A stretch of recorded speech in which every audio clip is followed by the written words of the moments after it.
future is yours. Go! Yeah, I was building on a lecture.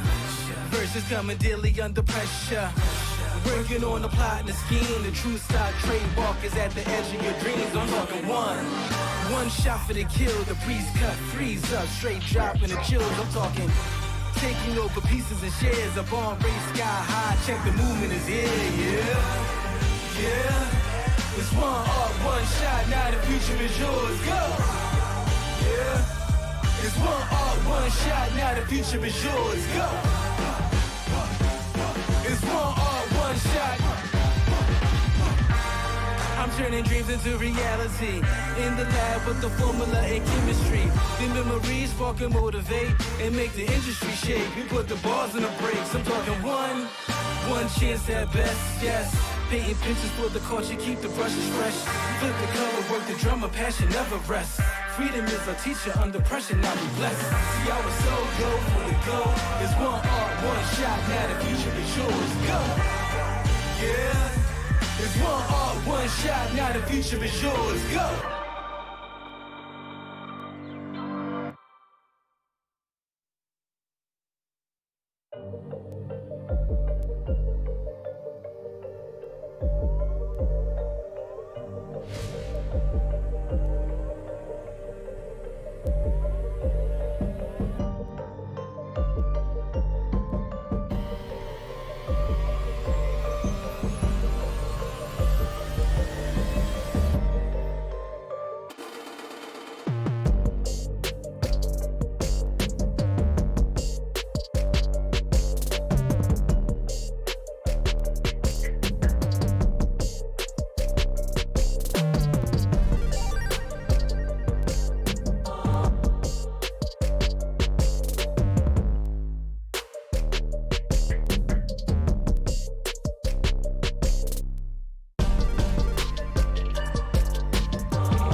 So now you're here again, knocking at my door. A little too late for, I'm sorry for. The lights went out cause you kept cutting the cord, and I started to fade into your gray. See, I finally opened up my eyes, and I saw me coming back to life. That I'd be better without you inside. It's time to be someone I wanna recognize. The future starts right now.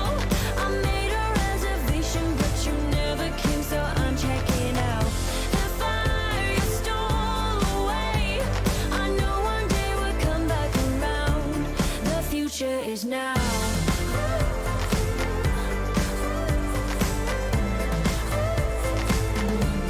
The future is now.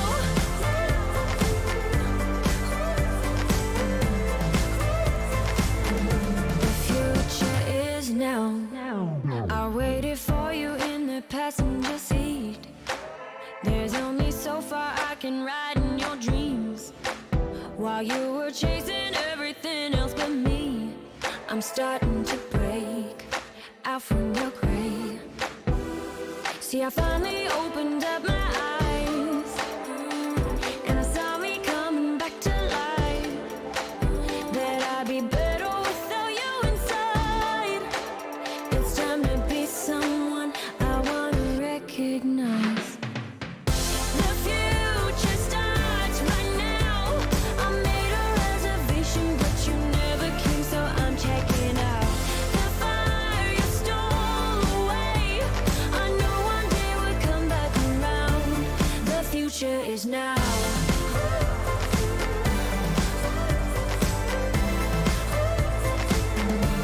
The future is now.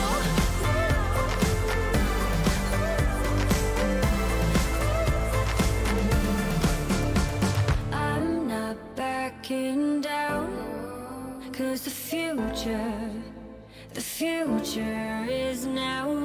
Not backing down, cause the future is now.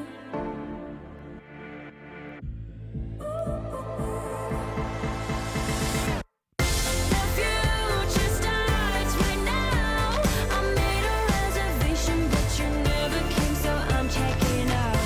The fire you stole away, I know one day we'll come back around. The future is now.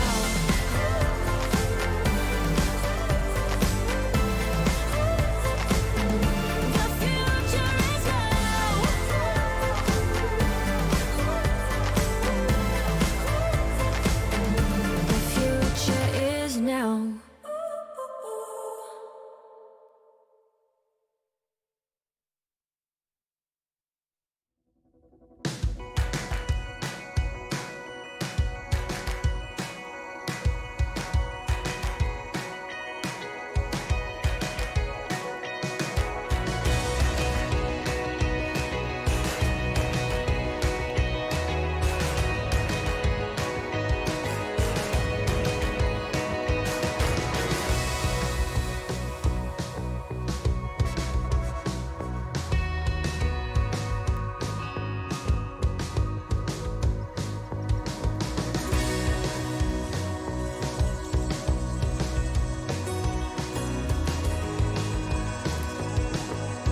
Welcome, ladies and gentlemen, to the final day here at the Pinnacle Cup. 16 teams have been whittled down to just 6, who survived a gauntlet of competition yesterday, but now they face their toughest challenge yet. Only 2 teams will be able to claim the spot at Flashpoint 2 this November, and there are no more second chances.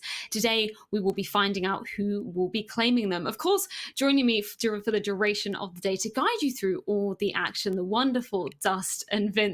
And gentlemen, yesterday, I think it's fair to say it was a bit of a marathon. Vince, there was so much action unfolding, and unfortunately, we did have to bid farewell to a few teams. Yes, indeed. But I suppose on the other side of the coin, you could say it's a marathon, but the teams had a fair shot to show us what they had. And the best teams progressed, the lower ones got eliminated at the end of the day, and it's more of the same today. We're going to be bidding a farewell to some teams, but also some teams will finally get qualified. They will make it to Flashpoint Season 2. Yeah, indeed. It's a big prize to be at the end of it, and I'm really excited to find out who will be taking it. And I feel like, Dust, you were talking about it a bit earlier. You were saying you and Vince are the OT duo, so I should have known that there were going to be millions of OTs going down yesterday. There will be more to come as well, so just, strap in and get ready. Have a lot of It's going to be an incredible ride, and with so much on the line, I'm sure all of these teams will be coming in hot. And if you guys have missed out on anything, we're going to take a quick recap of the format for this competition. As we said, we started off with 16 teams. Now only 6 will be remaining. Of course, 8 invited teams, 8 coming in from the open qualifiers, which happened last week. So a good mix of teams coming into here. Of course, they've been shuffled into those 2 groups, Group A and Group B. And this is double elimination and also best of 3s, as you were saying, Vince. They had a fair shot, so we've come out with some of the teams we're expecting, maybe a few little surprises along the way, but yeah, we've got a great selection of teams, haven't we? We definitely do, and it's maybe a mark against some other tournaments out there that have these best of ones or, the double elimination but only best of 1 formats. The fact that you got best of 3s and it's not just you had a bad game and now you're eliminated, you actually have plenty of opportunities to show us what you're capable of doing. One of the teams that's still left, 4s, have done just that. They had an awful start getting knocked down by Nexus. They've won 3 or 4 elimination matches and they're still in this. So it goes to show that even if you have a bad game, you can still keep going forward. You can still maybe even qualify. Yeah, indeed. It's been a story of redemption for the guys over on the side of 4s. Of course, we were focusing a bit on them yesterday in Group B, but let's take a quick recap of our Group A bracket first of all, because we weren't really focusing too much of our attention on it yesterday. There were some absolutely incredible games. Obviously, we're having to pick with so many games on the line. And we can already see Versus Pro Dust. They have made it through to the grand finals. I know you were saying they're potentially one of your favorites to be taking this entire competition. Yeah, I mean, when I looked at Group A, it seemed to me like if there's only going to be one team that would make it through into Flashpoint, the most likely candidates to do so was a team like Virtus Pro. If they could get their acts together, they really have had their struggles this year, considering how strong they've been in the past when they were Avangard, and considering some of the names on paper on that team that have, at this point now, been proven talent for a couple of years. You really would think that eventually VP figure it out, and they should be one of the best candidates to come through. But there was also, I think, some hope that, Godsent could get it together. They definitely have some talent on that team as well, and maybe even Endpoint has had a couple of brilliant moments throughout this year, but obviously suffered a big loss with Thomas going over to Envy. So yeah, I mean, I think that so far the bracket over in Group A has kind of shaken down as you'd expect. I think that we're going to get a pretty good team out of it. Yeah, and I like that you pick up on the point of Godsent there, potentially being another one of those favourites. Because Vince, they do have one more chance at redemption. That's going to be our first match against Saw. And we have seen Godsent play a little bit, as you can see by some of the highlights on screen. Maybe not as we get over to the second half of this map. I know, Vince, that was a bit of a sore subject, Godsent's team side on Vertigo. But speaking a little bit about Godsent, are you kind of glad that we are going to be seeing them maybe in contention for this spot at Flashpoint 2? Yeah, it's a multinational team. There's a lot of interesting parts of this overall machine, as it were. We had a chance to speak to Farlig. He was very honest and open about how poorly they played in part. And then you have some people like Stiko in there. That's a guy that's been around for a while, and they're a very interesting team to me. I just don't think they've fully proven themselves just yet as an ironclad sort of top 20 team. They're right on that periphery. They're currently rated 21st. I think they could break into the top 20. I think even top 15 given enough time. But they need to prove to me they've got the consistency to do so. If they can beat Saw today and move one step closer, that's definitely a way forward in my book. I think this is an important game for them coming up. Yeah, today is going to be the proving ground indeed. As with that, this really is their last chance soon. If they lose out on one more game, that is it. They are out of the chance to claim that Flashpoint 2 spot. But moving over into Group B, this is where we focused a lot of our energy yesterday, because we originally started off with Javi versus Heretics actually on the first day. And I know, Dust, we were sort of favouring Heretics in that matchup, even though we saw Javi repeat the same form last season of Flashpoint, coming through the Pinnacle Cup Open qualifiers, managing to place third in the overall tournament, netting themselves $100,000 prize money. But the fact that they beat Heretics pretty convincingly in the opening matchup of day one might have been a little bit of a surprise, considering maybe some of the players on that Heretics side. Yeah, I mean, Heretics do have some talent, no doubt about that. But as you said, Mabu was a team that was able to do very well in Flashpoint Season 1, coming in third place. Definitely giving themselves a really good showing and kind of catching people's attention, and they followed that up by winning Blast Rising almost immediately afterwards against some pretty decent competition. So they're a team that I feel like now all of a sudden the community is starting to realize that there's some talent over there, whether it be Zori's AWP or Slowly just being this really great versatile rifler. And now they have Yombi in kind of as like a fill-in, like as a that they're X7 on loan to Ints, who is also filling in this team pretty well. You know, you're kind of wondering if the roles might overlap or if they'd have some issues with chemistry, but it seems like they are able to, you know, figure it out, and they have a lot of talent on that team now. So yeah, Havu's definitely one of the teams that you think will come out of this, but it's kind of unfortunate because I feel like Gambit and Forge are also really good teams, and Gambit's already sitting in the finals of this group, waiting to see who they're going to have to face off against for that spot in Flashpoint. And honestly, this group is, to me, like the more stacked group, and I really do believe that if there were more spots available, I think all three teams remaining in this group are deserving of being in Flashpoint. I think they're of that quality that you'd want in the league. Yeah, 100%. I love that you pick up on that as well, because we saw, we focused on North a lot yesterday. Obviously, they've been eliminated from the competition, but they were done so by Fours, right, Vince? And we saw Fours, they went through an absolute marathon series with North, and then they go on to face Nexus, a team that's already beaten them in this tournament. And they really proved, you know, they are a very stellar squad, and they're very deserving of potentially getting a spot at Flashpoint 2.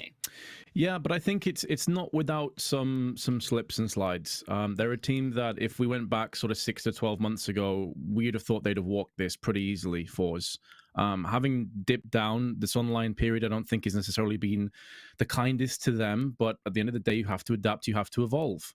And they've had a couple of dodgy moments. The fact that they lost that train, then came back and won, impressive. The fact that they lost against Nexus early on and looked awful, and then came back and won, impressive. So they're going in the right direction, but I feel like I'm going to say the same thing about Godsent. I need to see consistency now. They made me a believer before. I've lost some faith, and I need to regain that as far as I'm concerned. Well, speaking of Godsent, we can take a look at our schedule for today, because they are going to be the first team stepping up to the plates here at the Pinnacle Cup. Of course, they are going to be taking on Saw in our first best of 3 series of the day. And then we're going to be moving over to the other side of the groups, and we're going to be seeing who Gambit will be playing, the winner of Havu or Fours, which will going on simultaneously at the same time as Godsent versus Saw. This is going to be quite an interesting one, isn't it, Dust? Because we were saying before coming into this, not too familiar with the playstyle of Saw. We haven't actually focused on them during this tournament yet. So might be a few question marks coming into this. Yeah, for me, the Saw is definitely a team that I haven't been too familiar with. I mean, there's a couple of players in that team that you have recognized who have been around the scene for a long time, like Muterus, for example, who's, been a part of the Portuguese scene alongside Fox, kind of those veterans of that country. So there's definitely some names that you would, otherwise recognize, but a lot of the competition that they've played in this year has mostly been smaller stuff. They haven't really taken, the world by storm during this online era. We haven't really seen them able to qualify for many of the bigger events. They've had a couple of deep runs. Like they were able to get pretty close to qualifying for DreamHack Open Fall. For example, they came third in that qualifier. They compete in the Mountain Dew League. They compete in some of the other smaller online cups. I know they were in some of the Home Sweet Home Cups earlier this year, as well as Blast Rising. But, some of those events, they placed pretty low. And as well as Summit, like they weren't even able to qualify for it.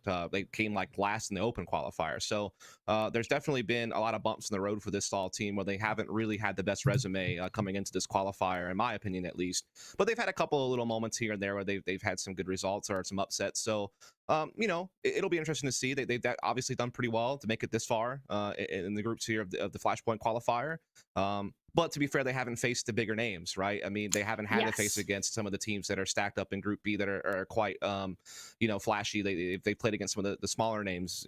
I think Secret's probably the biggest team that they beat so far. So they still have a lot to prove, in my opinion. Well, we want to hear what you guys are thinking at home. Head on over to @Flashpoint on socials. We can vote in our community poll and have your thoughts aired on stream. We'll be checking in with those ahead of each game. And of course, if you want to go and check out the latest odds, make sure you're heading on over to pinnacle.com. We'll be checking in with those odds as well between every single match. You can see exactly where the lay of the land is lying. But we've been speaking a little bit about Saw. I feel like we should focus a little bit upon Godsend as well, Vince, because we saw them I believe in day one of the tournament, and we were very impressed with the showing from the Dane of Farlig. He looks pretty dominant. Yeah, his AWPing was really good on Overpass in particular, is where he caught me. Not by surprise even, maybe what I was expecting, because early on in that series, remember they were playing Windstrike, a team that probably should be beating. They struggled a little bit, and in one of the first maps, Farlig actually didn't really have any impact at all. So to see him come out on Overpass and have a lot of impact and really drive forward his team, he's very aggressive on the CT side, was playing often up close and personal against the Ts. It was really cool to see that happen. But again, they did get kind of battered by VP, a team that we've discussed have had their ups and downs as of late as well.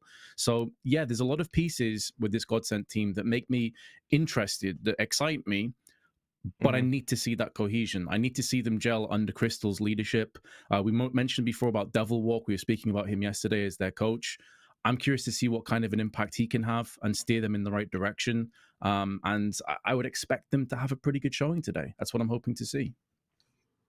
I know that something that was haunting you, Dust, was the T side on Vertigo from Godsend. I know I've got to bring it up again, but that was something that was a little bit disappointing for us to be watching. So I'm wondering whether Vertigo might be completely off the cards today. I hope so. I hope that we won't be seeing them have to figure out a T side on that one. I think for them, though, just kind of based on what we've seen so far this tournament, it's kind of a reflection of what they've been overall as a team, right? Like they had a pretty bright moment at CS Summit, like one of the RMR events, kind of in the summer, where they were actually beating teams like Fnatic, like NIP, and even G2 and Mouse Sports in best of 3 series. So I mean, they were actually getting some wins against like pretty big names, and I feel like that kind of made you have to pay a little bit of attention to them. They also were able to qualify for EPL season 12. So I mean, they were out there, making a ruckus, but they've also had their moments where they've been kind of bottom of the ladder, right? They didn't do so well in the DreamHack Masters event earlier this year. They basically lost all 3 best of 3s they played, came in dead last. They didn't do so well once they actually made it to EPL season 12. I think they also came dead last in that league.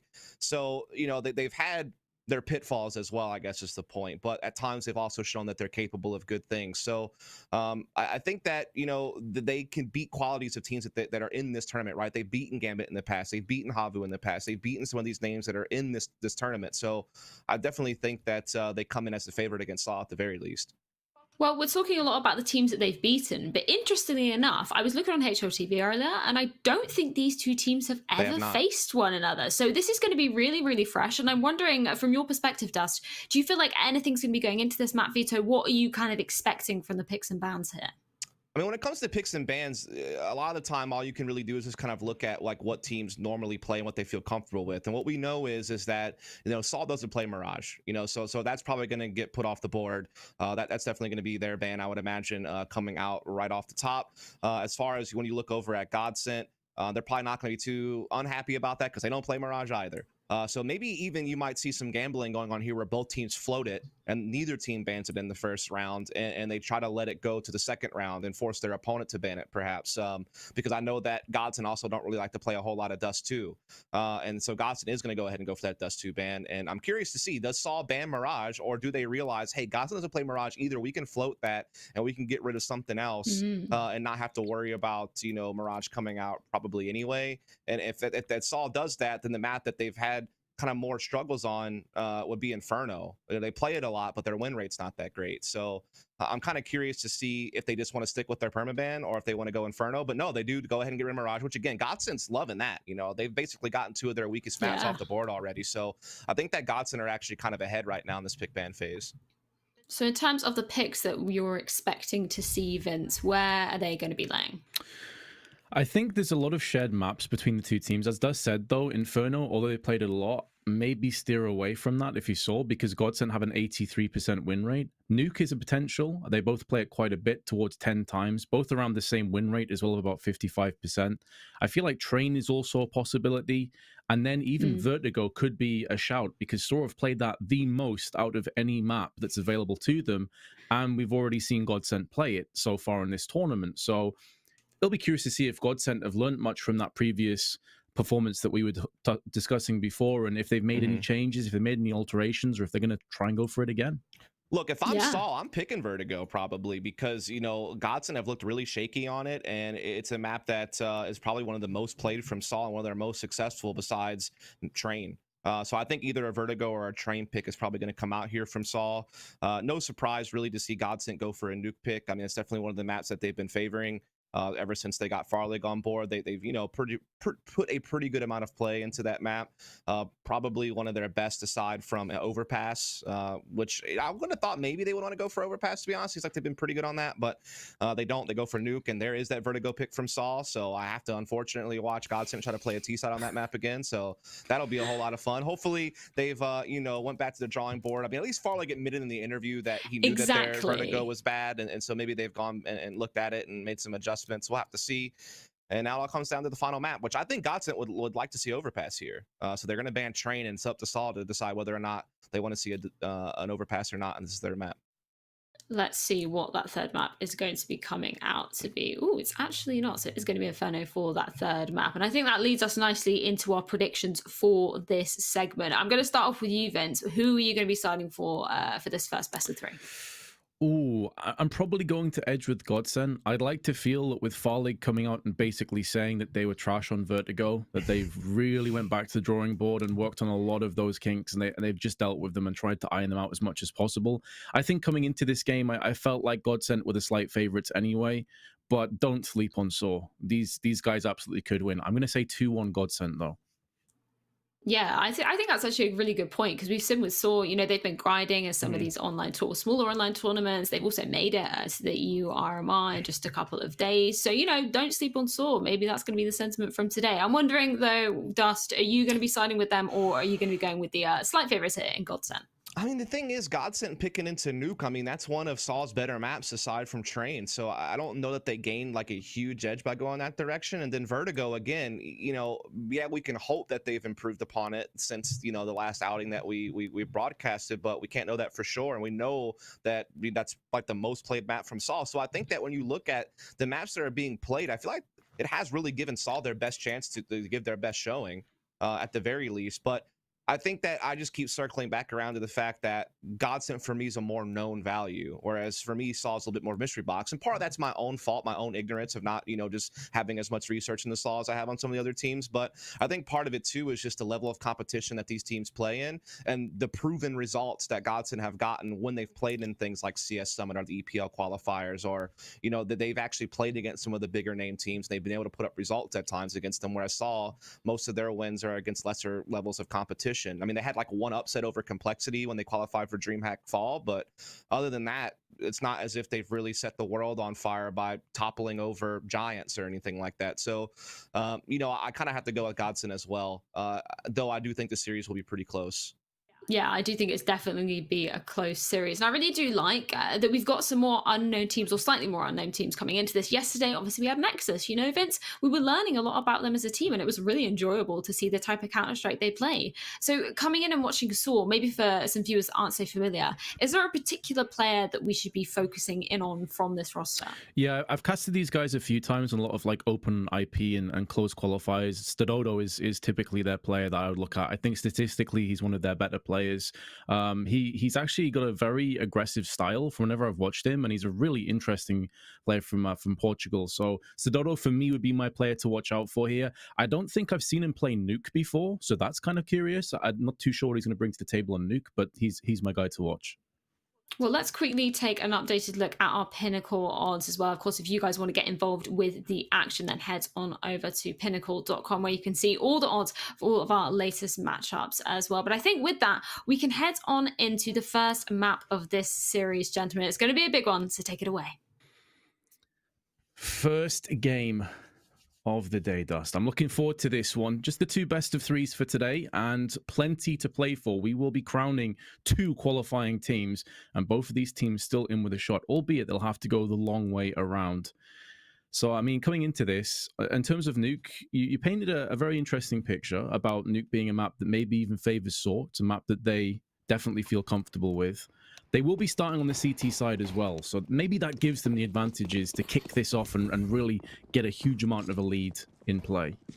Yeah, we'll have to see if that's going to be the case or not, as we are going to see Godsent, you know, challenging ramp room real early here. Sticko's already flown out, basically, and forced the CTs to draw back into lower, and Sticko is not done. He is full sprinting down there. Now, Arky, the one Spaniard on the team, able to get down into the corner and finds a couple of big kills, buying time for a rotation. Muterus pitching in as well.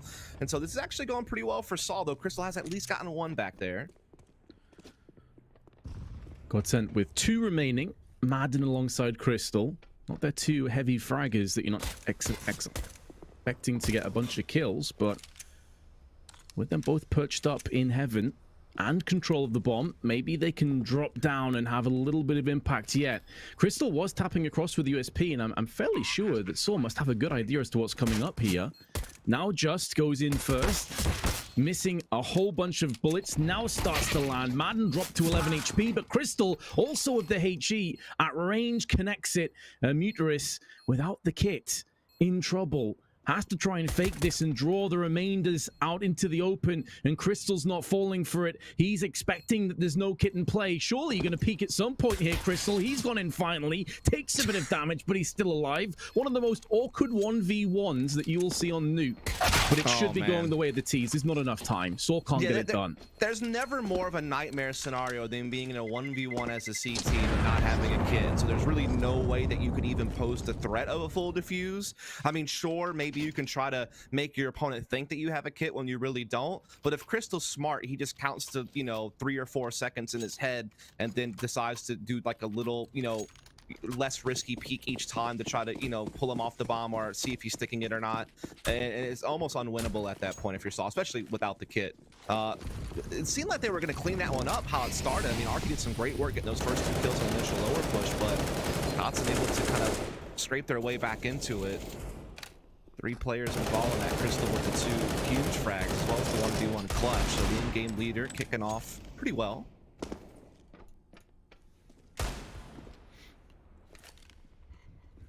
Yeah, I do like to see that from Godsent's perspective. We've seen a lot of IGLs actually of the duration of the qualifiers here. Top frag. Jerry was at one point. We had Hobbit top fragging additionally. There's Stadodo. One of the players to certainly keep an eye on. Beautiful 1D threaded down towards the trophy room. We'll keep Godsent at bay just for a couple of seconds, and they decide to push behind that, realizing that it's unlikely the Portuguese player stays in that location. So they force them down onto ramp, and now they change their pace, looking like a 4-player push onto A site. Yeah, it does seem like that's going to be the case, doesn't it? Do have Rome, who's sitting on top of the hut. DC's going to have a difficult angle to deal with, but there is a Molotov in play that, depending on how Zine places it, it could actually force from off top of that hut position. You can see that Solid obviously very worried about lower right now, and there it is. Rome does catch Maiden, not really looking up top there, gets the Deagle out, finds his second with the help of Just. Out they come, spilling into the site. The remainder of Godsent, 2 HP and 4. Both so very low, but Sen still holds on for dear life, picking up the frag, and Farlig ahead of Stododo. 2 separate 1v1 trades, even straight up, and Godsent win them on sub 5 HP. Outrageous.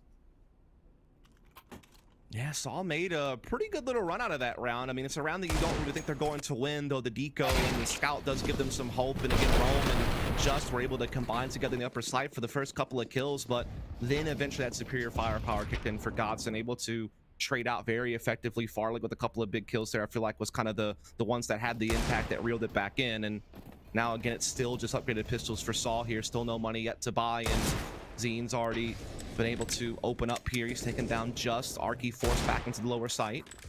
Muterus getting one back though, and Stododo's also popped in, so all of a sudden this has got a little bit interesting, Vince. Oh, you could see what he was going for. He wanted the automatic AK to try and spray out and have a bit more. Pardon me, it was a Galil, but spray out through on Squeaky. Unfortunately, he gets caught. Still a 3-on-3 with Zen on low HP. Muterus comes in for it though. Okay, so the Galil will still get put into play, though there is no armor to kind of have an extended battle. But with Zen being so low on HP, depending on if they're able to sniff him out, they could still really put that Galil to use. And Muterus is definitely a guy who is capable, one of the veterans of the scene, one of the better performers on this team next to Justin Stododo. So we'll see if they can't happen to pry this one away. Gets the pick, falls back down into vent, giving up A control. Or not. Rolling Deagle. Perched into position, takes the head of Crystal clean off. Farlig will be able to get the bomb plant. The 2 CTs were clumped together on A, but now they quickly rip downstairs, closing the door. Do more harm than good to open it back up again. Farlig runs out of ammunition, has enough time for the reload. Again, we're in similar territory where Swords do not have a kit in a 1v1. Farlig needs to be so careful. Wide swinging like that on low HP is a death sentence most of the time, but still holds his ground. Godsent take a 3-0, but it feels like to me that every one of these rounds has been right down to the wire. 1v1, 2v2s. Oh, absolutely. I mean, there has not been a stress-free round for Godsent yet, and Farlig's been the guardian angel essentially both times. I mean, this looked like it was all but Saul's great little 1v3 clutch there from Farlig. I agree with you. I think that door shut in the 1v2 by Saul was actually something that really helped Farlig find safe haven and pick out some 1v1 duels rather than being pinched. So almost like Saul maybe kind of slipped up a little bit in the heat of the moment and actually gave Farlig kind of a lifeline out of there. And it keeps Godsent flawless on the scoreboard, at least, as they will be up 3-0, but their money has really been limited due to how close these rounds have come. And so there is the chance for Saul to punish, but they need to get this victory. Otherwise, they're going to be the ones saving. And Godsent could jump up to a 5-0 lead and kind of erase all of the sweat from their brow that they have formed from having these close rounds. You're going to see full outside control come in to open this one up, Vince. Yep, straight downstairs in towards the secret area. Maybe this is the round where they're able to get their hands on a pretty stress-free and chill round. Because so far, as we said, bullets have been flying all over the place. It's been very no-chill, Vince. Certainly the case. The Spaniard in the team, Arky, is up close next to the double door. Stododo watching the decon stairs. They actually have a pretty decent crossfire established, considering that ramp control is theirs. They can focus into these unorthodox off angles. 30 seconds. Godsent need to make a move. They need to make a decision and stick with it. They still have Zine outside, though, Vince, so he can still take control of Mini and maybe even leave upper bomb site as still an option. And indeed, they will start spreading through Mini and come up with Vince as well. Only just here on the upper side he is taken care of, and this is a quick succession of frags from Godsent. Now a tough 2-on-4 for Saul. Well, from tough to very unlikely, and Stododo, you can see what he was trying to do is deny the bomb plant and get a bit crazy, but instead just create his And well, I think we actually run into the one fairly chill, relaxed round, and oddly enough, Sure. it comes off the back of Saw having a decent buy. Yeah, again, the important thing to note there is while Saul had a great lower defense in place, and they certainly needed to because Godsent was threatening that lower bomb site, considering that they had that smoke wall outside. Saul didn't have that much vision on whether Godsent had crept all their players through back halls, which they did. But you can never really know if they're going to be transitioning up vents into upper, or whether they're actually going to capitalize on the lower site, unless you as a CT team also have some vision on the vents or some type of information on back halls position, whether you're playing those window room stairs or whether you have a player actually physically in vents. And they didn't really have those key positions. And Godsent, because Zen was kind of lagged behind outside the entire time, he was able to note that there was really no presence outside stopping him from getting control of Mini and being able to get some vision on the upper site. He probably didn't really see much of anything, and he was able to call for his teammates to just rotate up the vents. And so I think Saul, unfortunately, while they were well set up, they were just like a bit too reserved. They were a bit too lacking information, and that really came back to haunt them. So Godsent will jump up to 4. They will likely get a little bit of an easier round here, as Saul's money is not the best. Maybe some graded pistols at most, I would think, from the majority Portuguese team. And so a great opportunity for Godsent to build up their lead. But unfortunately, we have a bit of a tech pause here, as you can see. So just kind of waiting for that to get resolved, and hopefully we'll get back into the game very soon. That's not heavy plant. Okay. We appreciate that. I guess we need to take caution, Vince. Vince, how much would it take for you to drink that water? Mate. How about that water? It doesn't matter. Because the thing is, if I say like a billion pounds, right, you're probably just going to die. You're not going to have to spend any of it. Well, that might be a fresh creek. You don't know. I mean, it's next to a nuclear facility, but maybe they're, you know, keeping up to code with their safety regulations, and it could be perfectly fine. Maybe. I still wouldn't risk it. You know, Okay, health's too important, man. That's true. Can't buy time. Exactly. Which Saul may very well need, because even after this timeout and being 4-0 down, their buy is grim. It lacks so much firepower, utility, and they're lacking a bit of HP as well. Starodo and Muteris both tagged down significantly, and Godsent, who did nearly run into a bit of an awkward position last round when it got down below 15-20 seconds, at least speeding it up this time outside. Yeah. Keeping their options available to them. Yeah, I don't even really have to put the smoke wall down. There's no real threat that Saul can pose long range when they do have the scout on Arky. So, I mean, that is something that can maybe chip away a little bit at Godsent if he gets the right look. But so far, not the case. Flashes have been effective. Arky kind of just locked in here into the lockers. Might get put into the one by the school bully. That is Godsent, but he's able to actually find one and get away. But still, the frags are mostly favoring Godsent, as you'd expect. Arky, already with one on the scouts, has tagged another player. Madden drops to 27 HP, tags yet another one, but they're running out of bodies, and those tags and softened up targets will have a chance to recover as we move through with a 5-0 lead on Godsent. Yeah, I mean, he was hitting some shots, and that's all fine and dandy, but unfortunately, they just weren't potent enough. You know, didn't have the right weapon to get the one taps, and no one was really around to get the assist, I guess you could say. But, you know, maybe at least does a little bit of a confidence. He was able to get one kill, and he was hitting his shot, so he knows that his aim is on. But we'll have to see if they can figure it out now that they're back onto the full buy. They do have the AWP on Stadodo, someone that we talked about on this team that's usually one of their top performers, one of the younger players on the team as well. So we'll see if he's able to rise to the occasion, because I feel like they're going to need him big time to be able to battle against Godsent, who have several names on their team that can be pretty heavy frag producers. Oh, no doubt. That is one of Godsent's biggest strengths, honestly. Saw in the meanwhile, though, very potent team, individually skilled. I'm a bit surprised at how slow they've started, but maybe they can pick up the pace. Molotov towards Arky, forces him back, changed their attention onto Rome, and his head has been punctured by Farlig's AK-47. That opens up some business towards Decon. At least Arky does go back in again. Evens it up before Stiko takes that away. Stadodo, good flick onto Stiko. So at least Sora keeping themselves in the round by countering and avenging their fallen teammates the second they go down. But eventually you feel like Godsent will get the advantage pushing through onto a site with all three players. 35 seconds left. Arky in the shadow may be the determining factor for the Portuguese and indeed the Spaniard to get themselves around. Yeah, it's going to be tough because Upper's vulnerable. Just is really the only one that has tabs on him. He's playing it from the opposite side of Squeak, and he's getting the information. He's hearing them running in from Mini. Catches a T with his pants down a bit, but a smoke will now block his vision. But this allows him to know where he needs to put this op at, and he might even line up the 2-for-1. And indeed, he does. And Godsent must just be shaking their heads. They can't believe they've done that. It got down to the wire, but somehow Stododo was able to know that his teammate had Squeaky Hall control. It meant that he could safely come through radio to lobby, get into that hut position, and be able to put a full stop to that Upper push. And that was really what decided the round. Up until that point, it really could have gone either way. So, on the board, a welcome sight for the neutral.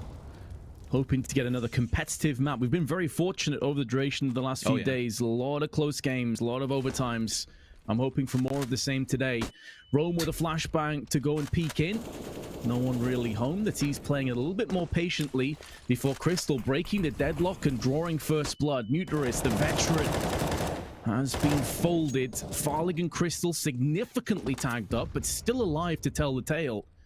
And so again, the pressure is mounting, and the worst case for Saw here is you finally get a win, and then you instantly just get repelled against Stododo, getting one, but as soon as they know the AWP is wrapped, why the hell bother trading off again?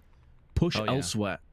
Exactly. They already have full lower control of Maiden, essentially. But now they're starting to kind of break up and take these individual little peaks, and it's actually starting to allow Saul to reel the round back in. Now, actually, they have the man advantage. Maiden, again, still controlling the lower bomb site, but no one can really get to him to assist. It's Farlig that's actually the bomb carrier. Now, he's been caught by Stododo, and Maiden's probably sitting there, you know, head and palm, wondering why they couldn't just get to him. I think they were trying to go through the vent from upper site, but they couldn't do that. Obviously the op was, you know, sitting on ramp, so they didn't feel comfortable going that direction either, and so Maiden's basically just been trapped by his lonesome, and now he's trying to pull off this clutch. Unsure as to whether as a player down on the B side, faking the bomb. This does give more ability for the CTs now move into position, and HE, it seemed to me that Madden was just caught in two minds. It's like, do I throw the nade or do I pull my gun out? And in doing so, he did neither. And it's the easiest retake of Saw's life. 2 rounds in a row. Yeah, that was always going to be a tough one for him, though. He's all by himself, and it just hurt that Godsent could never really get that extra control they needed. They didn't really get fully outside. They didn't have the ability to, you know, go upper to vents. They didn't really have a way to get into ramp, so they could never connect with Maiden. They needed to kind of pinch that upper on ramp, essentially. They needed Maiden to maybe threaten ramp as they were coming through radio and try to overwhelm Stododo's AWP and then come down lower together. Something along those lines. Either way, they got a bit disjointed in the heat of the moment, and that allowed Saul to recover and get this game closer. And as you said, we've had a lot of close games, which I think is the joy of, you know, everyone, except for maybe your vocal cords. That might be the one thing holding out about it. But they'll make it through, Vince, I'm sure. Yeah, but we've had plenty of time to rest, Dust. Yes, so the old vocal cords are feeling sprite and fresh again. Chilling. It is. Nice. We did start, I want to say it was yesterday with a quadruple overtime. That was definitely a good warm-up match. So you heard it here first. Vince, huge larynx. And you know what they say about a man with a huge larynx? Golden voice, of course. There you go. Yeah, there it is. Smashed it. Yep. Vince is like, what's a larynx? Correct. It separates your upper and lower airway. It's okay, bud. I got you. Godsent back into another buy, but now their money, their funds have depleted. Just a deagle on Crystal, but Madden coming out. I felt like Rome had that kill all day long. Surprised that Madden survives on 3 HP. But maybe Muteris can even the odds. Crystal heavily deterred by pushing out any further. Down to 30 HP, he will fall. And even though Saw have conceded the first player, the HP looking pretty good for the CT. Smokes aplenty tossed into the squeaky area. The T is just residing behind that. You can see that Just was thinking about pulling the trigger and spraying out there preemptively, and had he have gone for it, could have got a kill onto Stico. Now the T's begin to vent dive. Madden, the last of the 3 that push out. will be good to make up some serious ground downstairs. The CT's here, but they've given this away far too easily. Arky, the only player that's struck back on this B hit, and he does spill the bomb out into the open. And with that second kill, it allows Dodo to get in position with his AWP to try and rain down some pain, but Stiko on the cross, in transition, connects the headshot, forcing it into a 1-on-3, and just needs to clutch out. There's 2 kills. Stiko stands against him. Weakened players have been culled and finished off, but Stiko still with 7 HP before just puts him down with authority. Saw pick up 3 in a row. Godsend, at least with a bomb plant, have some options. Yeah, it was so hard to know how that round was going to go, right? Because, yes, Saul was doing some great work and getting damage inflicted on their opponents, but it seemed like Stiko was always there to kind of shut the door in their face right when you thought they were about to pry the round open. But in the end, Just was able to come in and benefit from all the work that his previous teammates had done. Pulls off a fantastic 1 versus 3 clutch. Gets it to a 3-5 score line. It's 3 rounds in a row for Saul. Now, the last 2 rounds have been bomb plants, so it keeps Godsend's money in a space where they still have some options. Maiden's already actually bought an AK. So that looks like they want to buy around that, but the issue is Zine is very low on money. Farleg's not that great either. If they ever want to get a really full comfortable buy, they need to be a little bit cautious about how much they're spending here. They know that they have Saul's economy up against the ropes, though. They know that these rounds have come down to a lot of different 1v1s and such, so they know that they're forcing a lot of rebuying out of their opponent, despite the fact that they've won several rounds in a row. So they want to really, I think, try to punish that as best they can, but they take more of a middle-of-a-road approach, Vince. They get the hero AK on Maiden, but everyone else is just upgraded pistols and very limited utility. Yeah, which means that in the next round they can get 4 AKs, and maybe Madden has to drop down to like a Tech 9 or something like that. So they'll have another very good buy. Gives them enough to really work with. Round loss is starting to accrue as Saw have picked up 3. But Rome shuts down Stiko early doors through the smoke. Muterus moving to his left just to hear the footsteps. Dodo, second kill through the smoke on Saw. This time, it does seem like Godsend will be kept at arm's reach, and we're a little bit puzzled and perplexed as to how poorly Saw started off. It seems like they've warmed up now. It seems like they're ready. Yeah, it does seem like they're starting to put feet to pavement and running towards a tie ball game here. But there are still a few members of Godsend who are creeping in the back halls. Rome hasn't quite spotted them cross, but he has been able to at least alert his teammates, and Rome is able to eventually find Maiden creeping in the vents. Crystal trying to come up through lower, but Arky's already here waiting for him, and it's all down the far leg. And he's had a couple of heroics this game, particularly early on, saving the day in some close rounds when it looked like Godsend were maybe not going to get the 3-0 start that they seemed destined for. But this would be a big ask, and yeah, he won't even get 1 foot in the right direction. He's been completely found out, and so that's 4 in a row now for Saul. And that was a clean victory, Vince. I think that was what's most important to note, because their economy was very fragile, and now that they've won that round, it's given them a little bit more breathing room, at least on, funding. So we'll have to see how that plays out long term, though, as Godsend are back onto the bye. Maiden, though, as you noted, a little bit lower with the MAC-10. Yeah, hence the buy in the previous round. It gives them the choice of just this. I thought it might be a Tech 9. I didn't realize he'd have enough for a MAC-10, so just a nice little improvement. The run and gun mentality, though, remains. It's just an upgrade on that mission. That's a bit more arsenal to work behind. Smoke's being deployed outside. Wall of smoke's put into place. Crystal goes across. Last time they tried it in the previous round, Stododo got the AWP shot off. This time, though, it's more of a fake. 4 players outside of A.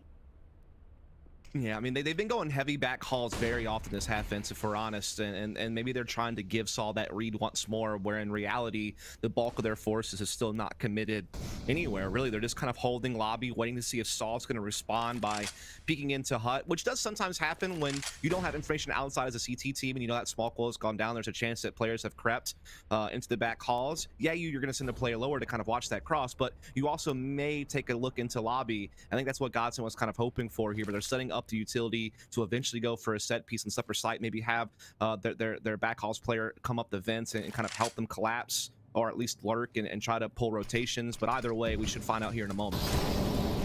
Molly down onto Rome, comes out, sprays onto 2. He knew the dead man who would take as many players with him as possible. Now Zen picks up 2 of his own. A lot of damage inflicted across the Godsent. They have cleaned out the A site, but it's a great cost. And now Arky shows his head before it gets dispatched. Zen with a 3k, and Crystal's picked up the other. Muterus has already got one.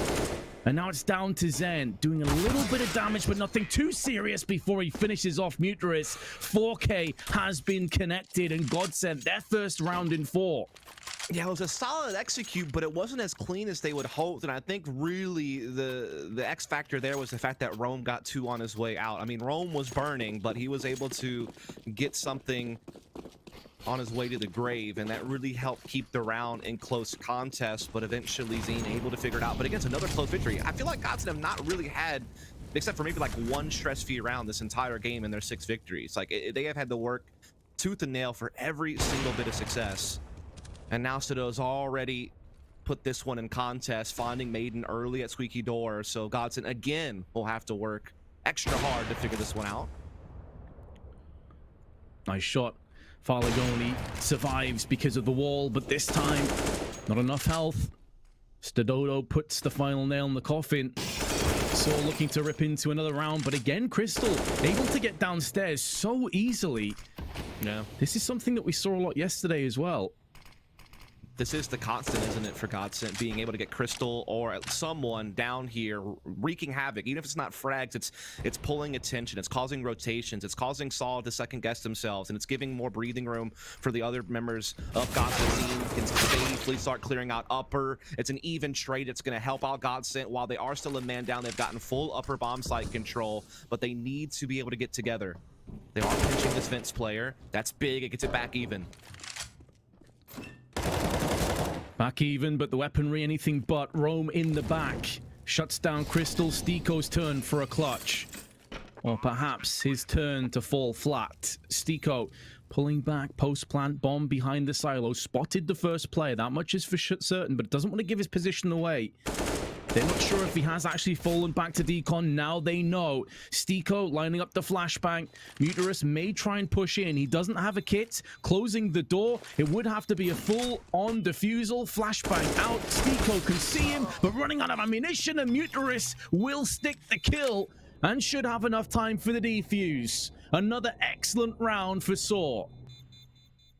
Yeah, I mean, these rounds have been really down to the wire, though. Each and every time, it feels like it always comes down to some type of 2v2 or 1v1. It's been very scrappy in that regard. It's not that Godsent are playing a loose system. They actually seem to have a pretty finite game plan of, you know, varying their numbers, but constantly putting out that outside smoke while constantly getting some presence towards back halls, and then kind of playing that flow chart out from there, whether or not they want to commit to lower or split upper or just push and pull rotations and play into the late round. And it's been good maneuvering wise, but trading sometimes it hasn't been there. Saw's really put up a good fight. Crystal straight out for an entry.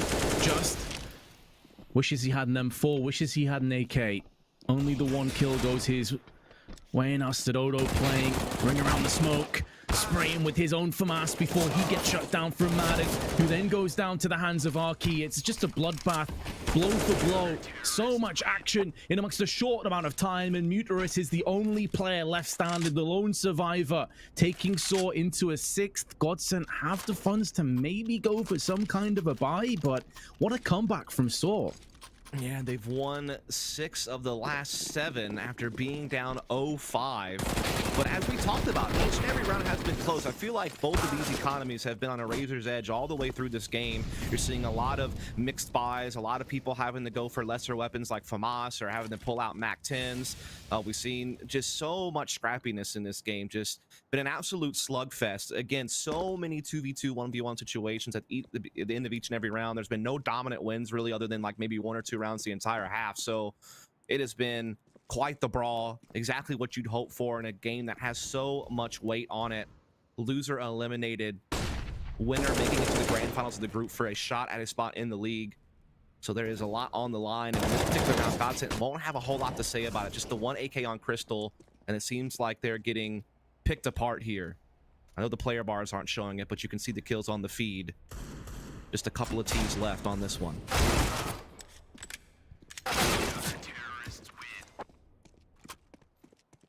No T's remaining.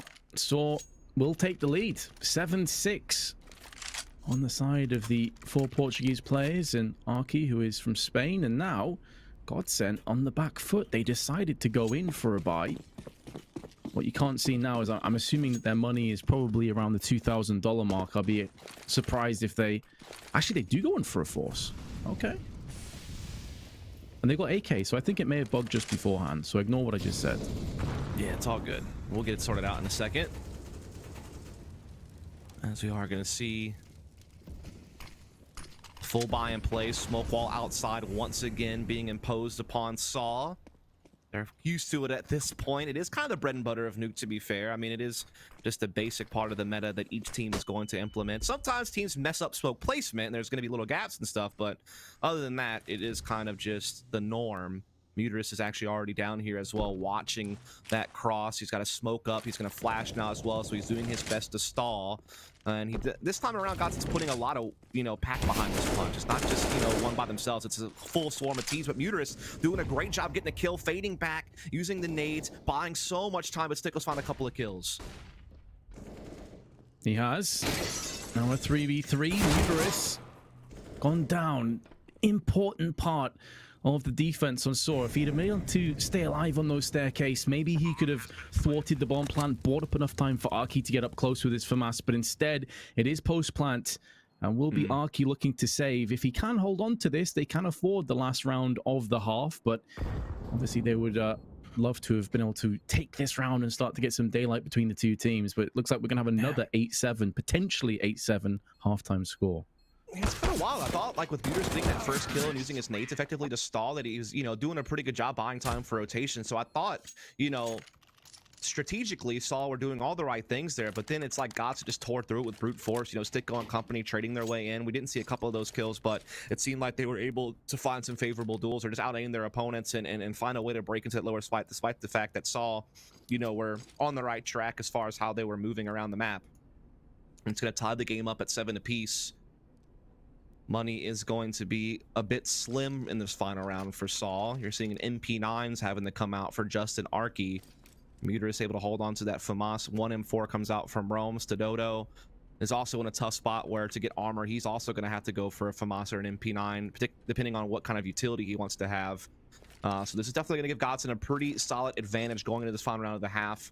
Of course, they had the hot start. It's been quite the recovery from Saw since then, but Godsent could still come out on top with a pretty good T-half if they're able to finish off this final round, which they will have advantage in. The advantage is theirs, but Saw have had a massive turn of fortune. Stico straight through the smoke. Won't be fully pushing through it just yet, though. I thought he was going full-on aggressive. It will be a delayed aggression with a flashbang alongside it. It's a hit and run as they try to dip down the vent. Stico's been dealt with, and Zen, watching the back, will be rewarded with a kill onto Arky.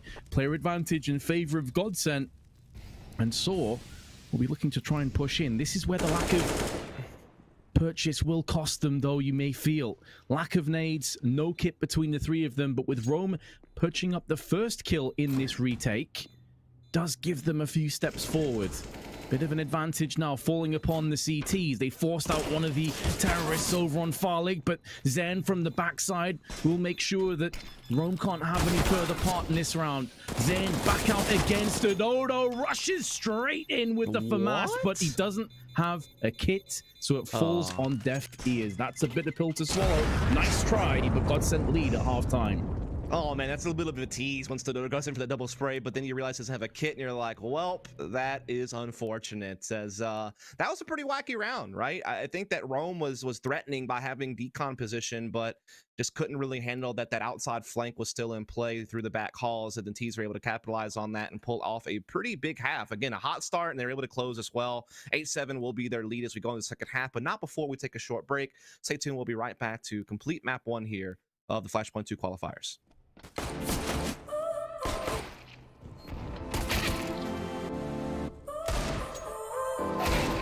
So now you're here again, knocking at my door. A little too late for, I'm sorry for. The lights went out cause you kept cutting the cord, and I started to fade into your grave. See, I finally opened up my eyes.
out from your grave.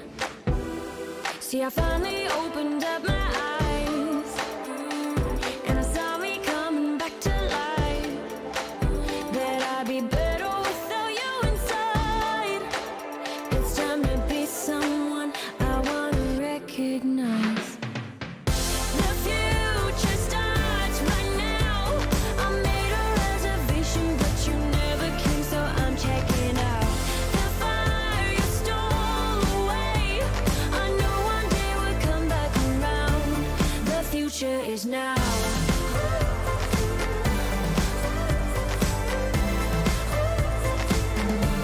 The future is now.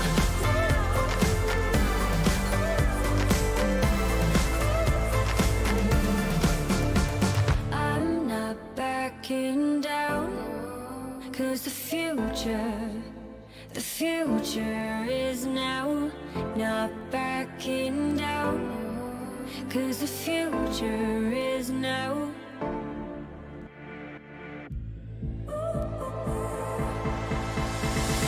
The future starts right now. I made a reservation, but you never came, so I'm checking out.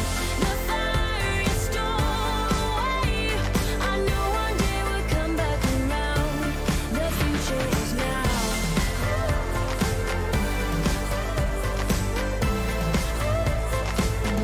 The future is now.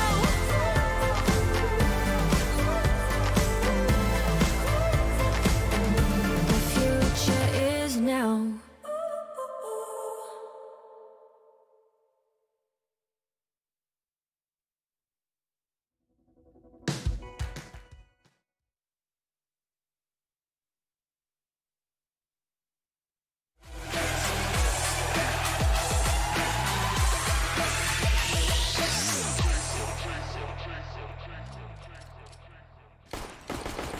It's another nail-biting 8-7 halftime scoreline. Godsend lead by just about the skin of their teeth. After a 5-0 lead, Saw came back with a flurry of rounds. But now on the T side, they will be tested over and over again. They look to push outside now with a bit of information towards Madden, who gets tagged down to 40 and thinks twice about re-peeking, but information gathered. He saw a ton of T's rushing downstairs. They can now look to try and rotate down via ramp.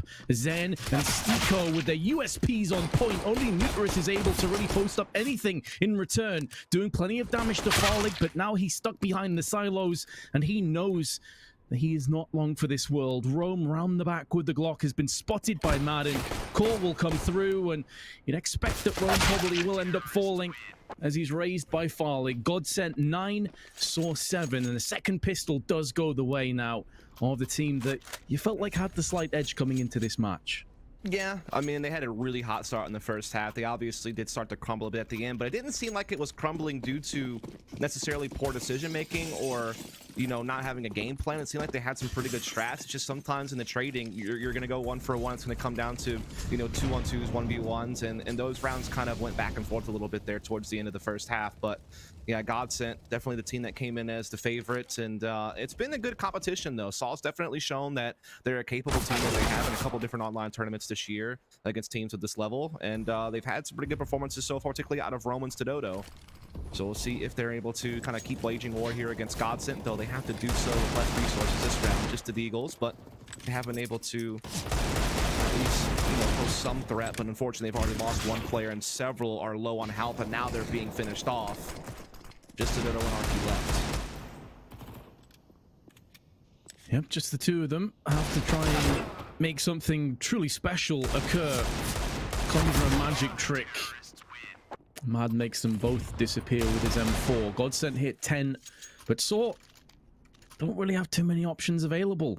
It's not as if they can drop down to AKs or anything now, Dust. They pretty much have to tap out again. Yeah, not really going to be able to put any bite behind the bark this round, so to speak. It's just going to be the full Glocks, except for one P250, and they do have a bunch of HE grenades, though. I'm kind of curious what they're going to do. They're going to nade stack Mini, and they actually get a kill off of it there onto Maiden, so a nice little gimmicky play there that gets them a kill, but unfortunately, it doesn't really set them up for anything further. In fact, now they're just kind of getting chunked, though as I say that, Arky actually hits a nice little headshot there on the stick go, but that's going to probably about do it, Vince. Muterus is now all alone with just a Glock in hand on top of the roof, being chased down by several CTs. He's getting some nice damage off on Crystal here, but not realizing Zen all the while is coming in from behind. And so it will be 11-7 in favor of Godsent. So they've gotten the hot start in both half ends. The 5-0 in the first half, and now a 3-0 here in the second. We'll see if they can keep it going now that we see the first full buy coming into fruition here any moment. I think for you, it's like the Zeus that really makes you happy. For me, it's a burst Glock kill. And Arky just landed one there. Just every single bullet from the triple spray just in the dome of the oncoming CT. I never even want to use the burst on the Glock, bro. I feel it's like... it can be great, but it can also really let you down at the same time. Very situational. Very, very situational, yeah. But I think in situations where you have Glocks against armor and it's basically a throwaway round, why not? Yeah, it's like a shotgun effect, right? If they're up close. Yeah, true. And if you do have the crosshair perfectly placed, like you absolutely can get the insta-kill as we just saw before. Arky, the same position where he got that aforementioned burst Glock, comes out with the AK this time.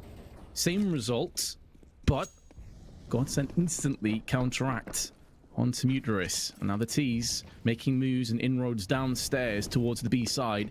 Orp in the hands of Farlig up close, but he's been smoked off on control room. Molly designated towards the decon, and Madden comes through with two, ripping with the AUG. The bomb gets dropped down into the open, but with another smoke put perfectly in place, it does afford him the luxury of getting out of there alive for the time being. His teammate being tanked up and hasn't been fragged, but Stododo's life has been ended alongside Just. Godsent, another successful CT round. Yeah, I mean, it was looking pretty good for Saul initially. They got a couple of big kills. They were able to get into lower and get that bomb down. But Stododo, when he had to cross out of sight and over towards window side, he just didn't really know which direction to look. And, you know, that's just going to happen sometimes. You pick the wrong angle.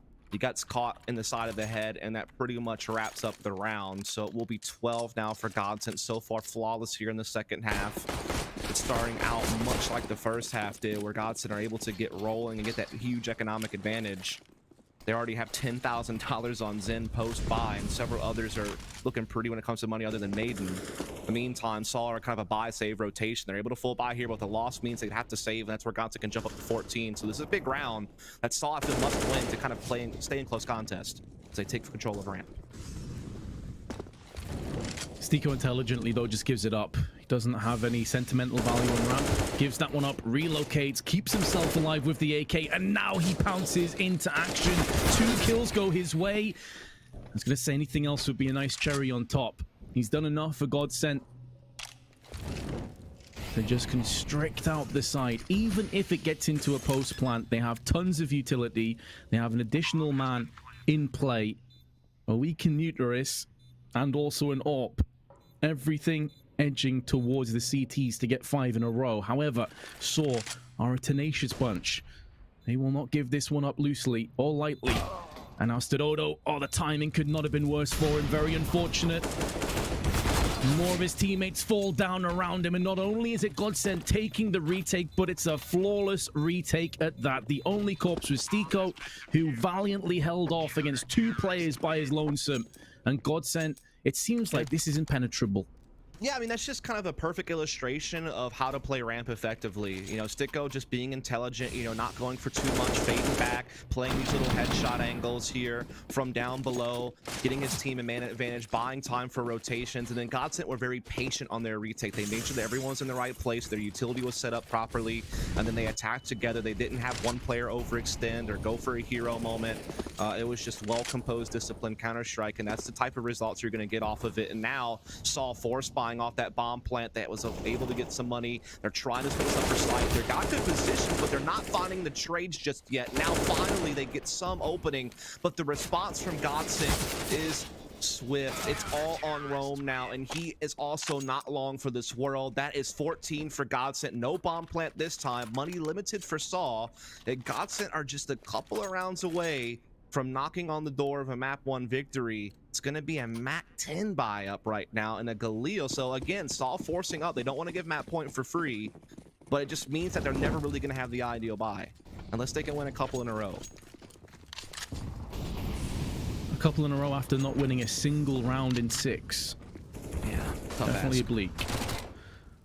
And well, the blinders may be slowly but surely coming down. Zen dulls the senses of Arky.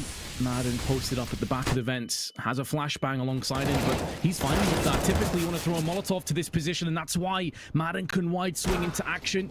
He's activated with the 2 M4 frags. Farlig's AWP is true, as is Stiko's aim, and another CT round falls into place. This was 8-7, and suddenly it's become 15-7. Yeah, Godsent have coming out looking polished. I mean, don't get me wrong, the first half was super scrappy. Even the rounds that Godsent were winning were very, very close. I mean, again, so many rounds in that first half seem up for grabs. You never really know who exactly was going to pull it off until maybe the last moment. This half, it's been a different story, hasn't it, Vince? It feels like Godsent have been very dominant. It seems like each round they're surviving with 3 or more members. There hasn't really been very many tight clutch moments on this one. It's really just been Godsent dictating the pace, you know, controlling the game, playing smart CS, and it seems like they've had no struggles here in the second half closing the game. Yeah, for as close as the first half was, this has been as smooth as butter. Like, honestly, so straightforward. Just 2 defusals, and even then, both defusals were very easily attainable. They gave up the site. It was set up beautifully. Zen with the AK, opening up what could be the final passage of play here on Nuke. With Godsent rampaging towards a 1-0. Farlig holding down with the AWP. May get another chance. Was happy enough to take some fire damage, but he completely underestimates just how quickly he'll burn. Wow. I thought he was going to get out of there, Vince. It seemed like he had the right idea to pull out quickly, but now it's a 3-on-3, a chance for Saul to stay alive in this game as they do have control over sight. The problem is Zeen's already in place at Decon, and the CTs are already getting into good position for the retake, but that's a big kill from Just to help out the cause. Madden trying to line both of them up does a lot of damage to Just through Rome. Crystal knows the Justice to his tight left. Kill comes out, goes for the pre-fire, misses out, but Arky gets both. So Saw at least won't come out with a complete whimper on their T side. They get bare minimum of 1 round, but there's plenty more where that has come from if they are going to bring us back to overtime. Yeah, they're going to have to be flawless here. And the thing is, Godsent are not going to run out of funds for at least another couple of rounds. It's not going to be an easy time for Saul. They're going to have to earn that right to a freebie round. And it's going to take a couple more runs in a row to get to that point, it seems. And even still, Citadel's just on the Mac 10. He can't put his best foot forward as far as weaponry goes. So it still puts Godsent at an advantage when it comes to firepower. And they have more utility than their opponent as well. So still the cards stacked against Saul, not only on the scoreboard, but also in the microcosm of the round itself. But we'll see if they're up to the task. That was a big victory. We saw Crystal do this a ton when the roles were reversed, getting downstairs without too much confrontation or escalating things too much, but Farlig knows it. The call would have came through from Madden. It's a possibility someone's vent dove. Just making sure, and Farlig reaps the rewards. And Godsent have a chance to reap the rounds, and indeed the map as a result. Madden, right idea. A cluster of T's behind the smoke on Squeaky. He may fall, but Zen and Crystal can pick up the rest, and they needed Crystal to get a kill. Him dying to Just effectively put more pressure on his teammate of Zen. And although Zen is 33 kills, by the way, he's having a ridiculous performance. Just has now gone down to Farlig, and the Dane may very well clutch this out from here. Stododo, in his own right, a great player, will not have the AWP at his disposal. It's the AK-47 instead, missing out the shots on Farlig, who goes in for a repeat on 7 HP. Are you kidding me there? That's ridiculous. It was bold. Bold strategy, Cotton, but it pays off in the end, as it will be Godsent with a dominant victory here on Nuke. 16-8 will be the final score when it's all said and done. An almost flawless CT half here. for Godsent, as they will go up 1-0 in an elimination series here in Group A of the Flashpoint 2 qualifiers. It was pretty straightforward, but we'll break it down in further detail after a brief break. Stay tuned. We'll be right back.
Nuke would kick off our first best of 3 series of the day, and with that, Godsent get the job done in a clean 16-8 to begin the series 1-up.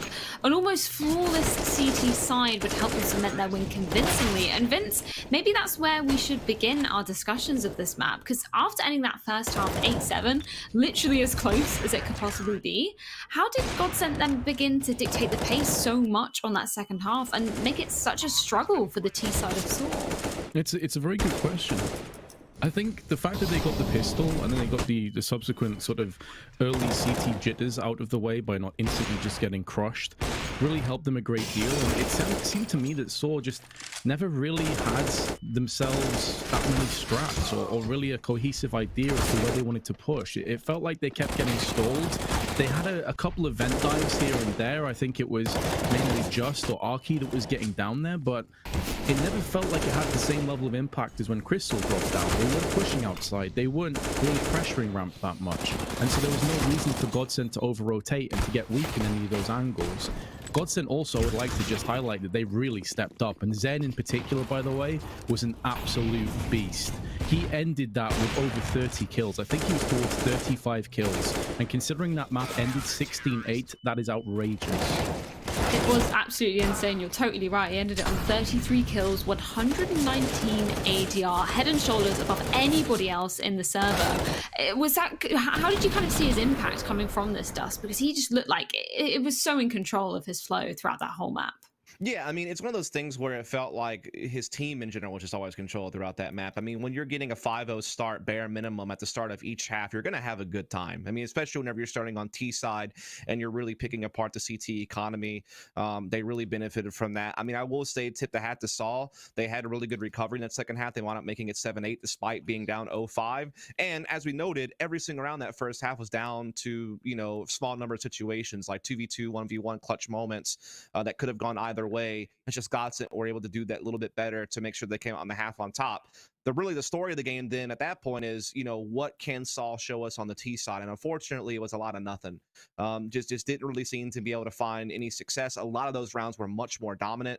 Godsent were really always in control of each and every round. There was no close situations. I mean, there was like maybe a couple of clutches. I know Arky, I think, won one in lower bombs. That's the one round that they had where you got like a 1v2 clutch. But other than that, they just really didn't show us a lot. And it wasn't necessarily that they were making huge errors. They just weren't as effective in trading as they were in the first half. And so they just really couldn't get the ball rolling.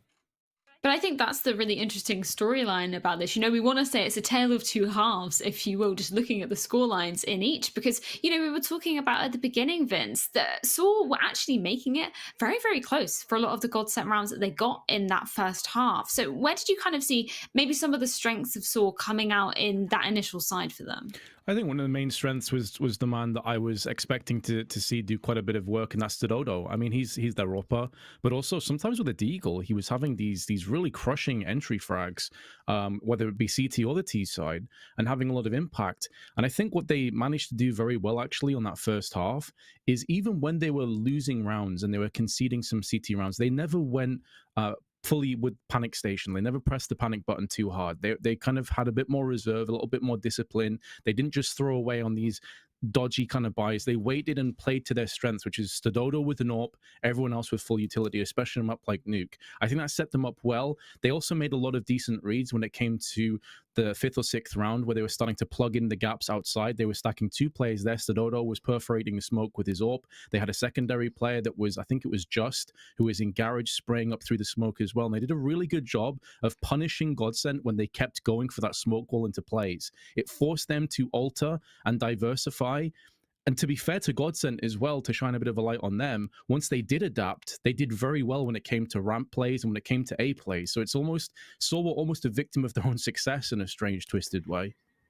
Well, we're talking about adaptations, and of course, we're going to be going on to Vertigo. I know we talked about it a lot earlier, Dust, but Godsent, they were not having a good time on their T side of Vertigo. So where do you kind of see for them, if they want to be closing this out into, of course, this is Saul's map pick, what on earth should they be focusing on after a really poor performance that we saw on day one from them? Yeah, it's weird because earlier this year, they were just fine on the map, right? I mean, they started out the year with like a 4-1 record on the map. They were beating teams like Big and like NIP and like Mouse Sports, had a close loss to G2 and EPL. So, I mean, they were actually looked on the money on the map, but they've lost their last 3 games in a row. And against Windstrike in this qualifier, they looked like a bunch of headless chickens on the T side, bro. They were running around. They had no idea what they were doing. They looked absolutely lost. They might as well have not even been playing Counter-Strike. It just seems so uncharacteristic. And so I'm hoping that was just like a one-time mental lapse, and hopefully they can get their acts back together. But just like Duke, I mean, Saul are no strangers to playing this map. I mean, they play Vertigo a heck of a lot. They've been pretty successful. They've already played it multiple times throughout this qualification process. So definitely going to be, I think, fresh on it as far as how to approach it. But I will say the results aren't as impressive. Like their resume, the teams that they are beating are not of the same quality that Godsent's been able to topple over. So when you look at it from that perspective, it does seem like Godsent still have the edge. And if I had to guess, they're going to shake off that poor performance. They know it was a bad performance. I think they'll tidy it up. And if they play at the same form as we just saw on Nuke, I don't think they should have any trouble 2-0 in this series. Yeah, and I think that is a really good point that we were talking about. We spoke to Farlake after that game that they did end up eventually winning 2-1 over Windstrike. He admitted himself, that was one of the weakest performances they ever saw from themselves. We were saying, some of the losses that they've had on Vertigo haven't actually been that bad. That was probably one of the worst ones that we've seen. But a caveat to that, we actually saw Zen on that map against Windstrike. He had the highest ADR in the server, the top frags in the server, Vince. So the fact that he's already on in this map, I don't know, that could be screaming extremely good thing for Godsend going into Vertigo.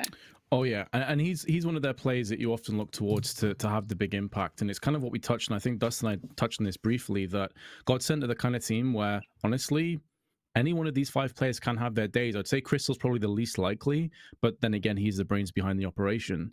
On Saw though, I feel like this is a team that goes under a lot of people's radar. They're ranked 39th in the world, but they definitely could be higher than that.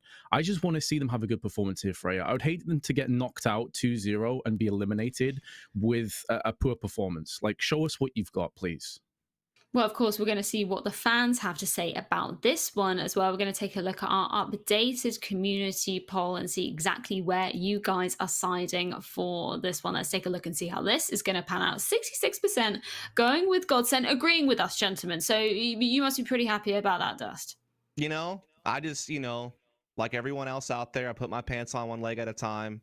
I get in front of the microphone, I just give my opinion, So it is what it is. People out there can feel the way that they want, but I just like to think of myself as a regular guy, and I just, that's it, really. Don't be so humble, Dust, man. The big brains behind the operation here. But of course, the biggest brains, we're going to check in Pinnacle with their odds as well, updated for this map. Let's see exactly who they're going to be signing with. Of course, this is Saw's map pick, but it's still going to be favouring Godsend. I mean, after they've just come off that momentum of an incredible second half of Nuke, I feel like you can't blame them, really. But we're not going to wait a moment longer to find out exactly how this one is going to be panning out. Gentlemen, take it away. It's going to be Vertigo.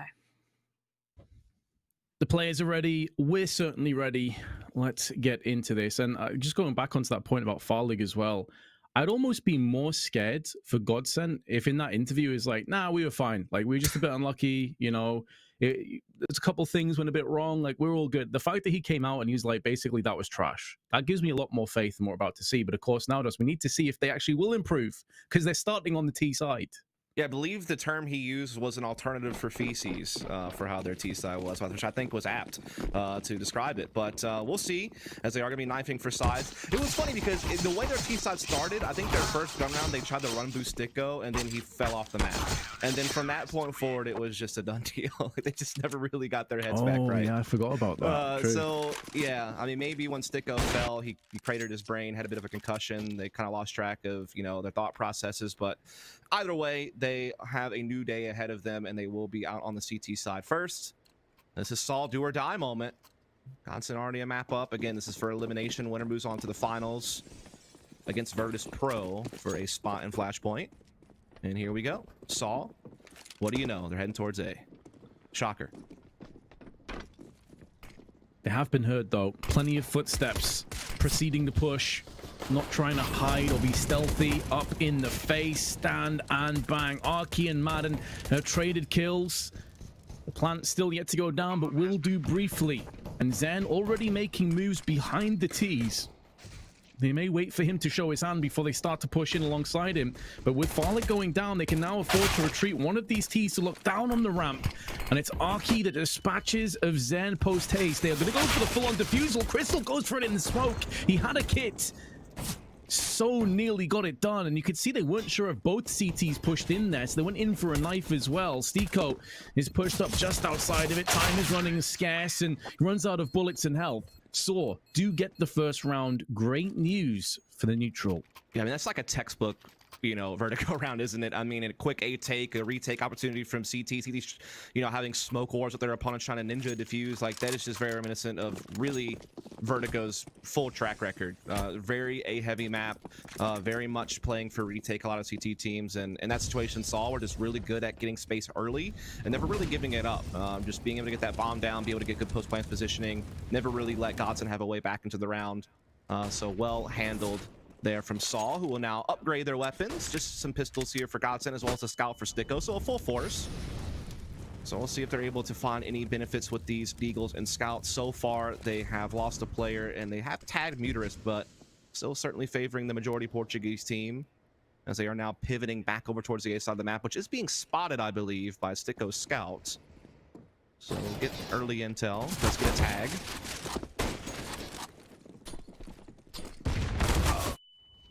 I suppose the other aspect of that Vertigo performance is just how good their CT side was. And so far, they are being pretty easily swept aside. It got a little bit painful, a little bit sketchy for a few moments, but it seems like Sora bypassed most of those potential banana peels, or perhaps not. Crystal caves in the skull of Archean with Stododo and Muterus both low. Maybe there's still a way back into this round yet for the Godsent IGL. Molly's tossed to the back of the boxes, making sure that all their angles are covered off, and Crystal is going back up for the boost at the back boxes now. Spots the first player, but Stododo's too quick with the Galil. Saw do pick up a 2-0. Yeah, I think it would just really hurt that Sticko was never able to fully get away there. I mean, he was getting information, he even got a couple of tag shots off, but he couldn't get away. And so once Saul was able to jump on him with the MAC-10, they were able to take the site virtually for free, as Sticko was the solo defender there for most of that, and then just overwhelm the site. Some good thoughts there from Crystal with the Deagle, but just not quite enough. And now the full save will come out. USPs aplenty, but they do have 5 HE grenades, Vince, so we could see some shenanigans. There might be, you know, some fun sprinkled into this round, but it also does seem like it should be pretty straightforward at the end of the day. That's kind of a concern for me as well, looking over the stats of the win strike game, because obviously we did cast that and we've been speaking a lot about the T side, but on the CT side, Godsent put up 6-0 starts, and then win strike came back and won 7 rounds in a row. Rifle rounds were scarce for Godsent. They did most of their work off the back of the pistol. So if history does repeat itself, and Godsent have not won the pistol, this does not bode well for what could potentially be playing up in the next 5 or 10 rounds. Yeah, it comes down to what we were talking about before, Vince. Do we get the Godsent that's on a 3-game losing streak, or do we get the Godsent that earlier this year was able to have a 4-1 record and beat teams like Mouse Sports and Big in pretty big games? So that is really the Docker and Jekyll and Mr. Hyde situation, I guess you could say. That is Godsent's Vertigo. No, it's going to be a pretty weak defense that's pumped up right now from them. They only got USPs with a HE, and just with the MAC-10, farming a little bit of money, nearly gets another one through the smoke, tagging out Zen and finishes him off. Saw, as expected, take the 3-0, and now Godsent, they need to bounce back with a solid rifle round. Yeah, this will be the first big test for Saul's offense here. They'll be up against full weaponry, including Farlig, who we know is a really solid AWP player. And while this map is a lot more close-range duels, Farlig has shown his flexibility with the weapon, as well as the ability to rifle very well if he can't afford the AWP. But this time, he won't have to worry about that. He'll have the sniper in play. Crystal trying to get up close here on B stairs for intel and perhaps an aggressive frag. He's got Zen there for trading potential, so it's not some type of solo effort. Maiden at middle, though, he is by his lonesome, and Muterus will pick him off. And so now Saul gets some nice breathing room here out in middle and can split this B bomb site, because they are starting to pour that utility in. Godsent whiffing some pretty vital grenades. Crystal banked it off a wall, just trying to finish off Muterus in middle. Zen at least does hold on for one, and a decent grenade tossed down weakens up Stododo. Molotov behind it. Stalls the push, goes in, and that's the bomb that drops down. It drops into the netherrealm and then teleports back up again. That's some black magic there, Vince. What if the bomb didn't come back, bro? Imagine that for a second, if that was actually a thing in this game. That would be quite wild. As Zen played that so smart, Vince, knowing that the bomb spot was under siege, he uses utility perfectly, and he knew exactly the position that his incendiary might flush a player. And so he was able to slide over to the grates and find another frag there as well. So just really smart play from Zen for those 2 kills. He's basically won the round for his team with that moment, unless these 2 remaining Saul members can figure it out. But Muterus is so low on health, and Zen's still got a great position. Die straight away, but weakens Muterus down to 11. 12 HP between the 2 of them. Crystal very well could just clean this up. There's one. And a second. Godsent get their first round. After conceding the first kill in middle, Crystal try skydiving. It's going to be all right, though. The parachute the next round. You have to have a lot of confidence in the dead time between rounds to jump off the wall like that. It is quite short in the system that we're using. So has a little bit of fun, but able to make his way back and not lose the weapon. Saul able to, of course, still full buy here, as they did get the 3-0 start, and they had a couple of pretty clean rounds. So We're able to store up some money, and they're back at it. Farlig again with the AWP towards A ramp. A smoke, though, will block his vision, and we'll kind of settle in for just a moment. But we have had a skirmish out in the middle, and even trade on some mid aggression. And Farlig through the smoke finds Just, and quickly Godson have the edge, but it's quickly eradicated. 6 players remain, 3 on each team as Saw look to try and pressure over on A one more time. 2 players required, you feel like, for Godsent if they want to hold on to this. Smoke designated, it does give a little bit of a gap, but Stiko's missed the flick.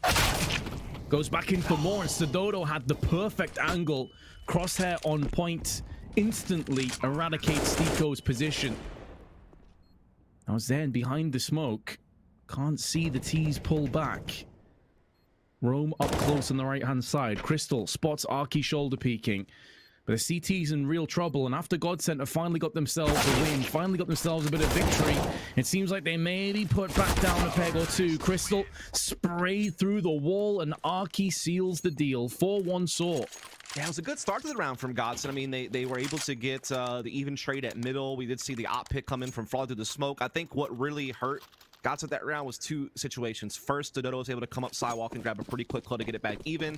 And I also think that Sticko made a bit of an error trying to go for that late boosted op peek. Saul had such great positioning at that point. They held that angle. How they know that's a very popular position to peek from. There was actually 2 T's looking that direction when he jumped up there. So I think that he needed to probably just wait a little bit, you know, buy time, just try to play a more organized retake with his teammates. And instead, he kind of gave one away and gave Saul the edge in the late round. So Saul are going to be able to capitalize on that, of course. And now Godsent here on the deco. Not much they can really say. They can only just hope that their aim is true. Unfortunately, not going to be the case. He's already collected a couple of souls, and Romalad. Madden picks on the cross, and Stiko has got himself one, but that should be all she wrote for round 6. Saw 5-1 lead. Now got sent back into a buy. They do have enough money for an AWP, but it would have to be Stiko dropping that, or indeed using it himself. Has picked it up. Yep.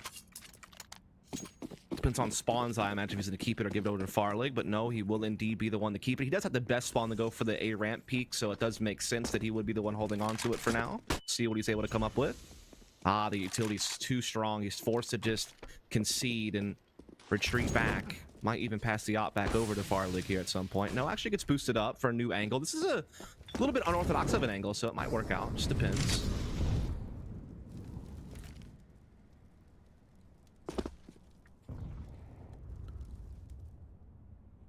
Arky playing interference, also acting as a safety net should Godsent try and push behind them. Stiko, how he survived that, I have no idea. Only taking minimal damage as well. The fact that he was able to get a shot off and retreat back, thin up the T's a little bit more. Rome's been tagged down to 50. Post plant does fall upon us, however.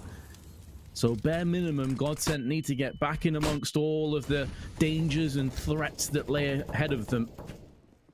So getting into good positions, watching for the flank. All 5 of Godsent clenching together as a collective fist, ready to punch back through onto the site. Smoke goes down. Uterus watching. They have got some lineups through the wall. We saw a kill from Arkin a couple rounds ago. Did connect, and this is going to be so difficult for the CTs to hold on to. It's a massacre, and the time runs dry. Saw yet another one. That's just the classic A-Take simulator events that Vertigo has been basically since day one. I mean, there's been some teams that have experimented with mid-control and other types of tactics, and the map has seen its adjustments. But at the end of the day, it's still a lot of time can come down to those moments that we just saw, where there's a smoke wall up on the site, bomb gets planted, CTs have to buy their time, wait, try to find an opening, and it just never really was there. I mean, Saw has it down on how they want to attack this A site, how they want to set up post-plant, and Godsent have not had a consistent answer for that on these retake situations, and that's going to have to change if they're going to hope to reel this scoreline back into range and give themselves a fighting chance at you know, keeping Vertigo in contest. Otherwise, we might quickly see us sliding into a map 3, as Muterus will be taking control of middle here. He has been found out by Sticko, however, and they have a 5-on-4 now for Godsent. They have a couple of players with weapons, and everyone's armored, so man, oh man, they might actually figure this out. Looking good for them to at least get one more. Yeah. You'd have to say, bare minimum, Saw likely will lose more players. At this point, they need those entries really on point if they're going to take this round back. 55 seconds to play with Rome taking point for his team, going in aggressively. May get shut down from the side as Stico goes in for another peek. Last round he was posted up on the box on A. This time middle control taken down, but he goes back into position and Stadodo splatters him against the wall. Farlig's Deagle was on the right position, but not quick enough on the trigger. And this now a winnable scenario. It would be a 2 versus 5, and it's dropped down to a 2-on-2. Madden smacked by the grenade down to 17 HP. And Crystal joins him. Not a kit between the two of them. They had a Molotov, but it's been tossed out. And it's an unsuccessful one at that. It's looking great for Saw now. And Arky's the last player to come in. 2v5 in the way of Saw. And they move to a 7-1 mammoth score. Bruh. How are you losing that, Godson? I mean, I get that it was a deco. Fair enough. But at the end of the day, you got the 3 opening picks. You had 3 full weapons in play. Everyone's armored. You had superior positioning and information, and you still let it slip through your fingers. If you can't win that, how are you ever expected to win a round, period? It's looking so grim now for Godson on the CT side. They really have to do something strong at this point to prove that they have any hope at coming back in this game, or at least in this half.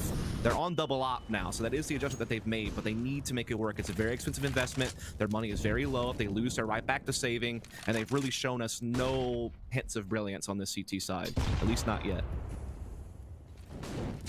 And this wasn't even the side of the map that we were worried about coming into this. I know.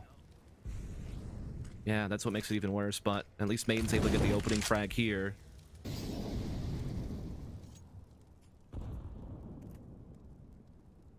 They did get 3 opening frags in the last round, and Saw still came out ahead. However, full-on weaponry this time, although not too many grenades and no kits still in play. Farlig hiding on side. I don't think we've seen one of the Orps play in this position yet. Stico's typically been more passive on the A side. You're right. Farlig's played this position though before, but I think it was on the deco last round, so we didn't really have much firepower to work with. Stadodo gets one back there onto Maiden. Great shot though from Farlig. The site's being taken. The Farlig and Sticko have a bit of a crossfire with these ops. Smoke is blocking some vision, but the kills are still coming in for Godson as Stadodo's now left alone. Left alone with 56 HP. Tries to get the bomb plant, but Crystal's there with the M4. Godsend get their second. So that's good news, but can they build off this? They call a timeout straight afterwards. Yeah, they want to make sure they're on the same page. Yeah, that definitely makes sense. I mean, yeah, you've gotten a round victory, but there's been no foundation built yet here for Godsend. They haven't shown any consistency. Meanwhile, Saul showing plenty of it. You can tell that they have their executes on A drilled down. They know how to place their utility. They know how they want to play the post plant. They're on the same page on how they want to be defending that site once they have bomb down. They're getting good frag distribution out of the entire lineup right now. Top fragging at 10, bottom fragger at 6, so a very good spread. You're getting good contribution from the entire lineup on their side of things. So all in all, Saul are playing a very textbook, A-heavy T side, and Godson have yet to have a consistent response, but maybe that could change here. Maybe that was the catalyst. That previous round, they won it quite clean. Yeah, clean. Certainly the operative word here, because it's been anything but up until this point. So even after losing that second round, we'll feel pretty damn good about how this map has started for them and feel like that's just a blip on an otherwise clear radar. No huge surprises for guessing which side of the map is being aggressed on. You don't say, Vince. The only thing that surprises me a little bit is that Godsend only have 2 players here. Yeah, I don't know. The bet on this map is as stale as a crouton. That's all I have to say about the strategy here, but it's to no one's fault. It's just the way the map's constructed. The teams have to play the cards that they're dealt, and Saul, to their credit, have been pulling out full houses so far on the poker tables, as they are going to be working their way in yet again on this A side. There's a bit of a gap there, but Sticko jumps up, and that's too easy for Stadodo, and it's only getting worse now. Farlig up on the boxes, sprayed out through just. At least they have denied the bomb planter. That takes one of the 3 out of commission over on the site. They still have 4, though, allocated to the T's. HE backs off the wall. Bomb's already been planted. Madden goes in, just clearing off the site. And you can see that almost Godsent have this nothing-to-lose mentality now. They know they're getting wrecked. They're not under any delusions whatsoever. This is maybe where you start to get a crazier side of Godsent going for these kind of audacious plays. They get spammed up through the smoke from Stododo. Zen misses a bit of a sitter, and the player that dropped 33 kills, had tons of ADR, has not really had much impact. It's not as if the rest of his teammates have either, mind you. But Zen, he gets silenced, as do Godsent. They win another round. They instantly get retorted on. Yeah, I just feel like Sticko's got to get off the op, man. It feels like he's playing a lot of one-and-done positions, and he's giving up more than he's taking away. You know, I feel like he's only been good for maybe 1 kill with that AWP per round, which is just not efficient enough, and he keeps putting himself in positions that are easily picked apart. Saul had the read on him dead to rights, and I mean, even Farlig's little play there was super risky. It doesn't seem like Godsent have like a stable game plan. It seems like they're taking a lot of risk, and none of them are really paying off. They don't seem to have a safe way to play that's effective, and that's gonna really spell doom for them.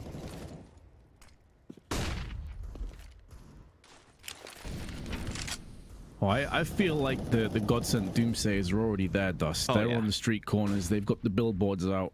The end is nigh. Oh yeah, they're trying to go for a gimmicky little boost here in middle on the deco, but Uterus ready for it there. Finds the headshot on the Zine, no problem. Angling out for more. Will find it as Maiden falls to the grave as well. Saul on the verge of double digits here. Farlig trying to reel it back in with that frag, but they still are well behind in the round. They picked up a couple of rifles, and they do have armor. There's some hope. Hope has been a rare commodity on Godsent so far. Can they deliver on some of that hope? Stico with 2. Farlig facilitating that double spray from Stico, who actually took most of the bullets and absorbed them for his teammate. 38 seconds left. They do have the secondary player of Crystal, who's making moves around the back of the T's. And now the bomb's been planted, they can start to focus their attention towards him. Beautiful 1D, shadow around the corner, and Stico gets 3. So finally, hope has been collected on. Yeah, and Godsent win 2 of the last 3 rounds. Wildly enough, that round was won in a situation where they were at a massive disadvantage. I mean, Muterus gets the first 2 kills, so it's a 5-on-3 favoring Saul. Godsent had no economy that round, mostly Beagles. And yet they somehow still pull it out, and it's off the back of Sticko, who just plays a really smart round with the rifle. You know, Farlig obviously having massive impact there as well with a couple of kills, but just the way Sticko played out those last moments on the B-bomb site were a much better look than some of the decisions he's made with the AWP over on the A side of the map. And now you do see that he will just take the rifle, and Farlig will be the solo opper.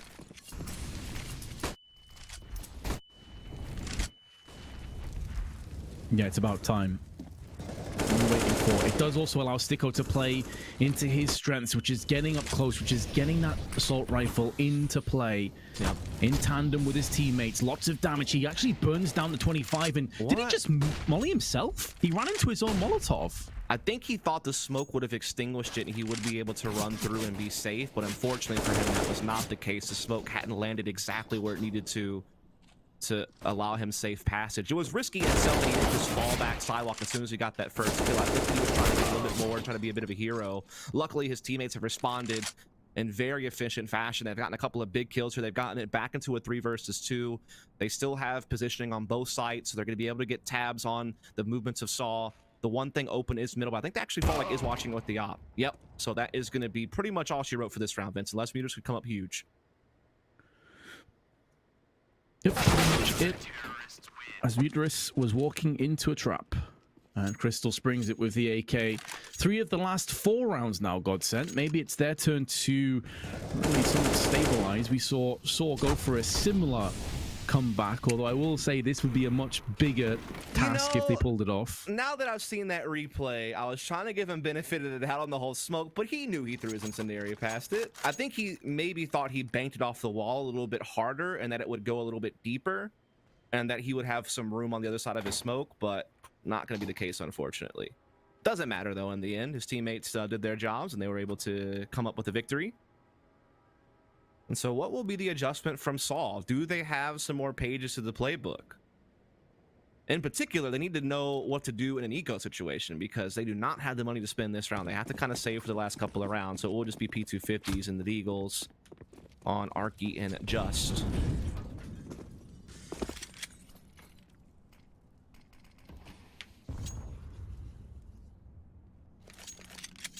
So maybe about to mix it up a little bit. These are the kind of rounds where, understandable, you roll the dice, hope for the best, just P250s and Deagles. Can also treat this as a mini timeout as well for the next round when you have some assault rifles back in play again.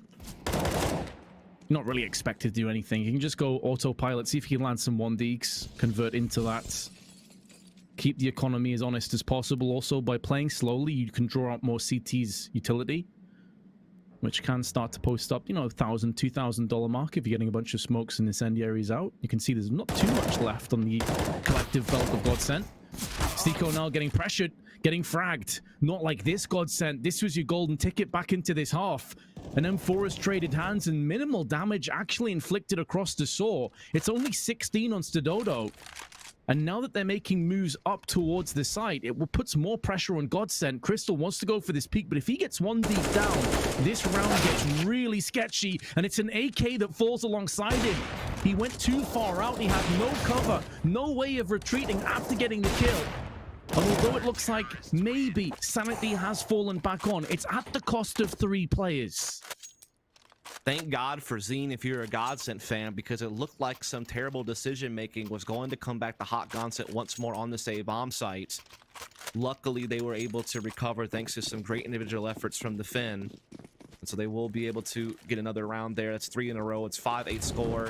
But again, Saul's had a pretty effective T-side overall. They've been very good at attacking this A bomb site. Godsent, though, have made some adjustments with Sticko rifling over the op and playing a little bit differently to the position that he's taken. So now it's up to Saul to make their adjustment back, but it's not going to happen this round, is it, Vince? Crystal and Sticko already striking first. Oh, still alive. How did he live? He got a smoke out when he faced Eco. That's absurd. The rest of his teammates are being put down, so... Yeah, it's kind of a small victory, unfortunately, Vince. It may not amount to much, but we'll see. Arcade's still on the site now. Arky going in first. Big entry. Farlig now needs to stay alive. Does at least put 1 player down with him, which is important. As long as you get the 1 kill on a trade, you keep your team ahead. Arcade doesn't have bomb either. That's the big problem here. He could have snuck through and maybe taken it over to the A side, but now the CTs will come into B together. They'll see that the bomb is down on the site. And now, while they don't know where Arcade is coming from, they still have good control of the situation. They have control. Arky was always asking a great deal. You could see what he was trying to do is try and catch that second rotational player in transition and potentially take it down to a 1v1, but just doesn't work out for him. I just wish he could have grabbed that bomb on his way. That would have really opened up his options. It's a nice attempt, but overall, Godsent have made the key adjustment on how they're playing against A-Ramp's opposition. And I feel like that's the key tweak that Godsent's made to their defense that has caused them to have so much success. But it's the final round of the half now. Unfortunately, Saul, slim pickings on what to work with here. A couple of MAC-10s, a couple of Galils, Muterus on just a Deagle. It's really opening up the door for Godsent to have quite the recovery this half. Oh, the flash timing could not have been worse, but how Farlig still stands to get 1. Very surprising.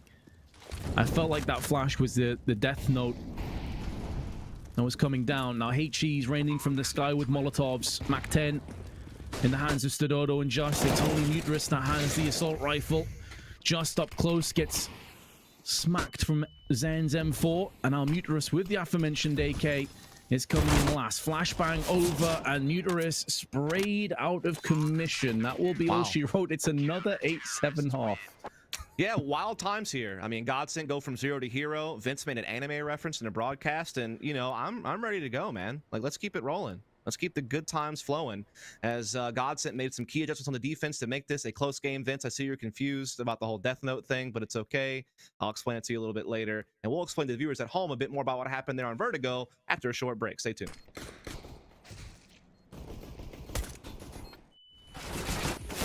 Talking, taking over pieces and shares. The bomb race sky high. Check the movement is here, yeah.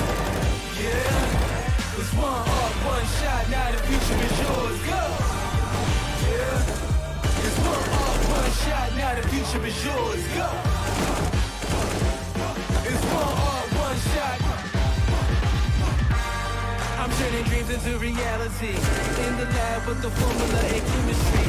The memories spark and motivate and make the industry shake. We put the bars on the brakes. I'm talking one chance at best, yes. Painting pictures for the cause, you keep the brushes fresh. Flip the color, work the drummer, passion never rests. Freedom is a teacher, under pressure, now we blessed. See, I was so go, go. It's one art, one shot, now the future is yours. Go! Yeah!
We're all about that 8-7 life here. The first map ended the very same score, albeit just slightly in favor of Godsent. And the fact that we're even at this score, Dust, is pretty mind-blowing considering just how bad that CT side started for Godsent.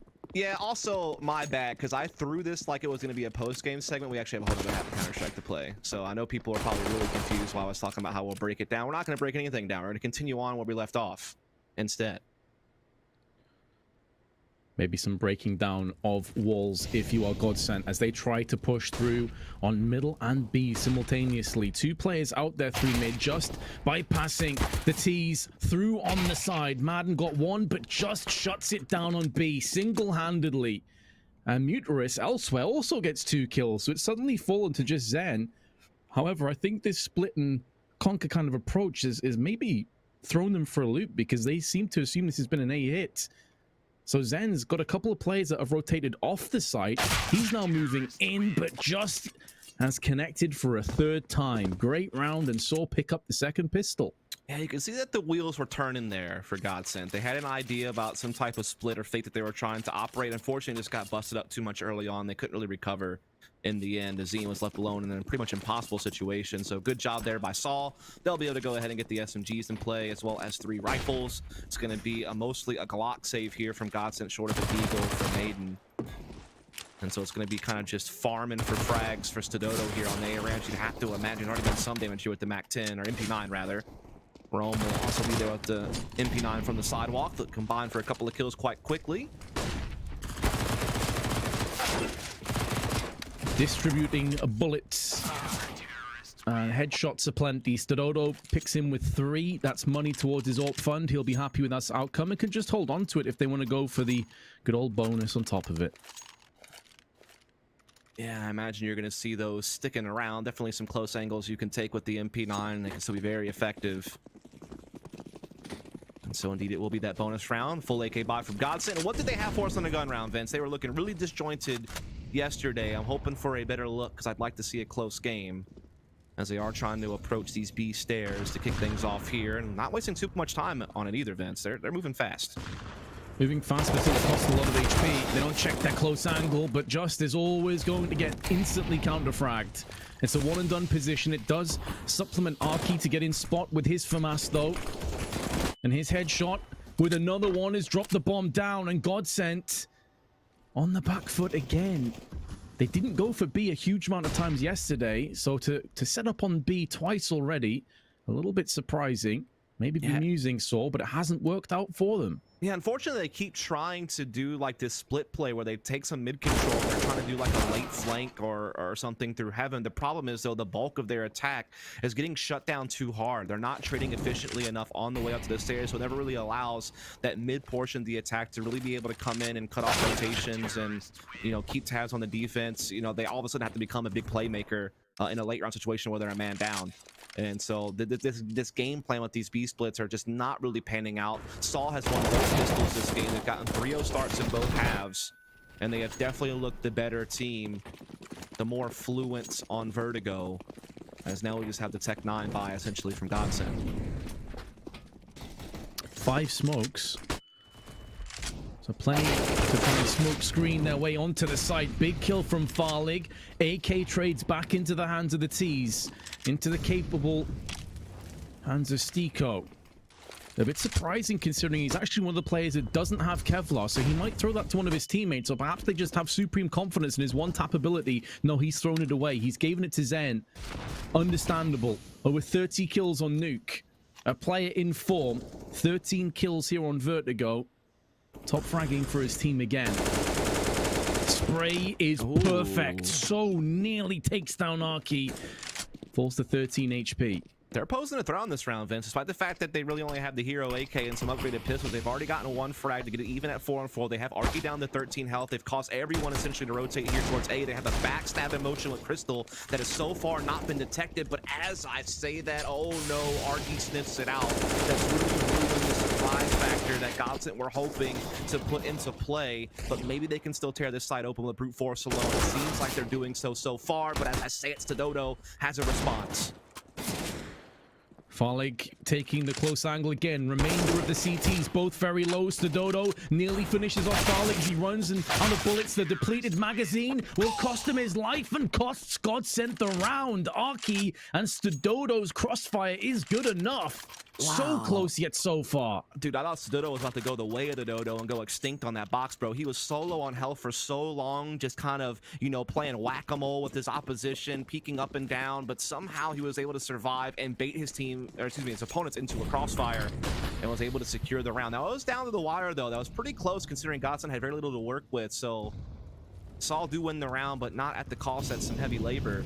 But they still come out on top nonetheless, and they have a pretty solid lead.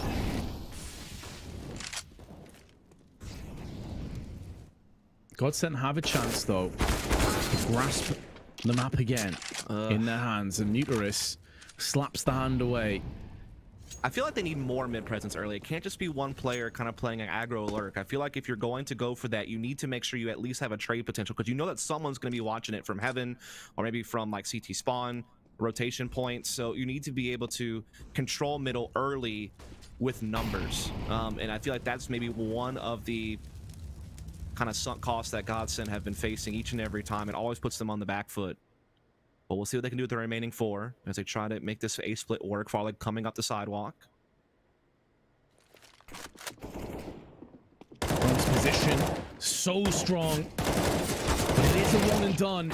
He's gone for 2, running out of ammunition, has to switch to the sidearm, and that gets him killed. 35 seconds left. Saw springing into action, and the coil slaps Farlig with the AK of Muteris. leaving Stiko in a 1-on-3, and with 25 seconds to play with, he does at least have control of the bomb, but desperately requires this frag onto Arky, and he's already been winged. Arky has no reason to stick around. He can just fend off, pull back with the rest of his teammates, and Godsend's woes continue. This will be 5 unanswered rounds on the CT side, and not for the first time this tournament. Godsend seem toothless on their T-half. Yeah. Indeed, they do. I think what that really boiled down to was just Rome being able to play that sandbags position without really facing any trouble. Normally, that spot is going to get Molotov, a very risky spot to take into CT, just because you know you might get flushed out into awkward space and basically go down for free. But there was none of that. He was able to get there safely. No one flushed him out, and worst of all, Godsend couldn't even trade him. He gets 2 kills before going down. That, for Godsend, is unforgivable. For Saul, it's just them continuing to play a solid defense here. As you said, they've been flawless on this half. They've had hot starts in both halves. It's kind of reminiscent of what Godsend was doing on Nuke, man, where they got 5-0 starts on both halves. Saul's done something very similar. 5-1 in the first half, actually 7-1 in the first half, and now they're 5-0 up here in the second half. So they just have had hot starts and never really looked back. Well, I suppose if we want to be optimistic and have a look at the sequences, that would suggest that Godsend will mount a comeback. That's what they did in the first half. I'm really trying to grasp at straws. Vince the Oracle here. I wish. The program. It feels like Godsend would have to tune into the Matrix if they will start to win really any rounds in their T-half. I'm not even talking about winning at this point. I'm just talking about a round. That's how devastated they've been consistently over the duration of these last 5. It has been quite dire for Godsend. That's certainly the case. They have at least been able to creep up A ramp and get some little bit of space to work with on the A side. Rome completely flash, but still able to do a little bit of damage. And Sododo is still standing as well. 4-on-4. Sododo still alive. We've seen him cause so much havoc from this very position. Even when he doesn't get kills, he's keeping the T fixated on this position, but through the smoke, Stiko threads the perfect bullet. Crystal now up close delivers and dispatches of Muterus. And whoa, that crossfire just killed 3 in the space of half a second. Great hold from Godsend. Finally something to get excited about. Yeah, I mean, you really can't sell that any other way. It's finally around the board after a long drought here on the attacking side. Maybe these rounds haven't even looked like they had a chance at winning, but finally they come out with a pretty dominant sweep with that A-bomb site. And they have full utility as well. They have an op for Farlig. Everyone's AKing up, and Farlig just needs to come alive a little bit, man. I feel like he's been really slow to start here. Same with Maiden, normally a pretty good fragger for the team, alongside Farlig and Zine. So they just need to kind of try to kick themselves back into gear. Meanwhile, if you're Saul, nothing you really need to worry about too much. You've only forfeited 1 round here in the second half. So far, your game plan has worked. They don't really need to worry too much about that one. Not yet. This is a spot that we have seen Justin previously, but he hasn't been here for a while. And with the flashbang, he's allowed the chance to peek elsewhere. Crystal neutralized. Godsend desperately need consistency. They need to get successive rounds. And the fact that Muterus is showing his hand at the back of the site forces away the attention from Just, and he will do the rest. Kills across the board, and Saw move. In fact, not move. They steamroll to 14-8. There's nothing slow or steady about this. They are ravaging Godsend. Yeah, it's a combination of Saul playing a really good Counter-Strike on Vertigo, and it's Godsend continuously shooting themselves in the foot at the beginning of each and every round. Why is it that they keep sending someone on a solo effort only to die and put them in an instant 4-on-5 with Saul having intel on their side on top of having the man advantage? Like, they need to play this together. If you're going to split, fine, but make sure there's a buddy system in place. Make sure you can trade, or make sure you're playing safe on the solo effort.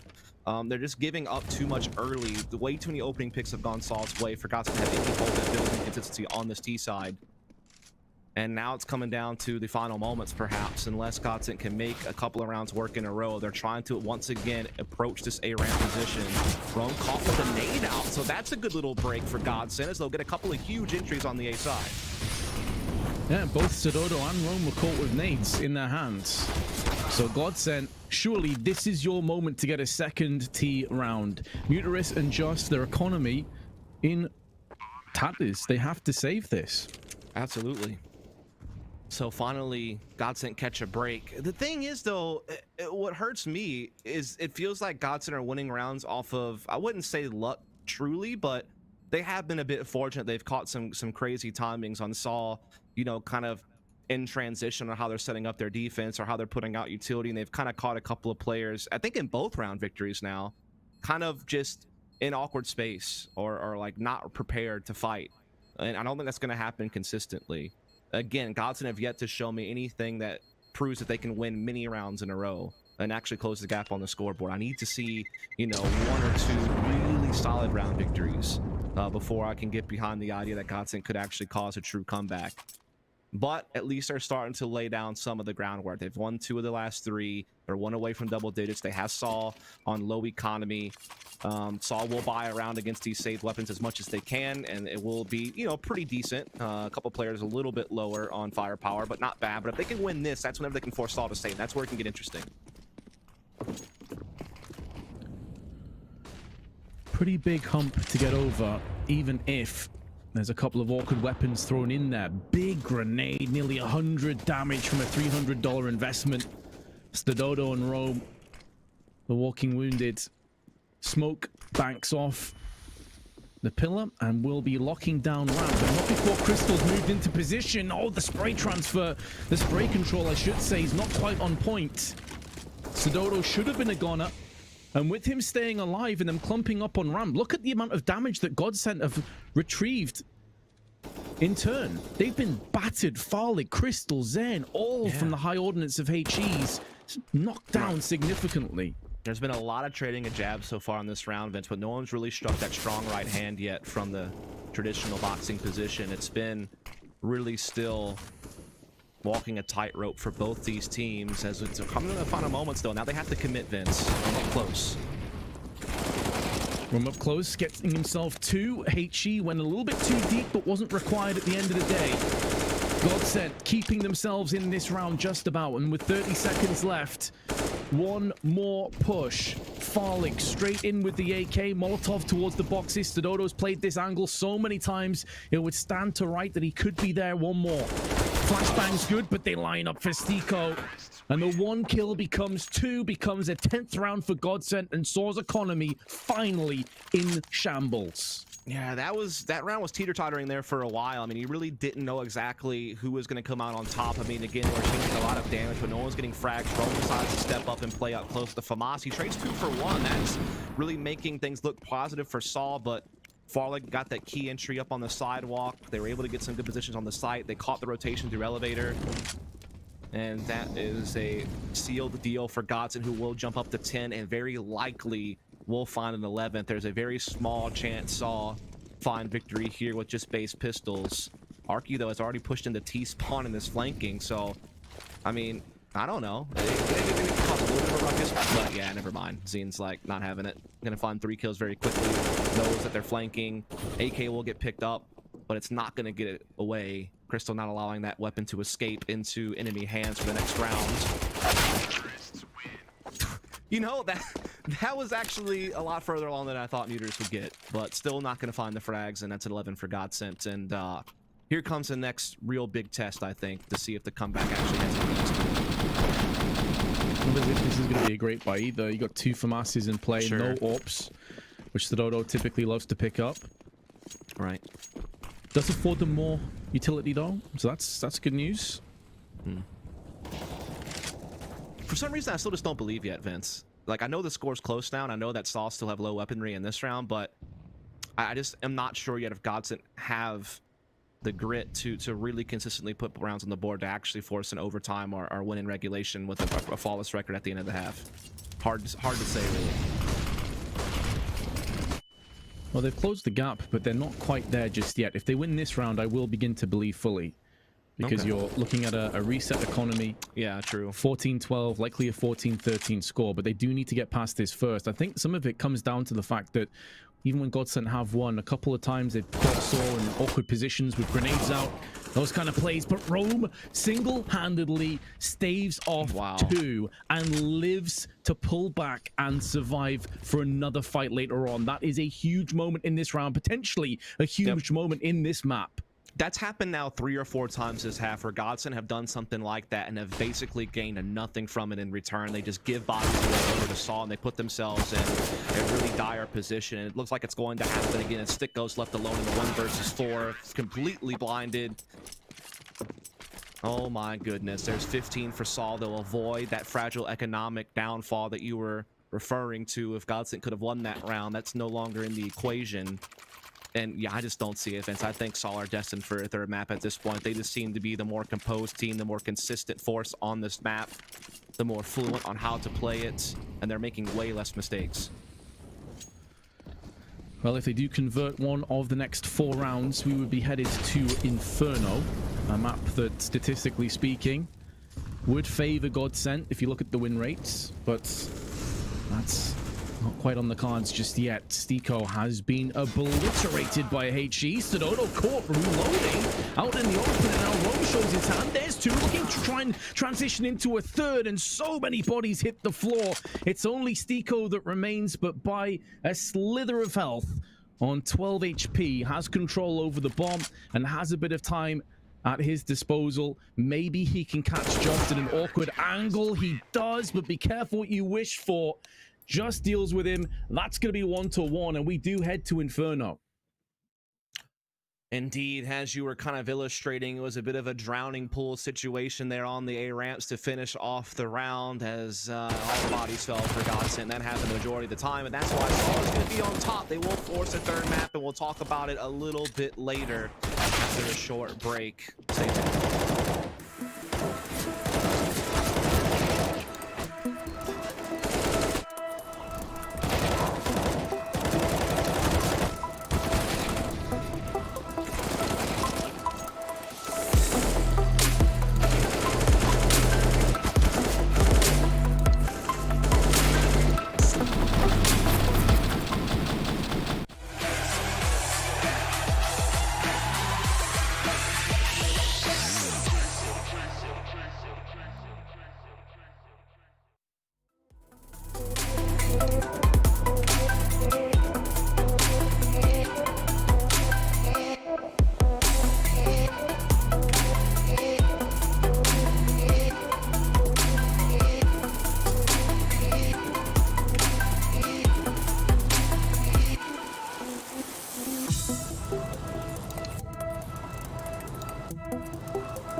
A roller coaster ride of Counter-Strike in our second map in this best of 3. Vertigo slides the way of Saw in a 16-11 victory, and with that, they're taking us to a third. Inferno will be that final battleground and the last lifeline for either of these teams to be making it through to that grand final and fight for a spot at Flashpoint 2. And at one point though, Vince, I think you'd be forgiven for thinking that Saw would have closed this out even earlier, because that first half for Godsend, they initially struggled so hard to get those CT rounds on the board, as Saw were up 7-1 in the first half. Yeah, they had a fantastic start, and I kind of touched on this as well when we were casting, that when they played yesterday against Windstrike, it was their CT side that looked better. They got a 6-0 start. They were looking really good. It was the T side that let them down. They did mount a comeback, but it felt like it was too little too late, especially as both halves saw basically kick off really, really well. They got a 6-1 lead on the second half, a 7-1 lead in the first half, and you put the two of them together, that's already 13 rounds. Like, that's a huge amount of an advantage that you have over your opposition, and Godsend could just never really close the gap. They just didn't look like they were capable on Vertigo again. Yeah, it's like deja vu in reverse. You know, like Nuke was basically the same way for Godsend. They got hot starts, both cats never really looked back, and it was the same way here for Saw. It was really quite the dichotomy at that point too, because Saw looked like a team that was super well composed. They, knew exactly how to play the map. They had a game plan. They stuck to it. They had good fluency on the map, and they had great frag distribution, right? I mean, their bottom fragger was only 4 kills away from their top fragger, so they're getting full production out of the lineup. Very similar to how Godsend was operating in the previous map. And it just looked, again, while they weren't as bad as yesterday, they still looked very lost on the Godsend side. They didn't really seem to be on the same page on the T side. Their timings were a bit off on some of their splits, where they would just like lose members early and had no real response. They just looked too disjointed to ever really pose a threat consistently to Saw on that map. Yeah, and it's kind of crazy that we were focusing in on that T side so much, as as you just said there, Vince, their CT side wasn't looking that great until they managed to sort of mount that comeback, managed to make it a pretty even scoreline going into that second half. But again, we go on to that T side for Godsend, although it is slightly better than what we saw when they faced Windstrike yesterday. Still not the same sort of form we'd be expecting out of Godsend necessarily. Were you seeing some of the sort of similar issues that we saw in that Windstrike game coming up again? Yeah, I mean, I think there were a couple of times where like one player would get caught by themselves, either in middle or on the opposite side of the map that their main team was attacking. And when you give up that kill, not only are you giving a man advantage over, but you're giving all the information. It kind of telegraphs what's going on, and it allows the team to rotate and feel a little bit more comfortable setting up all across the map. So I think that was definitely in play a lot of the time, once again, on the T side here, just as it was against Windstrike yesterday. It wasn't as sloppy, but it still was far from what it needed to be to really have any success. And again, even some of the rounds they won, if we're honest, they got a little bit lucky. They caught a couple of timings where CTs had nades in their hands or something along those lines. And meanwhile, they weren't doing their due diligence just to do basic stuff like mile out sandbags or, different things that are just basic that you have to be able to do to get map control. And none of that was really there for them. Yeah, I know we've been focusing a lot on maybe some of the shortcomings of Godsend, but we've got to give it out to Saw. They looked really, really solid. Do you feel like there was a particular turning point for you, Vince, in those sort of final few rounds where Saw just sort of found out where they needed to be focusing on and used it to close out the map? I think some of it was just consistency, like Dust just touched on there. Some of the rounds that Godsend even picked up were just a bit fortunate. And sometimes the best thing a team can do is nothing.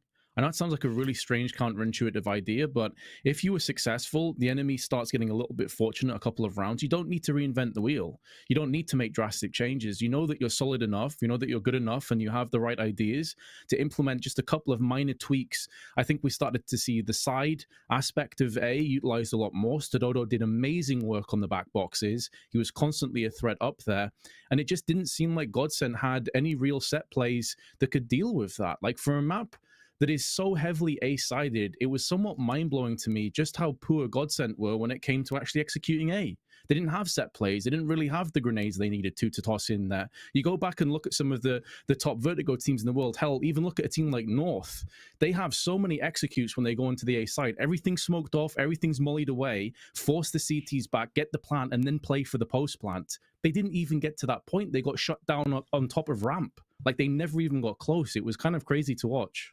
Yeah, I love that you pick up on that point there of just kind of keeping things simple. And if something's been working, just don't try and fix it. Just keep on doing that, because it was a point that you brought up with Forge yesterday. And when they did, just start to keep things a little bit simpler, keep doing stuff that they were sort of familiar with, that's when we started to see them sort of put those rounds together.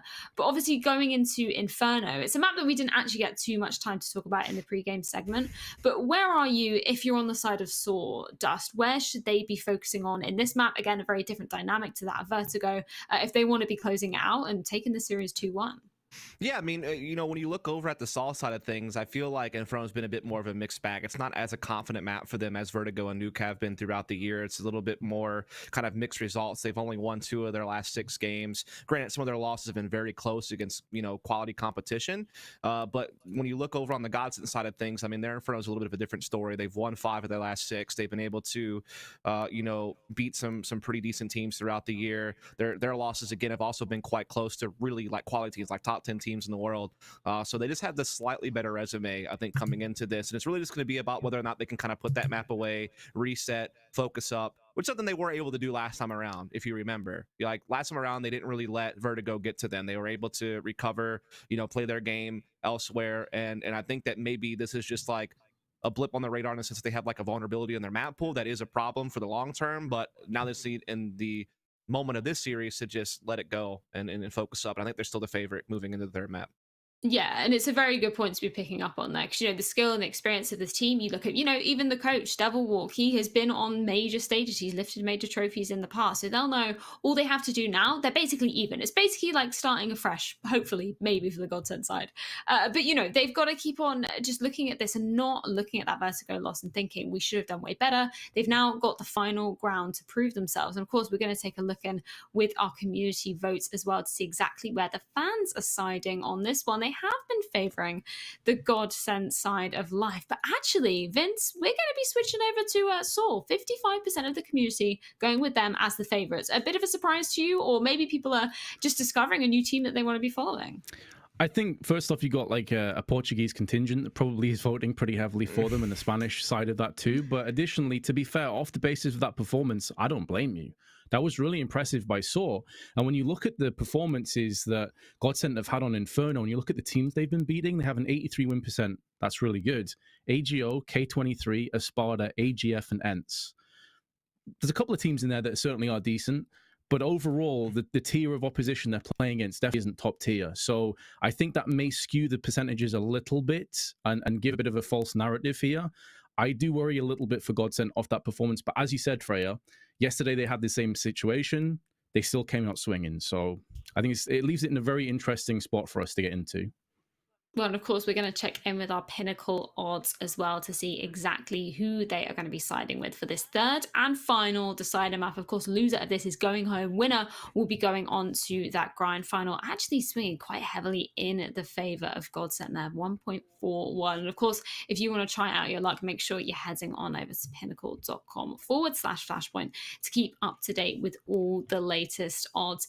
And I think maybe something that we should touch upon before we head into Inferno. I'm wondering from your perspective, Vince, we saw players from the Godsend side, maybe players like Farlig, not having the greatest of games, even players like Zen just on that Vertigo, considering he had such a dominant performance on that first map of Nuke, a little bit slower on Vertigo. Is there anybody that you're really going to be looking into coming onto Inferno as potentially the difference maker for that Godsend side? Well, considering that it was Crystal top fragged on Vertigo, that definitely is a bit of a red flag.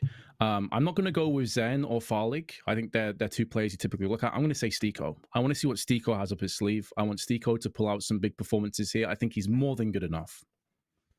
Yeah, I think that's actually a really good choice, considering, he's a player that's been around the block in terms of some of the international teams that we've been seeing, Dust. So, if we're talking about experience of being under pressure and on these big stages, he's a man you're going to be looking to. Oh, absolutely. I would agree with Vince on that one. And another thing I would say is Vince made a pretty good point about the fact that, while Godsend has a high win rate on Inferno, they haven't really beat the best quality teams. But the same could be the same for Saul. Their wins are against teams like GTC Bulls and Tenor Life Titans. Have you ever heard of those teams? I haven't.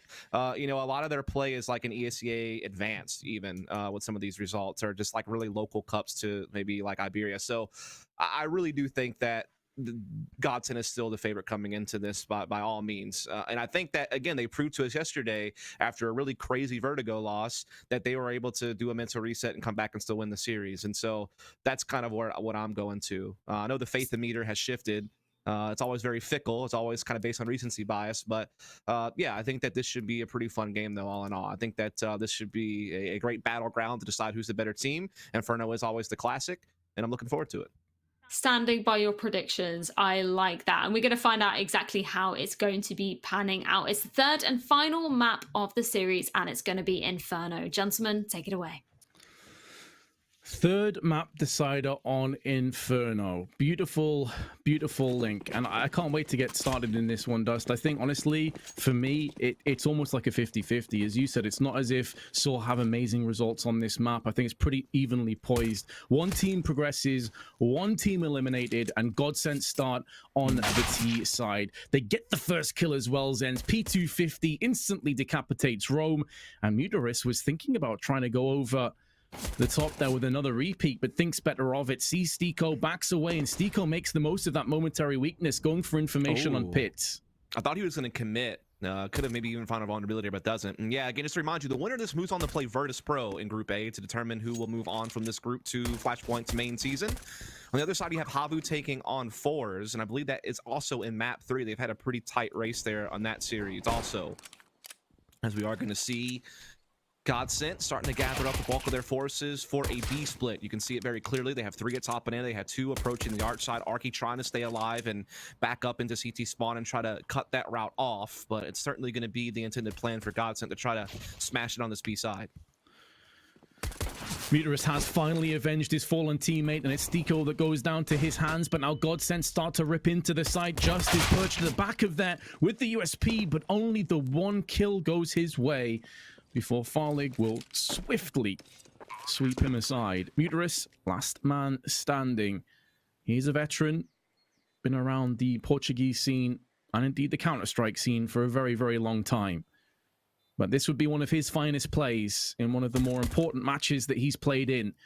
And Crystal hasn't really given anything away on Coffins. Mutaris understandably decides that Kevlar is worth saving. Additionally, he's taken no damage, so it's an easy upgrade to some head armor if he wants it. It could be worse. I mean, you know, maybe able to save a Kevlar in a pretty unwinnable round. So Godsend take the first blood in our third map. Yeah. Mid B is just so hard to defend against, especially whenever you don't really have utility in a piss around situation like this. And so Godsend crank it out at just the right time. Big kills from Zen there. Got some help, of course, from Farlig and Crystal. So just a pretty textbook and, you know, clean B split there from Godsend will get them the 1-0 start. We're actually seeing Saw force buy up heavily. They even got a couple of MP9s in play on top of the Scout, not just upgraded pistols. So they're really going tooth and nail at this, Vince. Yeah, they are. And as I just mentioned, because Mutaris didn't take any damage, it's only $350 investment to get full head armor Kevlar. So he's got an MP9 behind it. It's not like he's going to be an easy frag either. He can get an extra smoke and a HE on top of it as a result, which he's lining up through middle. Bit of chip away to Arky. Big grenade damage to Mutaris. And now Rome needs to try and hold on for dear life. His teammates are smoked off on the other side. 2 of them are locked in position. Arky doing excellent work, getting a kill, but also a big tag onto Crystal, who drops to 17. They're plummeting in health bars on the T side. But Farlig stands his ground for 1, just hiding.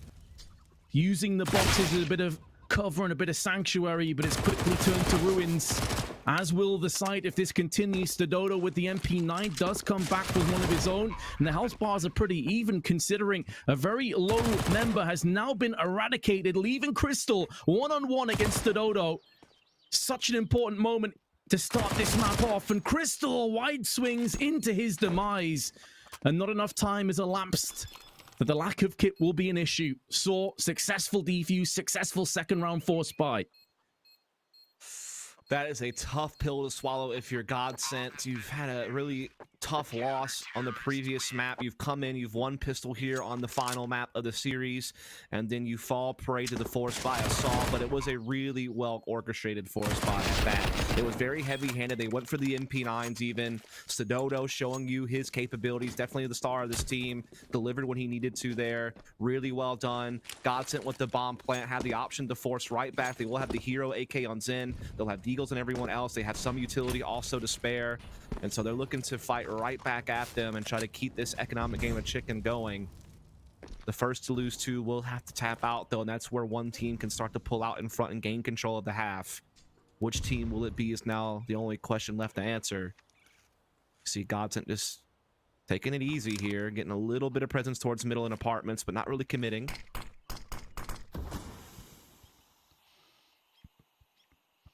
Only 2 smokes remain. One has been depleted by Saw. Does bypass Stiko's vision. He is the only player that's interested in apps for the time being, but the rest of his squad now making moves up middle.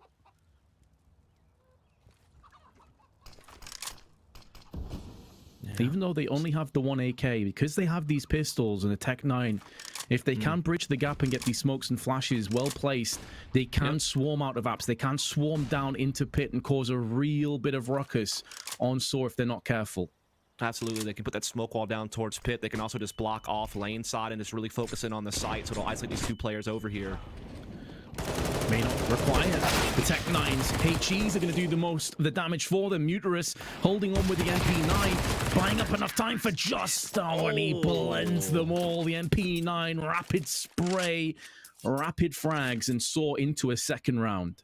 That was a great little run at first from Godsent. They put a smoke down on the site. That way, the only people that they had to worry about were up lane and into pit. I would have preferred to see one of those smokes laid down on pit, and they could have been able to focus on balcony on their way out as well. But either way, they were getting a good little take at first, but quickly taken care of by just MP9. And now it is going to be the full-on save from Godsent, so they have lost that first economic battle.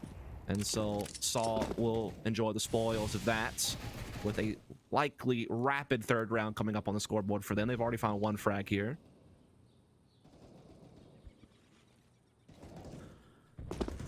Spoils of war will be pretty tasty for Saw, especially if they can take this round as you'd expect them to do so. Stiko gets battered by the nade and finished off by Arky's AK. No guns, and $1,400 investment. Actually, the investment came from the 2 fallen players of Madden and Stiko. You can add Zen into the mix on the fallen heroes on the tees. Crystal has a chance, but it's a Glock, and he's missed his opportunity. Probably gets sprayed down. He's trying to burst. Go on, Crystal. Land the headshot. Do it. Make Vince happy. Make him he's proud. so unlucky. He lands it as well, but it's the Glock, so it's absolute trash. Are you disappointed? I am. In your son? Okay.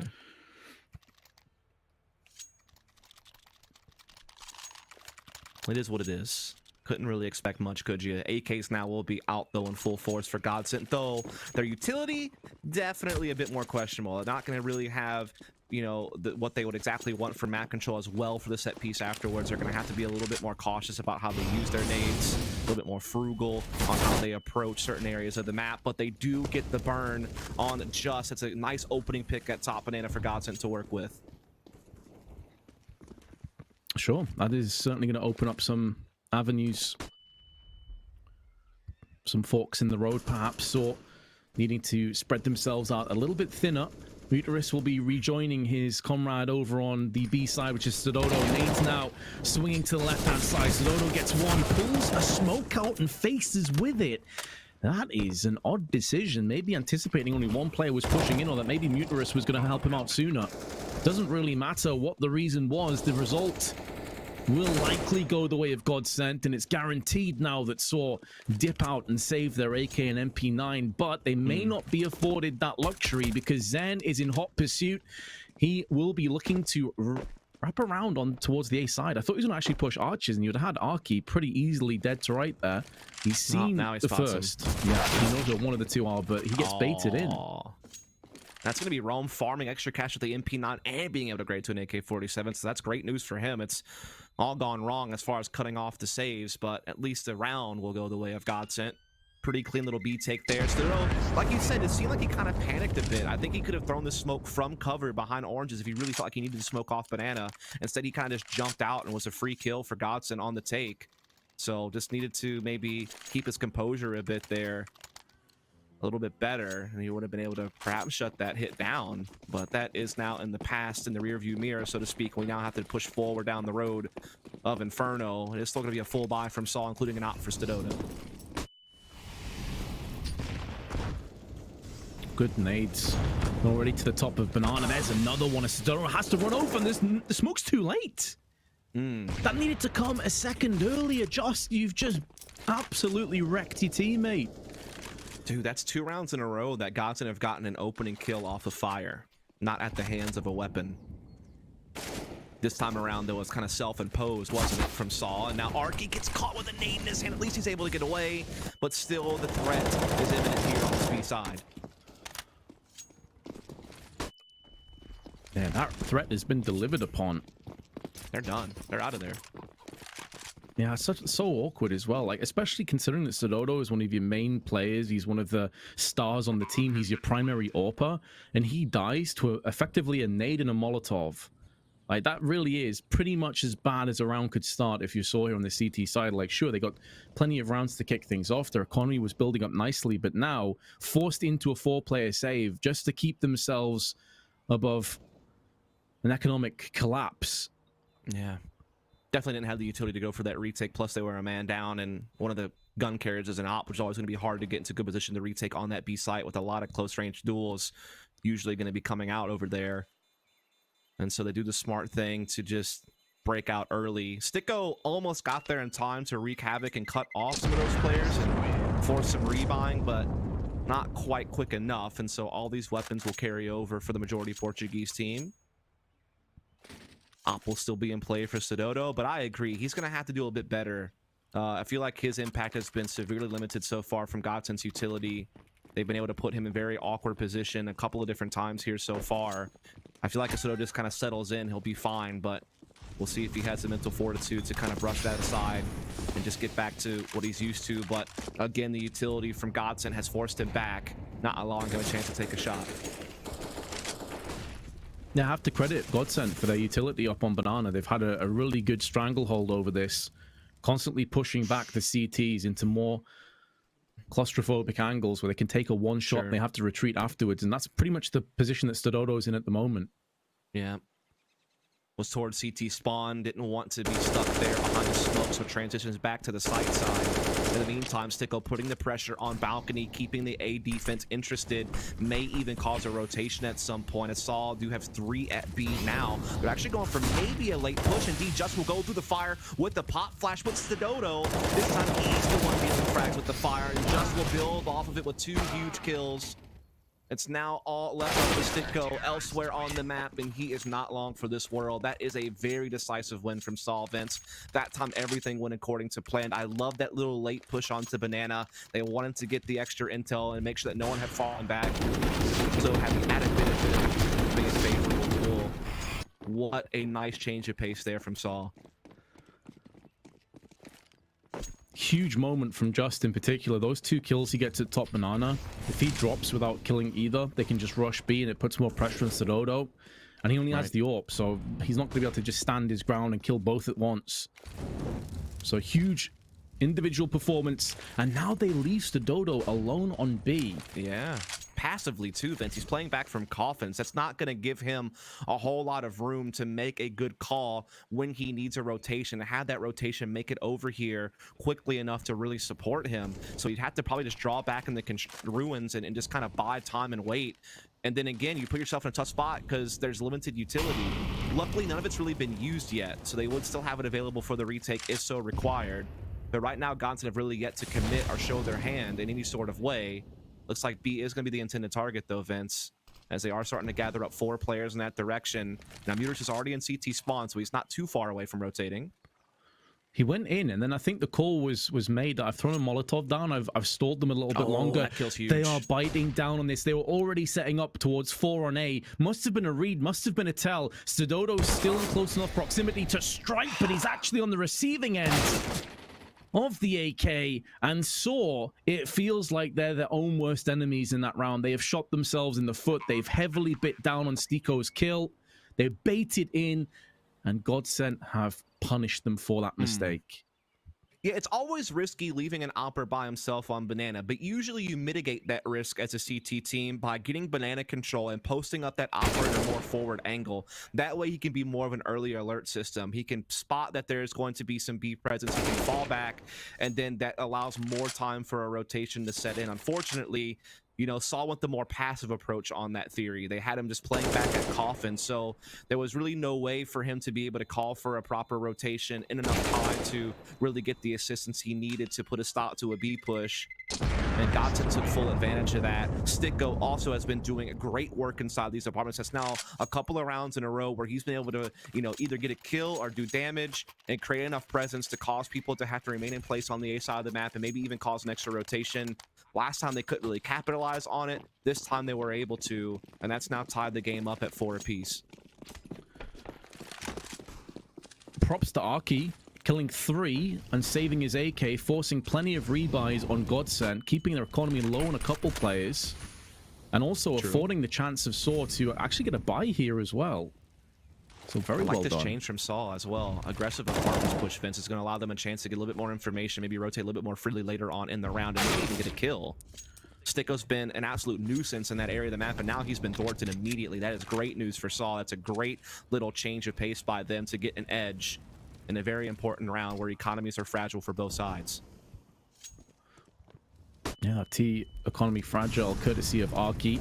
See if Saul can make the most of this now. CZ up close on Just. Big headshot to kick things off. Stododo holds on for one. His one frag should be good enough. It's a 2v4 retake, using a slight gap in the smoke to try and pierce through there for another one. Another kill to Godsent surely would be lights out. Post plant falls upon us. Farlig still alive with Zen. 2 big, powerful, heavy hitters, but one's now been sent out of the round, and Zen comes out. Stododo whips to his sidearm, pistol whipping Zen across the head. And it will be Saw taking the lead again, 5-4. Yeah, they are pretty quick to respond here. They're not really allowing Godsent to build up too much momentum or get too much of a win streak rolling. Yeah, sure, Godsent's won 4 of the last 6, but these last 4 rounds have been back and forth, which is keeping the economies honest for both these squads. But unfortunately for Godsent, they're going to be the initial victims of that. They're going to be the ones that are going to be on the back foot first, which gives Saw a chance to maybe escape their economic woes, if they can get a clean victory here. They'll have certainly a good opportunity to do so, as they're really only battling against upgraded pistols. Of course, those Tech 9s can be a problem if they can get close range. But other than that, Saw are sitting pretty, all things considered. Coming onto this map, Zen had 50 kills. A top fragger on either side by 10. He's on 7 at the moment. He is top of his team, but not even close to Stododo. He's been a class above. Yeah, I like his recovery too, Vince. We were talking earlier in the game. He was having his struggles, right? He was getting caught out by utility. He suffered a couple of quick deaths. He seemed like he was panicked at times, even getting caught with smokes in his hand and things of that nature. But now he's really settled into the game, and he's had a lot of impact. Always felt like he had to perform if Saw wanted to win this best of 3. Sure. They are well positioned, not necessarily to win from this point, but to give themselves a solid advantage. There's the double nades that we've seen in the past as well, and a very similar purchase the last time around. Zen and Farlig are both picked up kills, and there's Stiko, the quick peek, shoulder peeking him with the deagle. Mutaris a little bit off with his spray, but at least wounding Stiko down, make him think twice about re-peeking, but he's ran out of ammunition and health on top of it. Stododo with the CZ at this range, not likely to land frags. It's a post plant flicking across, and he knows the last player was last seen in apps. He saw him with his own eyes. He can stick on this bomb. He has a kit. It's going to be so close. Tico thinks it's a fake, but it's not. He holds down, and Stododo showing he's not just brawn, he's brains too. His brains will get put out the side of his head from Stiko, but it doesn't matter. He's won the round for his team. Yeah, the Guardian Angel there. It's looking like us were going to rob Saw in that round. They were making big things happen with limited resources, big kills and trades, but Stododo, again, like you said, had the read, knew that the bomb wasn't really planted in a spot that could be quickly checked. So he just stuck it knowing that he was going to force his opponent to have to push deep into the site to clear him off of it. And having the kit gave him, you know, the luxury of time to feel confident that he can make that happen. That's now 2 defuses in a row for Saw. 3 of the last 4 go in their direction. Godsent with that bomb plant, though, and with the fact that they didn't invest really too much into the previous round, will be able to get the full buy. In fact, Sticko is even able to carry an op over after losing the 1v1. So that is going to allow Godsent to have, you know, their best foot forward in this round, and what could be a very big moment in this half, a chance for them to really complete the comeback, or a chance for Saul to really steer them off. Madden going up by his lonesome. A trade favoring the T's heavily, but there is a third player. They haven't typically played 3. In actual fact, often it's just been 1. Will they anticipate this Godsent? Now they know it is as factual as the fire in front of them at the top of Banana. Muterus fully flashed still, just spraying out Crystal. And now another player's moved into position over on B. That will be Rome, who pushes through the smoke, but only with 1 kill to his name. So Sora getting kills, but they're actually coming out behind on each and every one of these trades. Yep. And that's Arky with the AWP. Yeah, it's just trading efficiency, Vince. Godsent had it in spades there. Just a little bit better with the utility and the crosshair placement. Good thought from Saul, laying a third player in there, but it didn't quite work. And now Arky has a tough 1v2 ahead of him with an op in hand. Not ideal. No incendiary either to deal with one of these 2 angles. No kit. He has to go in for kills the second he comes in here. Maybe even if he no-scopes Farlig. He's a goner from the second player anyway. Stiko takes him down easily. So 6-5. And this is where that previous round, the 1v1 that Stododo wins, catches up with them. They lost 4 players, 5 players actually. Stododo died after the defuse. Yeah. So they're screwed. They have to force. Yeah, again, we talked about how both these economies were really in dire straits, right? It was going to take a couple of clean wins in a row to kind of dig yourself out of the hole and give yourself a huge advantage and really start steering towards a big half victory. But instead, it just continues to be the dangling carrot for both these teams. Neither have been able to reach it just yet. But this is the chance for Godsent. It is going to be a low buy from Saul, a chance to win a clean victory, a chance to tie the game up and set yourself up for the long term. But this crossfire at close mid could be a problem. Indeed, it won't be, though. It has been absolutely handled with swiftness. Only 2 left now for Saul. At least Godsent showing the mercy and finishing off Saw quickly. They won't play with their foods. They just dispatch them. And they move towards the A site. They did lose 2 casualties, but keep in mind, this was a force from Saw. Right. So taking 2 players down is not good enough. They need to actually take another 2, you'd feel, and maybe have Just save one of these weapons.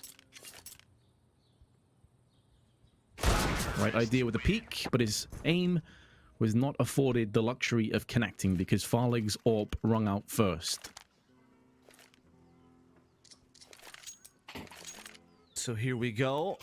Godsent will begin to start enjoying the fruits of their labor from the last couple of victories, where they should have essentially a freebie. It is just USPs after all here for the CT side. No utility, no armor, no real hope at posing a threat other than a gimmicky stack. And I mean, hey, if Godsent wind up committing B heavily, there is some small hope that there's a death by 1,000 paper cut scenario that plays out for Saul, but the likelihood is slim to none for real. Even Crystal having a Mac 10 can be able to just go out there and scout for information and figure it all out. Yeah, and he's the kind of guy, the kind of IGL that doesn't mind throwing himself to the wolves. He knows he's not supposed to be a top fragger. He knows he's not supposed to be having the pretty score lines, and he does get 2 kills anyway for his aggression. The honor of going in first is his, and the honor of Godsent leading has now been put into place. The last 3 rounds go their way, 7-6, but Saw will have a bye. Yeah, still going to wind up being a pretty close half when it's all said and done, but how big can it get for Godsent is going to be the question now. Can they actually win out the 9-6? That would put them in such good position, especially since they started off the half 1-3. That would be quite the T half for them. Would really set them up in prime position to move on to play against Virtus Pro in the grand finals of this group. But if Saul can contest and get to 7 rounds even, they would really keep themselves within, you know, prime striking distance. So this is still very much up in the air. In a very nitty-gritty half.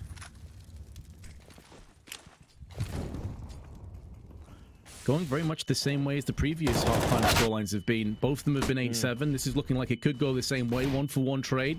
2 more players on B. Ooh, was Madden thinking about pushing CT spawn? Doesn't really matter. Mutarus puts up the roadblock and that grenade chunking all 3. Spray out through there as well. Now just the back of the site on triple box. Looking for a triple frag. He's got 2 so far. Farlig's up. The only bastion they have left. What a beautiful flick onto Mutarus. Switching across to the FAMAS. 13 bullets in the magazine. Can hear footsteps going into ruins. Has time. Has the bomb. If he could somehow escape out of here, it would be quite ridiculous. But Arky is going to make sure that doesn't come into play. 7-7. Yeah, that would have been quite the miraculous effort there if he was able to do that. I really kind of question that from Godson. They've been so good at trading with numbers. I'm surprised they sent Maiden through a smoke in a 1v1 in CT spawn. They haven't really gone for a play like that yet, so maybe they were hoping to catch, Saul way off guard. And obviously if he wins that duel, he gets control of ruins and B is falling no matter what. And so it was like a very high risk, high reward play, and it just didn't pan out, and it really allowed Saul to clamp down and lock in the round as we go into the final of this half.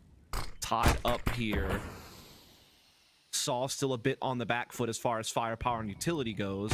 Meter's still on the MP9, but Stododo finding that op pick changes everything. Now they have the advantage. Now the pressure's on Godsent, who have no presence banana any longer. They're almost somewhat funneled into the safe side of the map, or at the very least, they're going to have to spend a lot of utility to get B back in their control as an option.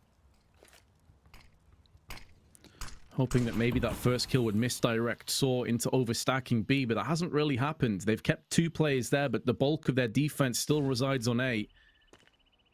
Looking to try and neglect the oncoming T's up middle, but Farlig will force them to respect this prowess. 2v4 effectively for the next few moments, but there is a third player now rummaging back over. That will be just shy of 45 seconds, and now the execute starts to come in. Rome tossing down the smoke to keep himself alive. Perched up in the pit, but Mutarus with the MP9 up close will stand his ground for 1. He's been tagged. Good flashbang tossed in, but it's going to do more harm than good at the end for the CTs. And now Stododo, typically the lone B defender, has to try and come out and clutch out post-plant. Feel like this is so difficult.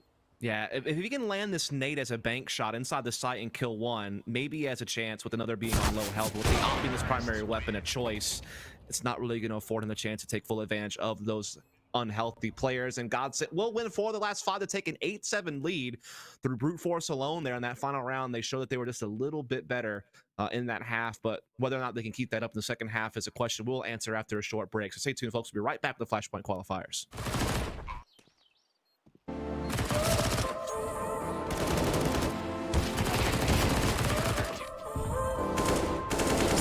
You're here again, knocking at my door. A little too late for, I'm sorry for. The lights went out cause you kept cutting the cord. Then I started to fade into your gray. See, I finally opened up my eyes.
as close as could be. 8-7 will see the two teams duke it out one last time. One team gets eliminated, one moves a step closer to qualification for Flashpoint Season 2. It's Godsent that narrowly lead, but it is the smallest of margins, Dust. Crazy thing is, the other series between Havu and Forz in Group B to determine that finalist is in the same boat as us. They're also on map 3, and it's also 8-7. It's just on a different map. It's on Nuke. So these lower bracket rounds have been very intense so far today. Oh, yes. Every bit as close as we anticipated. Some of the scores haven't been necessarily close, but the first halves always have been. It seems like it's the second half where one team really just starts to run away with it. We'll have to see if that happens again. Yeah, my gut feeling is that Saul didn't get enough out of that CT side. They had a pretty good start with the 3-1 lead, but I really feel like they gave up a little bit too much. It just depends on how strong their own T side is. I'm not super familiar with it, so I won't try to, speak out of nowhere, but I think it'll come down to these early rounds. If they can get, the jump and get the lead right back, then maybe they have some hope, but looks like it's going pretty well so far. It's been a pretty strong A stack, and the thing is, Godsent are really assertive at middle, and so they're going to try to do, this is a huge flank, Vince. 3 players committing to flanking Banana. Only 1 player on the side itself. It's all going to come down to timing. Yeah, now they That's need huge. Crystal to do something. They need Crystal to get at least 1 kill, or at least stay alive. He will stay alive. That's big. If he dies at the cost of Stadudu, that probably isn't a huge amount that's going to bother them a great deal. Mutinous now with the Glock up close gets double peeked up on the broken wall, but also the wide swing.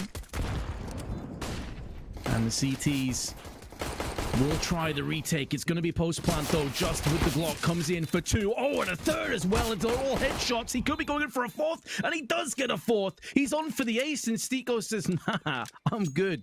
I'm good. I'm just going to get the hell out of here. He's against the Terminator, and he doesn't want to do anything. That looked like it was going all the way for Godsent. They're doing everything correctly. They got the first kill with their flank up middle. As you said, Crystal able to stay alive in ruins, buy time for that flank to fully establish itself through Banana. I do kind of wish that Godsent would have committed more numbers towards CT spawn and not have been so one-dimensional on this retake, but at the same time, forget all that nonsense. Justice pulled off a hell of an individual play. I mean, that is brilliant work there from him with the Glock. Absolutely fantastic stuff to tie this game right back up. As Godsent will go on the force buy of utility and upgraded pistols, trying to challenge Banana here a bit, try to get some chip damage, but not really going to find Indy, and actually they're forced to tap out on this top Banana control. And now they're the ones eating the damage as Maiden is taken down halfway.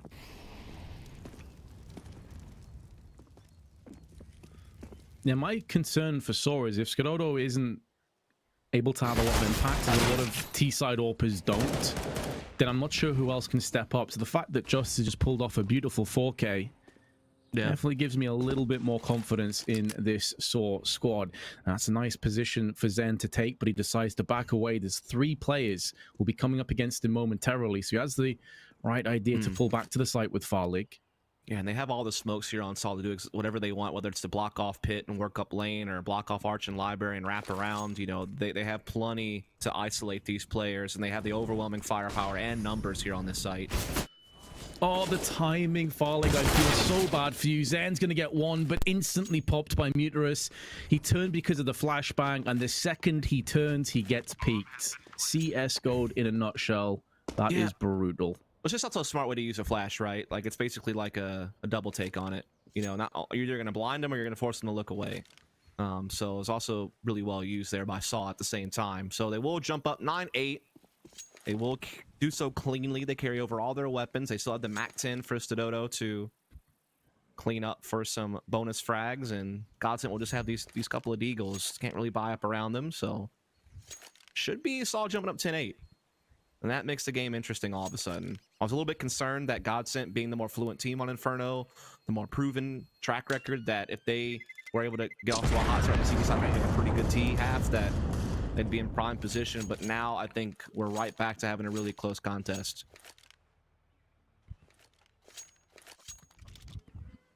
Oh yes, this is a incredibly difficult to call game. You would have to say that Saw now have the advantage, not just in terms of the scoreline, but the fact they've got Godsent on the back foot, economically speaking. Molly is good. Madden will take damage. Was hoping for a peek so he could get a 1D on his way out. Still staying pretty up close. There's two more players there, banking the Molotov off the wall towards the backside. Oh, Madden on the cross, and he stays alive as well. Ouch. 27 HP. The fact that he survives that is actually insane. Not just the kill, but to live as well. Ridiculous. Yeah, and it also forces Stall to work a little bit harder for this round now. Like, they didn't get the mana control they wanted. The time isn't dwindling just yet, but they don't really have any map control. The bomb is still back towards their spawn that they're just now grabbing. And really the only thing they can hope for is just brute forcing with their higher firepower. And they also have still plenty of utility for a full B-side execute. They can smoke CT spawn. They can smoke off coffins. They have the flashes and Molotov to deal with oranges and the side itself. And there really is still only one player there. That's going to be Farlig. They're really kind of gambling on the A side of the map. Farlig, though, kind of feeling this pressure, might be able to call for a rotation soon. And it's still very much favoring Saul, for honest. I mean, that was a cool little play from Maiden, but will it really amount to anything? That's the question. Doesn't seem like it. It may not amount to anything now, but at least it does give them some Kevlar to play with in the next round. I expect they may set up for like exit frags and just hold on to the Kevlar. I mean, the P250 is basically expendable. Yeah, it was a gamble, right? Like you hope that they maybe go A and you have a chance at the round. If you don't, yeah, you just save the armor, as you said. But actually, Maiden looking to take it a step further. He's trying to see if he can't win this. I mean, he's got money to full buy. Right. Yeah, indeed. It's understandable that he'd go for this, honestly. Like, you can buy anyway. The only reason I could think they may save is because of the Kevlar, but they can also post up for some exit frags and see if they can let the bomb do most of the work for them.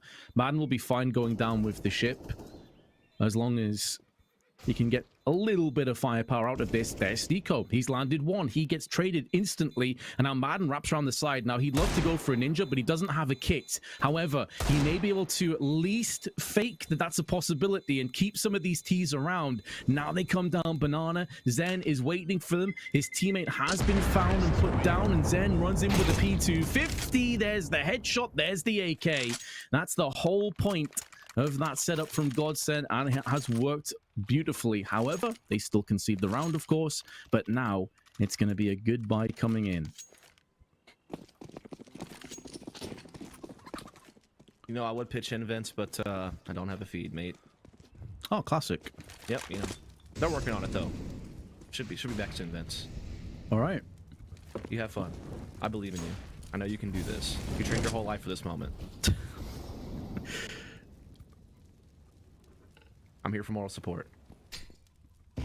Not missing too much at the moment, Dust. It's been a pretty slow round. Saw fairly passive, but starting to make some inroads up Banana and also just outside of Apps. Arky's pushing in alongside Rome, who now drops back down into second mid. Godsent with two players over on B, Crystal and Madden in hot pursuit. They have already used a smoke over there, so it's only Crystal that has one left alongside Stico and the entire squad. With over a minute to play with, doesn't bode fantastically well for Godsent. They're going to need some kills. Farlig's been hitting quite a few shots. He's on 13 kills at the moment, joint top with Zen on his team. Meanwhile, top fragger Stadodo on 14, but just has 18. And Saw moving up behind the smoke, wrapping around the side of Arches. Now, Godsent have given this up. Go out for the peak, and Farlig misses, shooting between the two of them. Zen gets one, trying to bypass all the flashbangs, but now gets punctured from the back of Just. 30 seconds, Stico goes in, moves out of position, and is punished as a result. And Saw will get an 11th. Godsent sent packing again. And even though they were able to save an AK, Zen had a nice little boost to his economy. The rest of his teammates, they're struggling. So maybe with these two saved guns, they can force together something. But the fact of the matter is that the 4 Portuguese players and the 1 Spanish player of Saw are looking in pole position. And they're starting to drive away with this best of 3. Godsent facing the very grim, real possibility of elimination.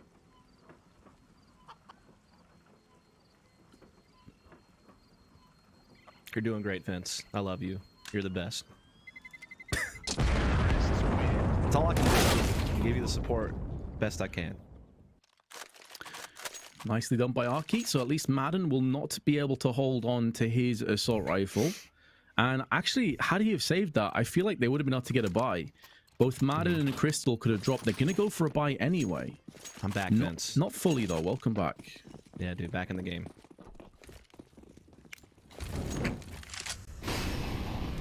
To be fair, I went 2 days without making it, so give me one.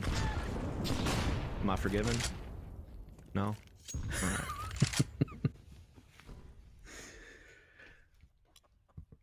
Godsent, as you said, in a little bit of trouble here, just with a couple of saved weapons and some deagles, a chance for Saw to keep building this lead up. They have been playing a really solid Inferno. They had a great CT side, particularly early on in the first half. They had a little bit of trouble in the last 5 rounds or so, but still put themselves in a respectable scoreline. And now they are up huge here in the second half. Granted, we haven't seen a lot of full buys out of Godsent just yet, so they haven't passed all the tests, but they're done what they needed to. And Zen, that round, great work with the headshot there down middle. It caused his Saw to have to work a little bit harder for this.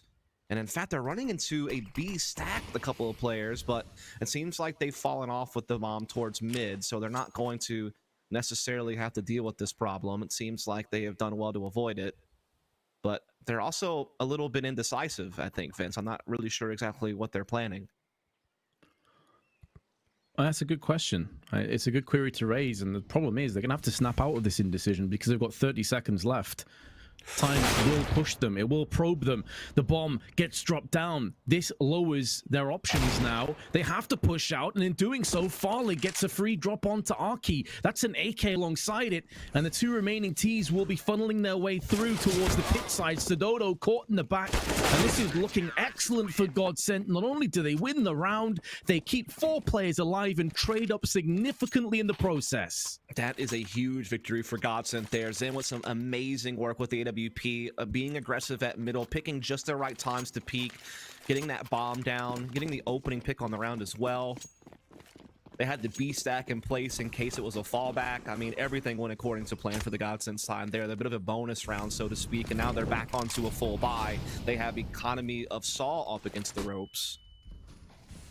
And so we're right back at a very tight race between these 2 teams.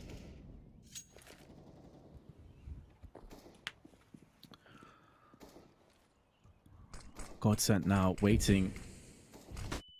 Flashbang, not quite capable of fully forcing Zen's position to become compromised. They don't push behind it anyway, which is probably for the best, as Farlig has the overwatch with the AWP through middle. Now Saw have dropped the bomb back at spawn. They need to go pick that up. Yeah, and they don't really have any banana control or anything like that. They're just kind of focused on middle. They have limited utility. They do have a smoke for pit and lane, I guess, if they want to go for the A hit, or if they go back to B, they have it for spawn and coffins, but they've exchanged equally thus far up middle, and now they're trying to approach lane. Crystal trying to transition, Spots gets caught on his way. 2 massive AWP shots from Farlig, putting Saw on the back foot. They will be able to get a bomb plant down. Has been a success. Just the flashbang, though, to hold the line. And air defense will be tested. It will be poked. After they've already had 4 detonations with the bomb so far in this half, they'll be hoping for 5. Incendiary, 2 deep, lands into pit, will not bother Arky, but he is being tagged up through the wall, and Graveyard, his final resting place. Muteris with the AK, looking to try and carve out some heads, trying to starve off enough time as possible, but they've got a kit, and they should have enough time. It's going to be close, but Godsent get it done, and they hit 10. Yeah, again, I think the big swing moment of that round was Farlig's 2 op kills at middle. I thought that Godsent might be in some trouble when Saw got the equal exchange up middle, and they caught Crystal in awkward space trying to get into Grave, but Farlig, he was the big difference maker. There was no smoke blocking his vision. They didn't have enough utility to block that side. They had to focus it in on the side itself, and that really came and haunted them, as Farlig has been playing some great Counter-Strike here today. Now it's a rough buy for Saw, but they do get the opening pick at Banana. Crystal now left alone. He is going to be able to stay alive, though, and get some assistance. Farlig looking for something at middle to try to respond. Not going to find it. Has to fall back. Where many AWPers would retreat, Farlig stands his ground. Taking 24 damage, though. As his toes get singed by the Molotov, it has now depleted, though. Yeah, they know that they need to make a play. They know that they're a man down. They've cleared logs, though, so they have intel, and Farlig was at least able to hold off mid for a bit, but now he has to retreat. I love the audacity to go back in for those peaks. Eventually, he does get punished. And I suppose Godsend probably aren't leaving that out, but puts more pressure on the rest of their A defenders, and Zen gets one. Oh, Aki, that is a beautiful shot. The Spaniard slaughters Godsend, single-handedly opens up the site for business. And Madden can't do a great deal about this. Look at the economy as well. They could get a buy if he can save this AK. Otherwise, him and Zen are struggling, honestly. So it's a difficult one. You hate to do it if you're in his shoes, but he has to tap out. No, that's for certain. And I think it's one of those situations where you couldn't blame Farlig. I mean, normally you might say, oh, it's an overextension, but when you're already down a player and you can't really have the luxury of rotating properly or, you know, trading one for one anymore because that's just going to lead you to your downfall, you can understand why he tried to go for the pick there to even it up and then, you know, hoping, yeah, I can at least still maybe fall back through Archway and stay alive after the first shot. Unfortunately, there was a quick trade with the MAC-10, and then Saul from that point forward has always stayed a man ahead. Never really allowing Godsend back into the round. That was really well handled there by Saul. Right back to winning ways after losing a couple in a row. Godsend are able to get the full buy here, though. If they lose this, they would be back onto the save, and that's where Saul could really run away with the game. So this is Godsend's best chance to put up a last stand. They need to win this round, and they need to do so clean.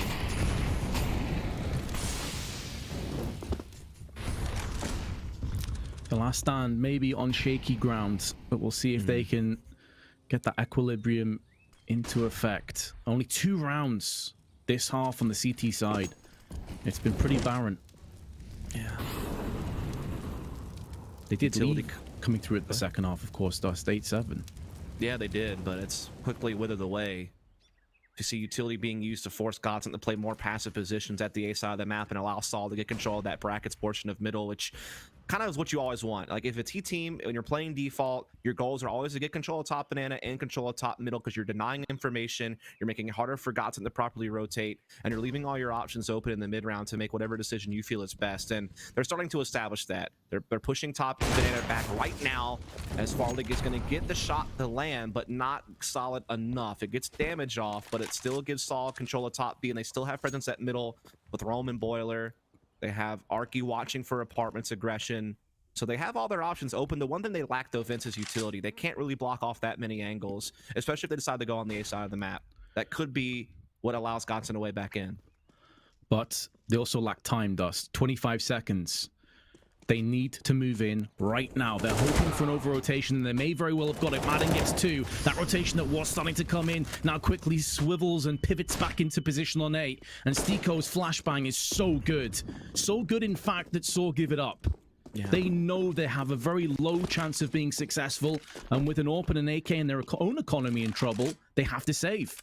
Yeah, it always makes it difficult for a T team to play even whenever they don't have utility, because you're always going to leave one stone unturned. You're always going to have one angle that you can't quite block off. You can't quite get the full isolation on the site itself, and Maiden was the one that was able to deal with them. They weren't able to block off this arch side, and the moment they decided to put the focus on lane for the actual hit, because they were low on time, they didn't have the luxuries of, you know, being extra cautious, and so Maiden was able to peek out there and catch a great timing.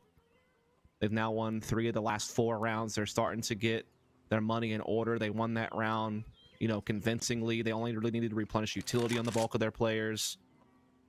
And now all of a sudden, Saul is the one that's up against the ropes. They have the buy here, but it's including a couple of guys who are, I think, just on Deagles. I don't see any weapons dropped here on the ground, so they're not going to even have a full decked out squad this round. And if they lose, they're going to have to save, and that's where Godsend could take the lead back. So another big round up for grabs here with so much on the line. It's either elimination or a chance at the finals against VP for a slot in Flashpoint. Nades back and forth. Ending in a bit of a stalemate. Saw have managed to push up with Mutaris halfway up Banana. At the cost of plenty utility, though. And at the cost of 25 HP. Mutaris pushing through the smoke with his Desert Eagle. And decides better of that decision. Probably for the best. There was an incendiary there to greet him. at least they've pushed the CT's offense. So they've at least been able to get control here of the barrel's position. CTs are falling back. They haven't gone for a boost yet this entire game, so I'm curious if they might consider it now, as they do have 2 players drifting towards the CT spawn side. They don't really have any presence on the side itself. Now they do transition one over as they're getting a rotation from Sticko. They're able to replenish the smoke here, which means that CT spawn smoke that Saw threw down is not really going to be useful. They will regather up at middle. Zen is here, though, so he might be able to catch on to this and wreak some havoc. Sticko's coming back as well. I believe he has Farlig watching the long side of the app, so he knows his back is okay unless they jump in via bedroom. So it allows him to stay in position. Sticko gets flashbang, but still able to toss the nade out. And more importantly, stay alive. 30 seconds. They're now starting to flank in. Zen shows his hand. The ace has been put on the table. And there has to be a few more behind it. A few more bullets. Farlig connects with his AWP. Looking over on long side. Now Crystal about to burst into action. Exploding through with the MP9. Just 59 HP. Alongside Rome. Need to be used perfectly. And that's exactly what comes into play. Saw stealing away the site. And potentially a 13th round. An excellent round from them. But Madden, maybe, just maybe, can turn this back around in favor of Godsent. They can't buy in the next round regardless. You may as well go in for a punt, go in for the potential clutch. Rome's taking damage, and so is Just, but they both hold on with a third of their HP and get Saw to a 13th. But Dust, I honestly feel that was Godsent's round to lose.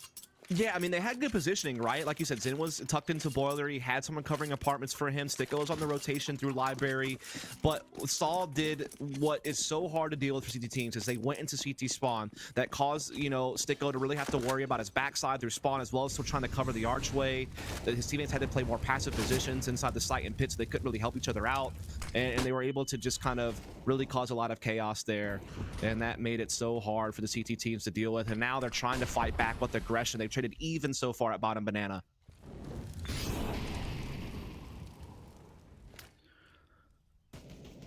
Even trade gives Godsent a bit of a shiver down the spine, because they now know they have to be a little bit thinly spread. In doing so, they take banana control, affording the luxury of sending over Crystal to join his 2 teammates over on A, and those AWP shots are not far off. They're really Be not. careful. He's playing with his food there. Yeah. And now all of a sudden Farlig's fallen as well, so middle is becoming open. Zen trying to do a little bit of a sneak play, and Crystal trying to hold on for dear life at middle with the MP9, but he goes down. Zen catches the mid portion of this attack, but it's still going to be a 2-on-3 retake at the end of the day here to stop Saul from going to 14 and completely destroying Godsent's economy. I don't think the Godsent can go for it, honestly. I mean, it comes down to, do you want to play for overtime or do you want to go for this? It's a 2v3. They've got a bit of utility, but they have no kit. They need to make these flashbangs work. They need to push out and get entries back onto the side. It was once theirs. Can they reclaim and put that CT flag back down? It's not looking good. Zen, 6 HP, nodding up and down, knows he's a dead man. Muterus will push him out. 14-11. Yeah, the adjustment that Saul has made here is that they're doing all the right things off the default, as far as like dictating the pace at banana, controlling it or leaving it open, getting control of middle, but they're really abusing this archway, Vince. Like, they're really doing a great job, you know, taking care of whoever's playing that moto position, threatening to attack CT spawn, and really in the meantime also just being effective on wrapping the site. So I think that Saul's trading efficiency has skyrocketed these last few rounds. I think that their abuse of arch side mid is something that Godsent have yet to really find an answer for. They keep losing players at that position without getting really any frags in return, so they constantly keep losing that man advantage, and they're giving Saul so many options from that point forward. And now they're the ones without any. They're the ones that have to just work with the pistols and the 1 MP9. Saul nearing map and series point. They are so close to meeting VP in the finals.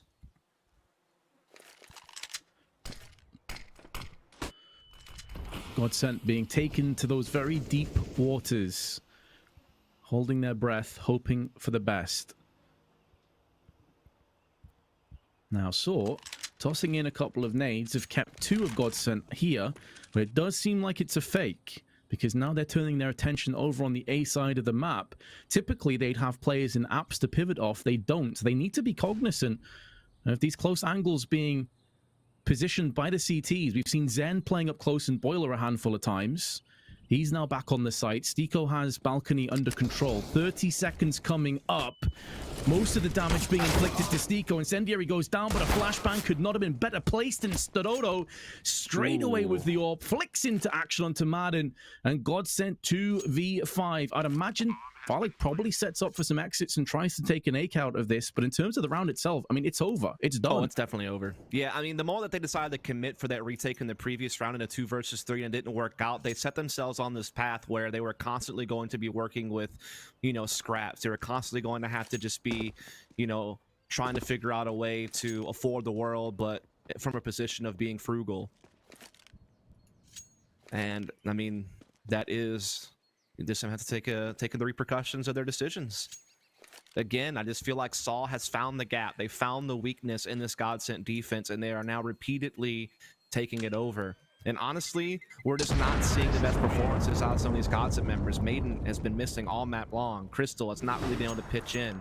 You know, like the others have done where they can, but you have 2 players here that just haven't really shown up to the server. In the meantime, I feel like Saw, everyone's played pretty well. I mean, I guess Rome's a little bit behind, but everyone else has been up to snuff. So I think that just frag distribution-wise, trading efficiency-wise, Saw is just out in front, and that's really allowed them to slide into a winning position. 4 match points, 4 elimination points if you are Godsent. It's pretty simple. Win out or face your demise. Farlig posted up on the half wall with his AWP. All alone. Flashbang is excellent, honestly, but Stododo, I'm not sure if he was actually aiming at Farlig or if he was going for a pre-fire position. Doesn't really matter which one it is. Zen, I don't think this is an angle we've actually seen them use so far for Godsent. No, not at all. And this is a good high-low stack as well. Like, you're going to have to turn your attention and you're going to have to pick your target quick because they are facing you from the same exact angle, but just from a different elevation. Going to be hard to deal with, especially with Maiden also adding to the crossfire with the MP9. He actually takes an aggressive peek into the frag and gets away, which allows that stack to be further baited into. So he's got something to work with, but Arky, oh, that was such a great idea, but he only gets 1 kill. It's not enough, Vince. Oh no, they've drawn away one of those 2B defenders. Now Crystal realizes he needs to get back up close on B. Farlig, big kill. Can't get a second, just spins around into nearly a second kill. Goes for the plant. Crystal fakes as if he's jumping through the smoke, but just has ice in his veins, man. Didn't even flinch. Just kept holding the site down. And now he can try and re-emerge, reposition, fight off against these 2 remaining CTs. Positionally, he's played this perfectly. Positionally, he will get the drop on Stiko, but his aim lets him down. And Godsent successfully hold on for 1 of 4. 3 more to go. Yeah, they just had a really great crossfire setup at top middle, which worked flawlessly. I mean, they got the better end of the trade. I thought Arky had a chance to blow it open. He made the right decision to creep out the balcony, knowing that it was likely going to be wide open, knowing that there were 2 players focused up close on the porch, but unfortunately, he only got the 1 kill and he died. If he could have either gotten the 1 kill and survived or gotten both kills and died, I think that would have made the world of difference. It's not that he made a mistake, it's just a little bit of a slight missed opportunity. No fault of his own, but Godsent just played that too well and they couldn't really break it open.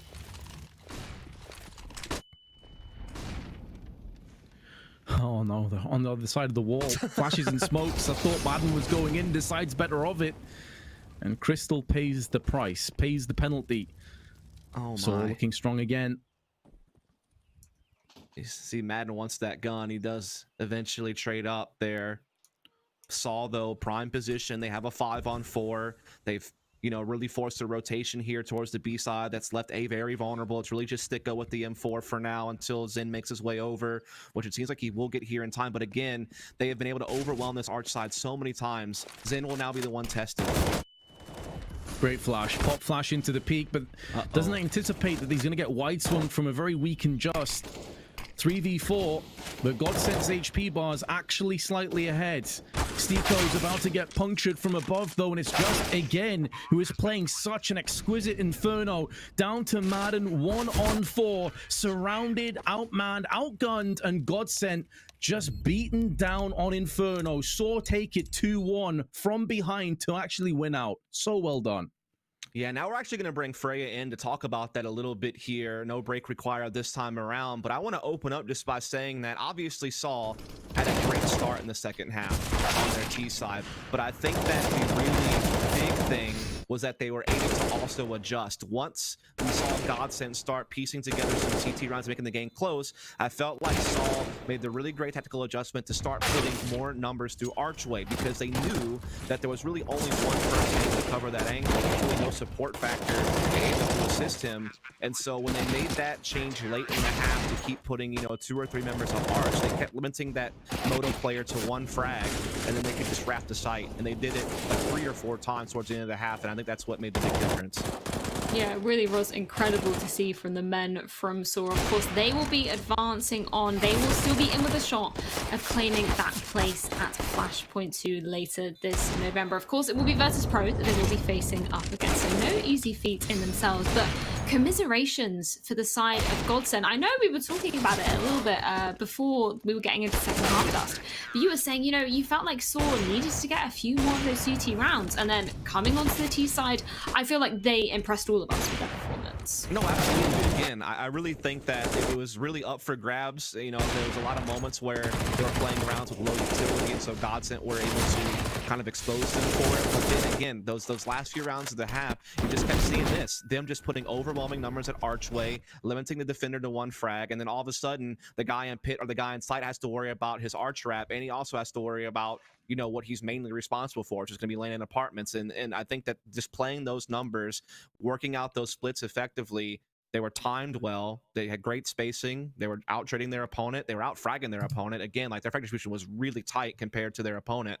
They were just a better team, all in all. Yeah, it was incredibly impressive to see from the side of Saw. And I know you mentioned it earlier, Vince. We were talking about, players to potentially watch coming into this. Of course, Sododo, we saw him pulling in really, really huge numbers. But actually, on this map, it was all about Just. I know on that second pistol round, he was really locking down that A site after they managed to plant onto it. And I'm just looking at the scoreboard here, manages to top the entire server with 27 kills. So a massive performance from him to end out this series. Yeah, absolutely. I think he ended on 63 kills over the duration of the entire best of 3, and was up there as one of the top fraggers overall, because even in the other 2 maps he was doing pretty decently. So it was pretty impressive performance, honestly, from Saw, and I think they've just gained a lot of new fans, a lot of people that really want to see what these guys have in store next, and how I think some people may even expect them to beat VP. They might be the underdog story that we've all been dreaming of. Indeed, I do want to focus a little bit on the side of Godsend, though, because it was a little bit disappointing when we were talking about them and the expectations of Godsend coming into this. Just in short, Dust, where do you think the kind of key holes were for that the Godsend side? I just think they couldn't make the next layer of adjustments. You start out with an initial game plan, and eventually your opponent figures it out. They make a change, and you have to make a change in response. And I think that, Saul was just a step ahead in that regard. I don't think that they ever found an answer for some of the A splits that Saul were throwing at them in the later part of that half. I also think the economy came back to haunt them a bit. I think their decision to go for that 2v3 retake instead of falling back and saving really set them up to not have much to work with the final 2 rounds of the half either. So there was just a little bit of things when it came to decision making and a lack of adjustment that I think really hurt them. But at the same time, again, all props to Saul. They were a team that were able to dig deep and figure out what they needed to do to win, and they all showed up to the server and performed where they needed to. So it's a mix of one team playing well and one team was just a little bit of a step behind. Well, after that incredible performance from Saul, we actually have Rome on the line to chat with after that win. Rome, thank you so much for taking the time to join us. We were quite intrigued by this matchup because you haven't actually faced Godsend in an official game at all. Were they kind of how you expected them to play? Were you kind of bringing anything different to face them in this series? Not really. Godsend is a team that we are used to practice against, so we knew what to expect. So we prepared really well. I mean, we weren't expecting to face them in this tournament. We were expecting to face them tomorrow in DreamHack Fall. So we are already preparing for the game before we had it. So that's why the game went so well. Yeah, it was definitely impressive stuff from you guys on the Saw side. And I just want to talk about this final moments on Inferno, because it was the closest map that we saw between you two. Was there a particular turning point for you guys as a team? Was there something that you found that you were able to exploit against Godsend? I mean, since the first rounds at Terrorists, we knew that their cross, their long on A side was really open to us, so we exploited that. And the key was to stay calm and listen to the calls from Nutiris, and we did that, and we won the game. Dust, I don't know whether you have any questions that you want to ask as well. I guess my question would be is you're going into Virtus Pro next. I mean, that is for the slot in Flashpoint. Do you already have like a game plan sorted out for Virtus Pro, or are you already like kind of preparing for them just in case you won this match, or what are your thoughts going up against them? I'm not sure what experience you have against that team. To be honest, the only preparation we had for that game was to watch the game between Godsent and Virtus Pro. So that's basically it. That's our preparation. So that's it. It's going to be very exciting to see, indeed. Just a bit more about sort of yourself and your role within the team. Can you sort of talk to us a bit about that and sort of how you guys are fitting together as a team? Because I know that you guys as players, you've been together since the beginning of this year. Yeah, that's right. As a team, we are together since January, I think. But the core of the team, me, Mutiris, Arki, and the coach Shame, we've been together for, me and Mutiris and Name for 2 years or plus. I've been playing with Mutiris for, I'd say, 10 years. So as a team, it's since January, and as a core, many years. So what's it like continuing to sort of bring some other new players into the mix? How have you kind of seen yourself evolve as a player as well? We've tried so many times with different teams, different players. The problem was that we never got the players that we needed. The players that we got now, Stadodo and Just, are really, really good. They are good at anything. They can do entries, they can lurk, they can help with the team with the calls. So they are really the players that we needed, and they make us really good as a team and make us, me and Mutiris and Arki, much better as players. Well, it's been incredibly impressive to see what you guys can deliver as a team. And of course, we're not done yet. You'll be facing Virtus Pro in the grand final here at the Pinnacle Cup later. So we'll leave you some time to go maybe have a snack, get some preparations in before that. Thank you so much for joining us. Cheers. Thank you. Fantastic to get to hear from one of the players there. And I think that actually answers a couple of questions for us, Vince, because we were coming into this saying, we haven't really seen too much of Saw. They've been in a couple of offline tournaments, but now actually they're making the qualifiers. And from what Rome was saying there, it seems like, they've just found that magical mix of players that they're actually really gelling together with. Yeah, it's really cool also to hear him say that the core, he's been playing with Muterus for like 10 years and they've been a core of like for 2 years. I'm not saying it's unheard of in Counter-Strike, but it's very rare. I remember going back and saying the old VP lineup that had been together for a number of years was like this crazy number. But hey, it's really cool to see. I'm curious to know how much depth there is in the Portuguese scene. If there's a ton of like upcoming players that we can really be excited to look out for in the future. But listen, if they're anything to go by, if Saw's anything to go by, the future is bright for Portugal and Spain because these guys have gone above and beyond what I expected. Yeah, it's going to be super interesting to see if they can manage to take down VP in the grand final, no less. Dust. Obviously, we talk about VP. Everybody will be familiar with the name. Obviously, not with the Polish core that we once knew and love, but another core that we definitely love because it's basically the core of Avanger, who this time last year made absolute waves at the Starladder Berlin Major. So potentially a very interesting matchup there. It is. On paper, you would say that Virtus Pro is the favorite there just because of like their track record. Like you said, going back to their Avangard days where challenging very well and they look like a really, tight squad. But we also have to be honest here and say that like some of their online play here in 2020, has, I guess, left you desiring for more would be like the nicest way to put it. I think that they have had their struggles and kind of, maintaining performance and such. I mean, you look at some of the different online events they've played in this year, they've really had their struggles. You look at Katowice where they placed dead last. You look at EPL Season 11 where they placed, near the bottom. You look at the fact that they weren't really able to even qualify for EPL Season 12.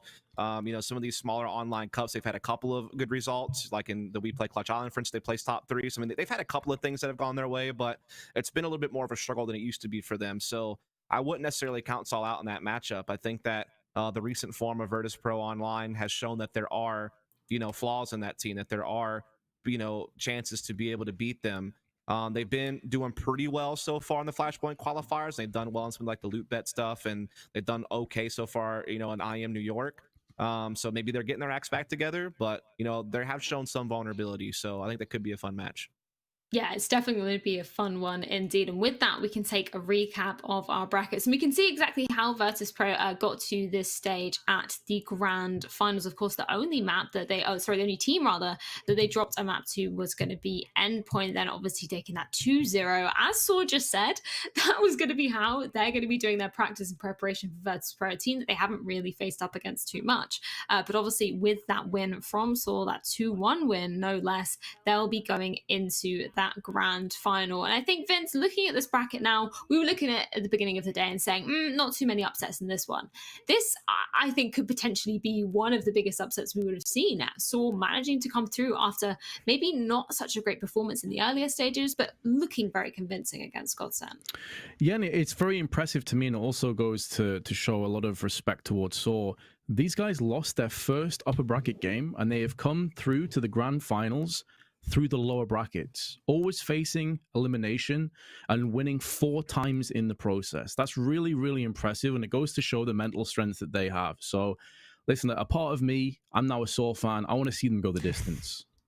They have battled through the gauntlet indeed. And we can also take a look at our Group B bracket as well. I believe we will have the results of the other lower bracket final. Indeed, we do. Actually, Falls taking down Havu. The men that made it to 3rd place at Flashpoint 1, netting $100,000 prize money. They are eliminated from the Pinnacle Cup. And Dust, we're going to be focusing in on Gambit versus Falls as our next matchup. A grand final, no less. That is going to be a huge one. Yeah, and that was a spicy lower bracket final from what I could tell. We were kind of keeping tabs on as best we could while we were covering the other game, but you did see that all those maps went the distance, and then the final map even went into overtime. So Fours just had a very grueling battle with Havu, but they've earned their place through the lower bracket, taking the hard route, and now they will get to play against Gambit, a team that they're going to be very familiar with. They, hail from the same region. Many of the players are from the same country and speak the same language, and have maybe even played with and against each other multiple times throughout the years that CSGO has been active. And so I imagine that is also going to be a banger. I think we have very worthy teams in both these finals positions. Sad to see how Havu goes. I think they were definitely a quality team. They proved that last season of Flashpoint with the 3rd place finish in that season, but unfortunately they weren't able to take down Fours, and so now we're going to have to see a tight battle between 2 CIS teams for the spot instead.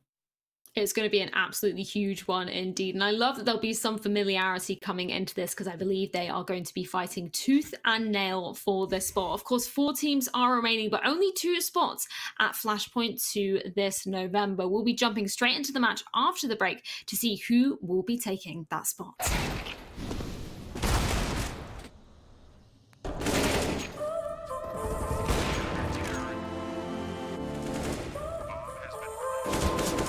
So now you're here again, knocking at my door. A little too late for, I'm sorry for. The lights went out 'cause you kept cutting the cord, and I started to fade into your grave. See, I finally opened up my eyes, and I saw me coming back to life. That I'd be better without you inside. It's time to be someone I wanna recognize. The future starts right now. I made a reservation, but you never came, so I'm checking out. The fire you stole away. I know one day we'll come back around. The future is now.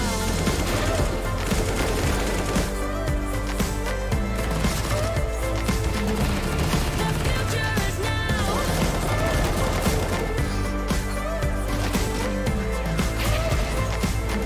The future is now.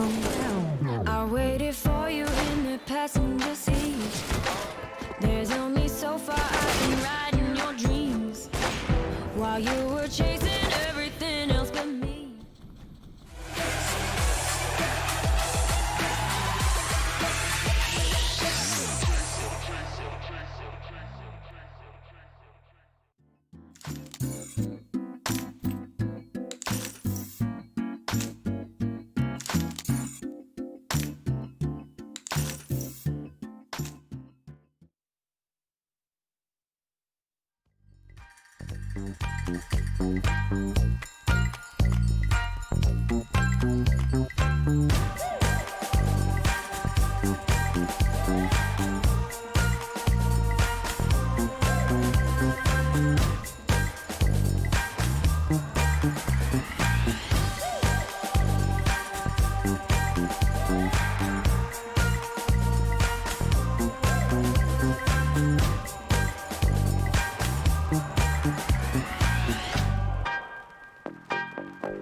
so I can celebrate.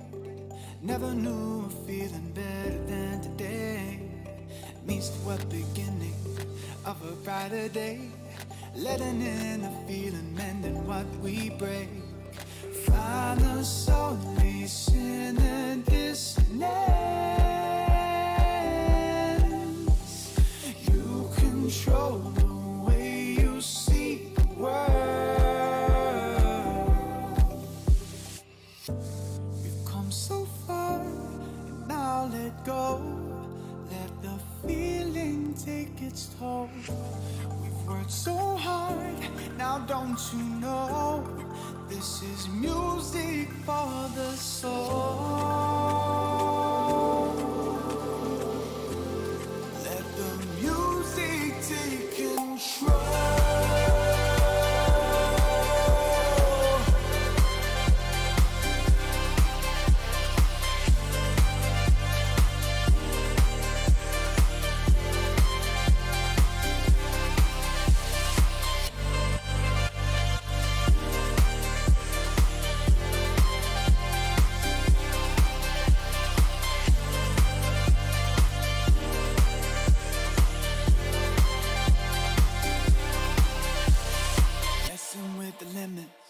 Push away the pain. Life is a playground, you can play the game. Look to the horizon, the sun is on the way. Move till the nighttime, then we'll fade away. Find the solace in a dissonance. You control the way you see the world.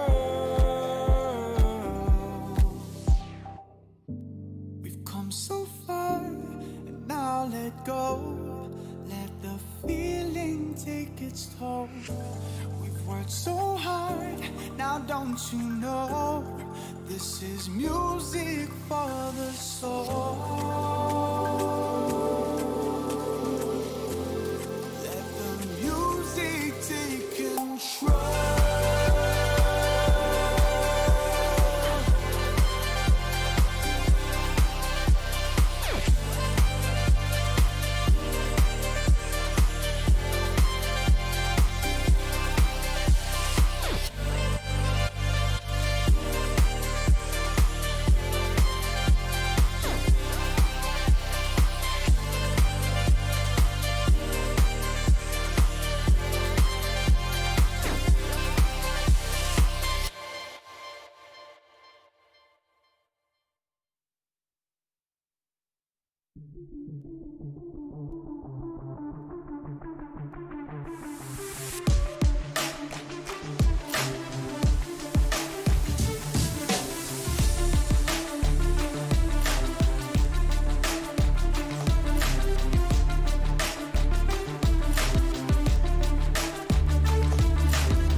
I was building on the lecture. Verses coming daily under pressure. Working on the plot and the scheme. The true stock trademark is at the edge of your dreams. I'm talking one shot for the kill. The priest cut threes up, straight dropping the chills. I'm talking taking over pieces and shares. A bomb race sky high. Check the movement is here, yeah. It's one art, one shot. Now the future is yours. Go, yeah. It's one art, one shot. Now the future is yours. Go. It's one art, one shot. I'm turning dreams into reality.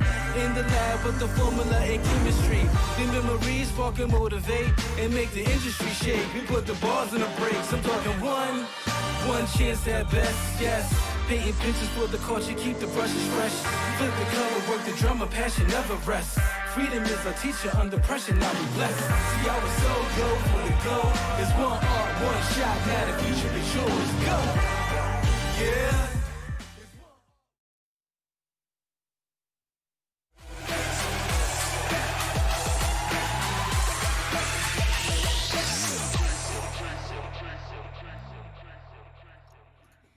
It's grand finals time here at the Pinnacle Cup, and it all comes down to this. Only 4 teams remain to battle it out for 2 spots at Flashpoint 2 later this November, and the teams could not have fought harder to get to this place. A gauntlet of games over the past 2 days sees the final hurdle now for our teams. And of course, joining me to break it all down, the lovely Dust and Vince. And gentlemen, we have had some absolutely incredible games over the past few days, not least the game we saw just before the break, Dust, because Saw managed to pull off a 2-1 over Godsend, which was absolutely amazing to witness. Yeah, that was a really good job there by Saw to move on to play against Virtus Pro in the finals of Group A for one of the 2 slots up for grabs here for Flashpoint 2.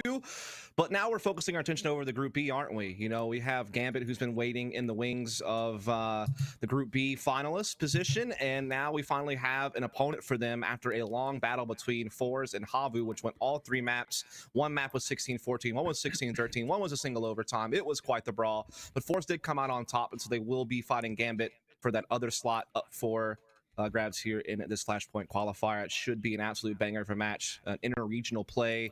Everyone in the server, I believe, is Russian except for Hobbit, who comes from Kazakhstan. So it should be really cool to see all these players who are super familiar with each other battle it out again.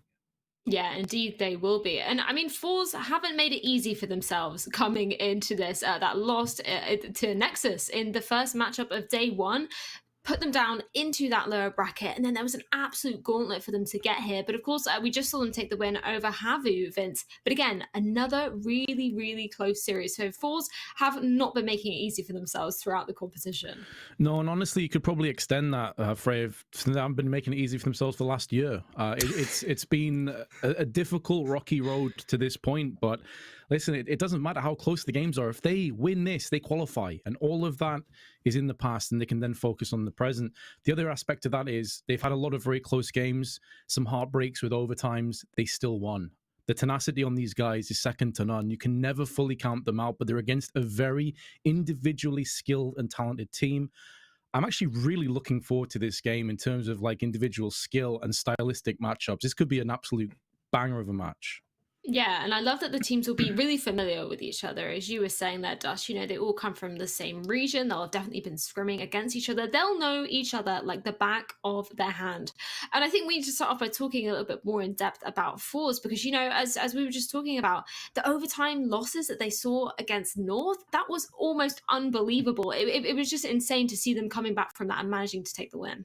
Yeah, I mean, Fours is definitely that team that, you know, dating back, you know, to last year when we were still playing on LAN and we were getting to know this team, we could see that they had the potential to be really a rival to contend with. I mean, they have excellent talent. You know, Z Power has been an opping prospect within the region for quite a long time. Flit was a target for Navi before they settled on Perfecto. They definitely had some digital talent. And they have Jerry, who's a very capable in-game leader, not only as a fragger, but also as a guy who can kind of keep them a little bit organized. They are definitely a very scrappy, chaotic, fast-paced team. But I feel like Jerry kind of keeps them threaded together still. You know, the organized chaos, I think, is a great way to sum them up. It kind of reminds me of the old Virtus Pro from way back in the day, the Polish side, and just like the style that they like to play.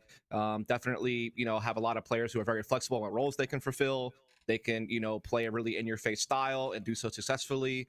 And they've been able to beat some of the best teams in the world at different points in time throughout their time together. So they are certainly a force to be reckoned with in this qualifier. Yeah, it's that calculated aggression that we always touch upon when we speak about fours. And that was something that maybe necessarily we weren't seeing in that matchup against North. I know, Vince, you were saying they need to just go back to that. They don't need to make anything fancy. They just need to go for that fours style that we know and love. But I am also interested to see how the community are going to be voting on this one, considering these two teams are coming from the same region, maybe a similar fan base, some people overlapping a little bit. So let's see if it's a close one in this. Actually, 61% going with the side of Gambit. Is that sort of speaking anything to you, Vince? Maybe seeing them as the favourites for this match? Or, I actually feel like this is like a 50-50, maybe a 51-49, slightly in favor of Gambit. But honestly, I think it's super, super close. I think that's maybe a little bit too one-sided. I thought it'd be way closer than that. Yeah. Well, let's take a look at our Pinnacle odds as well to see exactly how they are weighing up this matchup over at pinnacleodds.com. Again, very, very close one, but yeah, 1.77 to the side of Gambit. So it really is just small margins in this. And I think a lot of it will come down to the map pool, Dust. Obviously, these two teams will be very familiar with each other's style, coming from the same region. So where are you expecting the map veto to be lying in this one? Well, throughout this year, almost every series they've played in, Inferno has been a part of the pool. So I imagine you're going to see Inferno played be quite the change up if it wound up not making it through. Overpass has also seemingly been a constant in almost every single series they played against each other. So I think those are the two maps that seem to be most popular between these two teams. And, looking at the odds, look at the community vote, this is going to be close. I mean, these teams have been trading series against each other time and time again throughout 2020. Granted, the Gambit roster is a little bit different than it was through some of those matches with Hobbit now coming on board to the team. But all in all, they are traded best of threes. It is very neck and neck. I think Forest has like 11 map wins over Gambit. Gambit has 8 map wins over Forest. 3 of their games have gone into overtime. There's been a lot of games that have been like 16-13 type matches as well. So this is going to be quite the nail biter, I think. And no matter what the map pool winds up being, I think we're in for a very intense series. And a lot of their series have gone all 3 maps as well. So I would expect this one to be, not too different from the past. You know what? We've had so many close games here at the Pinnacle Cup. It wouldn't be fair if we didn't round the last one off with it being close. We won all the overtimes, don't we, Dust? I know you were saying, you and Vince, you are the kings of overtimes when it comes to the duo. So you know what? Overtime gods, rain down on us. We want to see this go neck and neck. And I think before we get into the map vetoes, I'm going to spice it up a little bit. We're going to go with our predictions first because we know it's going to be a really, really close one. So Vince, I know you were siding 51% with Gambit. Are you going to be going with that inkling or maybe siding with fours? For me, it is a coin flip, but I'm going to say that because of how fours played yesterday, a bit indecisive at times, I feel Gambit will have the slight edge. So I'll go with Gambit, yeah. I think it'll be 2-1, though. Are you going to go with similar sentiments, Dust? This is tough. This is so tough. Because I know we're not playing Vertigo or Nuke, so those are off the board if we want to talk a little bit about bans as well as I'm trying to think about this. So those two are going to be gone. But when I look at it, I just wonder a little bit about Gambit. I feel like I think they talent-wise stack up just fine against fours. I think that Shiro and Axel might be the 2 strongest players on the server. I think that the big X factor that I didn't quite expect, but that has definitely come into play, I think Vince will agree with me on this, is Hobbit. Hobbit has been such a factor for Gambit throughout this tournament, which I didn't foresee happening. It felt like he was a little bit rusty, a little bit out of shape ever since he left Gambit, 3 years ago. But it seems like he's settling into this team. He's actually been a lead fragger in some of their series. So if that's going to be the case, if Hobbit really is in that type of form and you have Shiro and Axel behind you, I think I'd have to slightly nod towards Gambit as well, but only just a bit. It's going to be a 2-1 series. And I think it's like Vince was kind of saying earlier, like kind of like a, 60-40 to even like, 59-48 or 59-41 kind of range. Yeah, I think it is indeed. If you just look at the history of these two teams together, it's always been close, and it's definitely going to be that in this next game of the day. And I think with that, we can actually take a look at the veto. So I know, Dust, you started us off there. So Vince, have you got any inklings of exactly where this is going to be going? Well, I agree with Dust. Vertigo and Nuke are their insta-bans. Fours will be banning that. Gambit ban Nuke. And then because of the fact that they've consistently played roughly the same maps of Inferno, Overpass, I would not be surprised if it's that again. The last 4 times we went into a best of 3 series, Inferno and Overpass were played, with the third map being the one up for grabs. It was Train once, it was Dust 2 once. So I think Inferno and Overpass will be our staples here. Yeah, the maps that we expect to get banned out come in. So from you, Yeah. Dust, you agreeing with that as well? I mean, I know that Gambit really like Inferno, but Force play it pretty well also. So I think maybe this is where you try to go for the Overpass pick. And if I'm Force and I'm trying to look at like a big weakness of Gambit, obviously Nuke's off the table. But I don't know, like maybe you consider a train or something like that if you want to change it up. But again, it could just be Overpass in Inferno, as it has been multiple times, as Vince already said. And so there's the pick Ooh. of Mirage out of Force. I actually don't mind that at all. It's definitely a map that's been very strong for them. No ifs, ands, or buts about that. You look over at the Gambit side of things. You look at Mirage. They're 4-2 on it since Hobbit's joined the team, so they're not too shabby at it. But maybe they're just wanting to get away from the monotony of constantly playing the same maps over and over again, and maybe wanting to make some adjustments on Mirage. Maybe show something different to Gambit. When you look at the head-to-head history between these two teams and you think about Mirage, there really isn't a whole lot of information there. In fact, I don't know if these two teams have played Mirage against each other in probably about a year's time at least. So that's going to be kind of interesting to see that curveball thrown in. Yeah, it's nice to spice it up a little bit, especially coming into a series where there's so much on the line. You don't want to be expected in terms of the gameplay. And then with that Overpass pick from Gambit, any surprises there or something you might have expected, Dust? Again, Overpass has been played almost every time they've played against each other. It's definitely a map that Gambit do favor a lot. I think their Inferno is also quite good. So I definitely could see that still come down to a third map by all means. But based on what we've seen from them recently, it's not too crazy. Though their win rate on the map isn't, as strong as maybe some of the other maps in the pool, but they've done fine on it recently. So nah, not too shocked. So let's see what it is going to be ending up with. Of course, Force banning out that Dust too. What are you thinking between the last two, Vince? Inferno. Oh, we've got it up already. There we go. Inferno. We already kind of touched on it. I think Inferno was always going to be a fairly comfort pick for both teams. And I understand that you might want to mix things up, but this is for qualification. This is where you play your comfortable, stable maps where you feel good and you can just stand, look at the whites in the eyes of the other team and say, we're going to just smash you on these maps. Like there's no and, ifs, or buts. Like we're just going straight at you. So I think these three maps actually make me even more excited for this best of three because I think each and every one of them are going to be super close. I love the Mirage curveball. That really is what spices it up for me. To start that off as a first map, that is going to be super spicy indeed. And of course, both of these teams have been fighting tooth and nail to get to this very spot. And quickly, before we go into the match, if you guys want to check out the latest odds and keep up to date with how they are changing throughout the map, make sure you are heading on over to pinnacle.com/flashpoint. But with that being said and done, gentlemen, we've been waiting for this very moment. It's time to jump in to map number 1 of our grand final.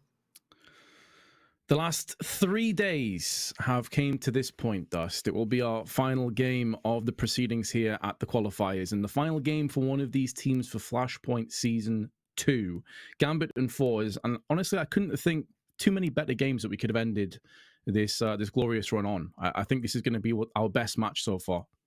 No, I think so too. I mean, I think that Havu was also a fantastic team, and that's why they had such a close series against Fours, heading into this final. So, I mean, don't get me wrong. I think any of those three teams were of the quality deserving of competing in Flashpoint. And so either of them, I would have been happy to see go on. And so coming into this matchup, I'm of the same mindset. I think that both these teams are fantastic. I think Fours last year on LAN was doing really well in some of the DreamHack Open events. I saw them a couple of different times. I think they won DreamHack Winter, if I'm not mistaken. They placed top 4 at Rotterdam or something like that. They also won the CIS Minor for the Starlighter Major. They definitely had a lot of things going for them where they looked like a strong team. Even this year online, they did well in some of the Home Sweet Home Cups. They've done well in some of the other smaller online cups they've played in. They've had a couple of, dropping on the balls, I guess you could say. But, I mean, really everyone kind of had a mixed bag of results in this online era we're in now. So I don't know how much I fault them for it. But we know that they have talent. We know that they've been together for a very long time. That chemistry is good. They have a very effective, aggressive style. And meanwhile, Gambit is a team that I think we're still learning about, right? Especially with Hobbit now being added to the equation again for this organization. I think it kind of changes the dynamic in a team. We've seen Axel kind of shift to different roles. Zori's still the primary opera. We know that when some of the other guys are kind of known values, but we're seeing Axel be a little bit more flexible in what he's doing. Hobbit's playing a new role than he's played throughout the majority of his career. And they're still just kind of piecing their map pool together and really the leadership of the team together. We talked to Hobbit yesterday. He initially came on as the in-game leader. Apparently, they've already shifted over back to Nafani, and now they're kind of sharing duties. And so I think they're still maybe kind of looking to figure out their identity as a team, right? But we know that they have talent. That's the one known value. And Hobbit's been back in form. So that makes it all the more interesting, I think. And when you look at Mirage, that's just the cool curveball, right? I mean, neither of these teams have been crazy down on Mirage in recent memory, but it is kind of neat to see Force go that direction. They obviously did beat Havu on it. They had obviously some other victories and Flashpoint qualification already. They had a slew of victories on it kind of earlier this year online against like Made in Brazil and Sprout and in Havu and some other teams. So they definitely had, you know, their moments on this map. So it'll be interesting to see how it all plays out. We may have to wait a little bit longer. In all of the excitement, one of the players is dipped away AFK for a few moments, so hopefully it's nothing too serious. We did have a couple of close calls yesterday with some pretty odd tactical timeouts, or technical, I should say. But yeah, we're just gonna let this simmer a little bit before the epicness of this finals actually kicks off. Yeah, there you go. I guess we can use that time to talk a little bit about Gambit's Mirage, right? We talked a little bit about Force and so the success that they've had on the map throughout this year. Gambit, you know, in their own right, have gotten some wins over similar teams like Sprout, Made in Brazil, and Havu, and some of the different online cups. They actually come into this with, I believe, like this year, they will have like a 5-3 record or something like that on the map. But again, some of those games were without Hobbit, so it makes it a little bit harder to read. But I mean, we did see them do well against Havu on the map, right? They won that match in this closed qualifier against the Finns. They had strong showings on both sides of the map, particularly their T side. They had such a hot start. They led 7-1 at the beginning of that game from there. They didn't seem to have any trouble closing out the match. They had good performances from pretty much everyone on the team. Only Nafani really kind of lagged behind in that match, but they got great performances out of Shiro and Axel, as you'd expect. Hobbit, again, continues to be a solid performer so far this tournament for the team. Been a real nice added kind of like third star, I guess you could say, to the normal talent that drives this team forward. So I think Mirage is actually going to be a banger, man. I don't know that Fours gain that much of an edge by picking it. It's like kind of the argument that I would make. I think it's actually a very up in the air map, as many of the series between these two teams have been this year. Here's a general question. We're about to jump into the knife round. Obviously, there was knife for sides in these qualifiers, but I know you're a big fan of Shiro in particular and Exile over on the Gambit side.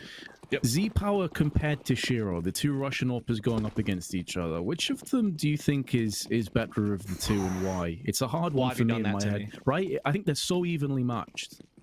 Dude, I think the CIS is chock full of top-level AWPers. Like, not only do you have Z-Power and, you know, Shiro who are on this server, but you also have, like, Idis Balance who plays over at Spirit, and you have several other AWPers and even some of the lower-end teams that are kind of working their way up.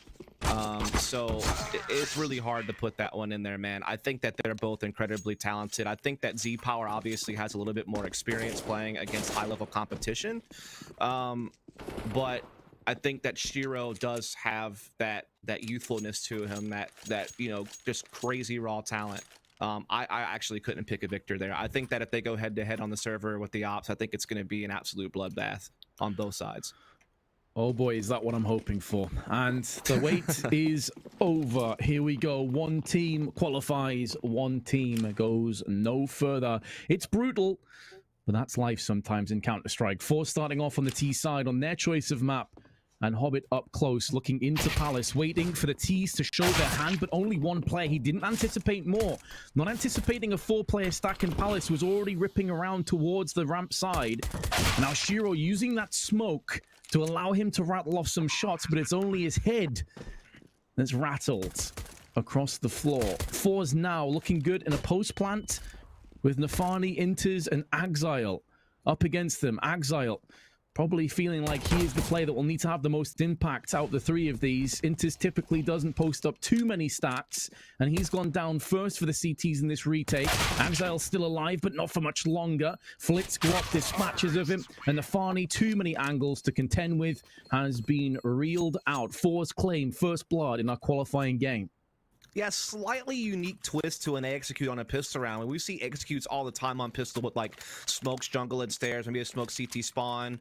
But a lot of the forces usually come up the A ramp in those particular scenarios. This time it was way more heavy-handed through Palace position. Plus they catch an opening kill right away on Hobbit in that very location, which really just kind of isolated the A defense. They weren't playing a true retake setup on Gambit, and so they could never really find a way back in. Now it's an empty B bomb site on a gamble stack. Out of the Gambit squad, and they've already lost the one player who was somewhat towards the B side of the map. So on this full USP save, you kind of have to gamble, you kind of have to be gimmicky. It didn't pan out, but that's fine. They will be able to, you know, have their money saved up for later. As far as we'll jump to a 2-0 lead, farming some cash as much as they can with these Mac 10s, as they will go for the chase. Z-Power, though, finds one with the AK instead at the very end, but everyone's been cleaned up. And so that is going to be Forge jumping up to a very quick lead. But now here comes the buy from Gambit. M4 is aplenty. An AUG even in play for Shiro, as he couldn't afford the AWP and get head armor. And so we'll see how it plays out. AUG doesn't see that much use nowadays, Vince, so I'm curious to see how effective he'll be with the weapon. Yeah, I think he's used it a few times in the likes of Train earlier on, and he's pretty solid. Yeah. That Overpass mentality. Look, it has a scope, so it must work. Face crack straight out with a Mac 10, but straight into the bin. From Inters, FAMAS gets 2 before he is silenced, but the damage inflicted, hemorrhaging fours try to lumber their way onto the site, and Flit doesn't even have control of the bomb. It was knocked down in the B-apps. Gambit, well, they crash into the server with a bang. Their first round is only at the cost of 1 life, and that's Inters. Yeah, you can tell that Force would have the mentality of wanting to do something fast because A, they're an aggressive team by nature, and B, they still had some Mac 10s in play, and they wanted to try to get the most use out of them in a bonus round. So closing distance, trying to get close range fights like on Van or up close underneath B apartments is one of the best ways you can kind of ensure you're going to get a close quarters battle. So I don't mind the game plan there. It just didn't quite pan out, obviously. So Gambit are able to kind of steal that one away. Mid control being taken, no smoke on window that allows Shiro free reign to peek out. It's an even trade, though, at middle. Again, this game is going to be fast-paced all the way through and through, Vince. I would be surprised if these rounds last longer than about 30 to 40 seconds apiece. Yeah, which is always super entertaining for the viewer. Just so much action. Running into each other over and over again. And Hobbit's M4, good enough to stand the test that Jerry was posting up. A battle of the, well, what would have been the IGLs, actually. No longer the case for Hobbit. Shiro going in with that AUG that you highlighted before. And Z-Power's up is the last arsenal that Force possess in the last hands that they have available. He will be peeking and protruding just outside of Palace. A free drop onto Hobbit, and the remainder of the CTs not in position to thwart the bomb plant, and enough time for Z-Power to now relocate. This is a winnable round, but he will get caught as he transitions across, but still puts the bullet in the head of Shiro. And there's no incendiary from Inters. He could toss that up into Palace and maybe force out the defuse. Instead, he will smoke into Palace. HG behind it, but Z-Power with the perfect timing. Peak, clutching the 1v3 from Palace. What a perfectly executed clutch there from Z-Power. Able to swing out Palace for the kill on the A site. Gets the bomb plant, gets away. Gets a blinder of a headshot on the player at Ticket. Shiro will be disappointed he didn't catch him there in transition, but his decision on when he peeked, when he saw the smoke was coming into Palace, was perfect. He found the exact window he needed to have a chance in that 1 versus 1, and he executed. That is why Z-Power is touted as one of the biggest names in the region, and one of the big optic prospects in the world. Face crack now, and company trying to reap the benefits of the previous round by working quickly up middle. They already have full control of window room and ladder. That is tough for Gambit, who already had player down. If you weren't already looking forward to this matchup, it's just a little appetizer of what could be coming up for you. Face crack tagged down, but still gets a 2K. And Gambit, hot off the back of going in for all of their savings after losing that previous 1v3, to at least get 1 kill back from Nafani, but A site is open for business. Plenty of time to transition the bomb across, but they are 2 players in B-apps for the time being. That's a long rotation they're going to have to go for. Sure. I think they're really wanting Jerry to be able to backstab. I think that they want him to be able to, you know, flank into window room, or maybe even into connector and catch a kill, and there it is. That's going to force a rotation. Or, yeah, indeed, there it is. You see that one player that was kitchen towards B-side was thinking about having to watch his back and CT spawn, and now they can just wait. Jerry can just continue to wreak havoc in the back line, and they don't really need to commit numbers anywhere. They will trade 1 for 1 in the B site. Now it's wide open. Bomb will transition to the connector. He knows A is definitely safe as Jerry has control of CT spawn. Shiro going to try to save this op perhaps inside B site, or hope that he's in the right place to stop a plant. Unfortunately for him, he's realized that he's in the wrong spot, and now he's missed his chance on Flit as well. He has to pull out the USPs, being backstabbed in the kitchen as well, and he's not long for this world. Flit will finish the job. Four's up 4-1. And again, it's just that shock and all playstyle events. What you have here is essentially like an MMA match between two striking specialists who are very aggressive and not willing, you know, to back down. Don't want to go up against defense. They want to stay in and trade. And we're seeing just high intensity action because of it. Gambit, though, do have to save here, so they have to kind of sit back. A CS-BMF matchup? I'm totally down for that. Masvidal Diaz again. Just trading blows. Inters and Shiro both dipping in, and no, Inters is dead. See ya. To be fair, there wasn't a whole lot of trading and blows in that match. It was more of just Diaz getting wrecked by Masvidal for 3 rounds until he got medical stopped. So I don't know if that's the apt description. But I want another one. That's what I mean. This could be it. With all this time Diaz actually throws. Nah. Come on now. You know what fight we need? We need Colby versus Masvidal. That's the fight to make. Ooh. But we need to get back into Counter-Strike first, bro. We'll save that discussion for later. For's 5-1 lead. All the rounds have been rapid. The flashbang. Axile pulls out a knife and just kind of says, you know what? If it's my time, it's my time. And it was. The Grim Reaper collects in the form of a MAC-10 wielding face crack. And Inter's now stuck at the backside of the site, needs his teammates to come in, or perhaps he doesn't. Maybe he can just be the one-man army that they can pivot behind, or perhaps it was just delaying the inevitable, because For's with another post plant, 3v2 in their favor. Shiro has the AWP again. A bit of deja vu falling in for Gambit now, eyeing up a 4th consecutive round loss, and that will be coming to fruition. You know, they say that sometimes if you blink, you might miss it, but usually they're referring to a single round. You might have missed 3 at this point. It is just the blitzing pace that Force brings to the table each and every time. We talked about this earlier. We've talked about it throughout the tournament. Force is that type of team that is very aggressive and they're very decisive. They follow up their picks. They don't just sit back and hesitate and play mind games with your rotations or try to do anything crafty. They just run it down your throat. And they're able to do so with very good efficiency because they've been playing that style for such a long time and know exactly where everyone's going to be. They trust in each other. Their spacing is always on point. They use their utility effectively. Again, it's not like a loose, scrappy aggressive, you know, that's relied on individual picks or, you know, something along those lines. There is team play. There is trading. You know, there is this overall kind of organization to it. Maybe it's not as easy to spot on the surface, but when you really dig deep and kind of watch their games with the fine-tooth comb, you can really see, you know, how they have their flow chart set up and how they have their protocols on how they want to take their approaches. And it's overwhelming for some teams to handle. You know, if you're not used to playing against it, or if you're just not prepared on the day, it can really destroy you, especially if you're on the CT side receiving it and you can't get your economy in order. Then all of a sudden, you're kind of having to fight with one hand tied behind your back because you don't have what you need to slow them down. And then at that point, it just becomes aim duels. And right now, Force are winning those. Winning all the aim duels. Nafani tries to block the smoke, but can't really do a huge deal behind that, honestly, considering he just has a deagle. Hobbit actually gets a molly kill. Didn't quite catch what that was. I think it was ramp. Yep. Where Face Crack burnt alive. Typically one of the more aggressive players in a very aggressive team, so connect the dots on that one. The Orpas do trade out frags. Jerry's gone down to the hands of Shiro, and these two save guns have yielded a lot of success. Did you see what Jerry did? He just jumped off stairs with an AK-47 in the jungle. Like, that is the level of confidence players have right now. That is the level of antics they're willing to display. Unfortunately, this time they're getting a little bit caught, Vince. You're seeing the CTs respond very well, but as soon as I say that, Almazer and Flit turn the table on this round. Bomb will get planted. They have CT spawn control already. Both CTs are coming from connector side, and one's already been naded. They're both a little bit vulnerable, but so is Almazer.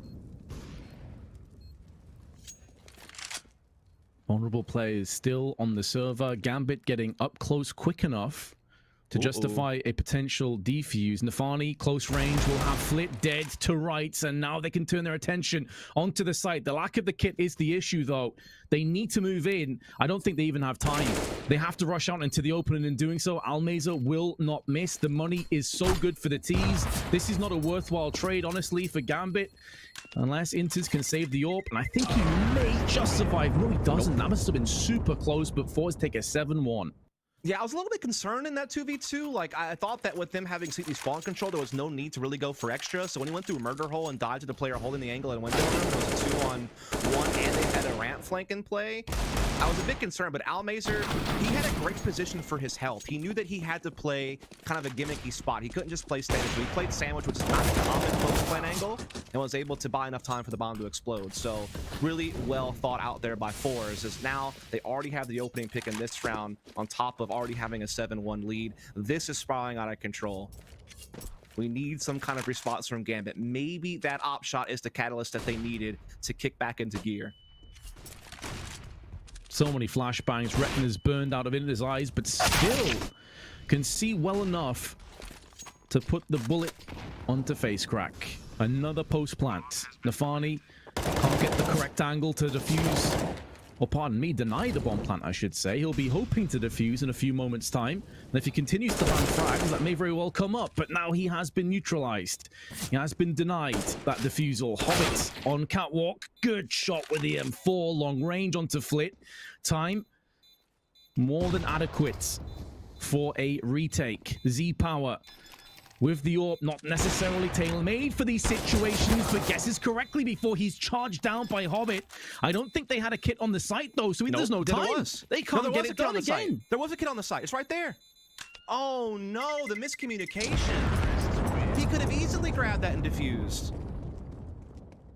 Oh, no, I think in just all the chaos, I mean, that was a very fast-paced retake, a lot of trading back and forth. I think they just didn't realize where the kit was down at. It was literally right there, right on the other side. Oh, no. But at the same time, dude, I feel like Forza are in a vehicle right now where they're not aware that anything else exists but the accelerator. They're just not stopping. They're not taking pause. They are just continuing to run this right down Gambit, and they are successful. Even when they're down a man, they're still holding off in the post plant. Well, it's like we said in the pregame. If it ain't broke, don't fix it. And right now, the only thing broke is Gambit's defense. But hold on a second. They may put some foundations down. Some sturdy bricks being laid with some frags alongside it. Jerry, face crack, Z-Power still alive, but Gambit have 4 and face crack is wounded. 11 HP separating him and his demise in round 10. 10 they're hoping will yield a second round on Gambit, as face crack is now going to start to come through that smoke and try and take the fight to the CTs, but actually thinks better of it. He hides in the smoke instead. This is Gambit's best chance to win around in quite some time. They have the man advantage. Everyone's healthy. They have Jerry low. They have face crack bleeding out all over the place. I mean, he is just asking to be put out of his misery. Bomb is still not committal, though. It's actually watching for a flank through T-spawn. But all they have is A control. They have no presence middle. They're nowhere near B. But the CT positioning right now is so superior. I don't see how Force break through this one. I'd be so shocked if they do. Nafani with the first post plant into play, may force the CTs into awkward positions. There's a smoke down in the CT boxes. They look to try and spray up through, but now Z-Power's position compromised. Don't peek him one by one, whatever you do, because he will punish you. There's another one, and it's 4 separate peeks that could end up costing Gambit dearly. Another round that really should be going their way. It's not over just yet. Shiro does have the kit, but he's tickled the bomb, and Z-Power guessing correctly that it's a fake. It's another fake. Out comes Shiro, and Z-Power dies, but is there enough time? It's going to be very close, but I think Shiro has it. They eventually do get the round, but it's at such great cost, and keep in mind their economy's not great, and they could have finished that with 4 players alive. I cannot believe Force even had a fighter's chance in that round. It looked like everything was stacked against them. The CTs were positioned so well. They had every advantage in front of them, but they made the error of giving Z-Power a chance with that AWP. He is so fast, and he nearly pulled it off. Shiro, fantastic work there in the clutch to figure out a way to win, but their economy has been absolutely ravaged because of it. They've had to rebuy MP9s on 2 players. If they lose, they're having the full save. Force, though, despite the winning streak, they themselves, because some of these rounds have been a little bit tighter, are in low economic position, so this could be worth 2. Oh, Hobbit. Flash, smoke, doesn't matter. Face crack still living up to his name with the AK. And Gambit, this is where losing so many players is hurting them. MP9 and lack of grenades to really fend off this push. Shiro with a big, important kill, though. Puts it into a solid position now for Gambit alongside Nafani. Jerry and Z-Power. Jerry needs to buy time for Z-Power to do the long con through into connector with the AWP. The bomb is planted for him. He's trying to stay alive. Now Jerry in even more trouble as Z-Power decides against it. He gets the 1 kill. Is he faking this rotation? This could be an amazing play from Z-Power, but I think at this point he's actually said, you know what, our economy sucks. I'm going to keep this AWP, actually. We're fine. We got an 8-3 lead still. We're okay.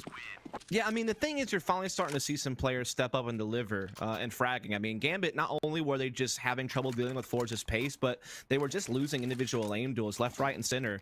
Axile still has yet to get off the ground vents, which is a real problem for Gambit. That's their second star after Shiro. He has not really been available. Luckily, Inters and the Fanny have kind of really stepped up and kind of overperformed for what I'm used to seeing from them. They're usually more of kind of the guys that are seen more as like supportive and not really like heavy lifters when it comes to the fragging department, but they've definitely been able to fill the gap, and not for the first time. When Axile and Shiro had some slower starts early in the tournament, they were able to step up as well, so that's a good sign for them, but they need more. They need to be able to capitalize on this round in particular. There's not much against them here. They do not need to let Z-Power with an op and some Deagles and a Tech 9 somehow steal around away from them. They need to start establishing a foundation in this half. Nafani raking in with the M4 right down the back, the spine of Fours, but there was a kill that was counteractive straight away. Axile gets it done. Those leaves being put to one side for the moment. Jerry straight out, lack of B cover, affording a little bit of forward momentum, and Jerry, my goodness, that one against Inters is so colossal. Catastrophic if you're on Gambit. You just said surely they don't lose against some AWP and some pistols, but that's exactly what's happening.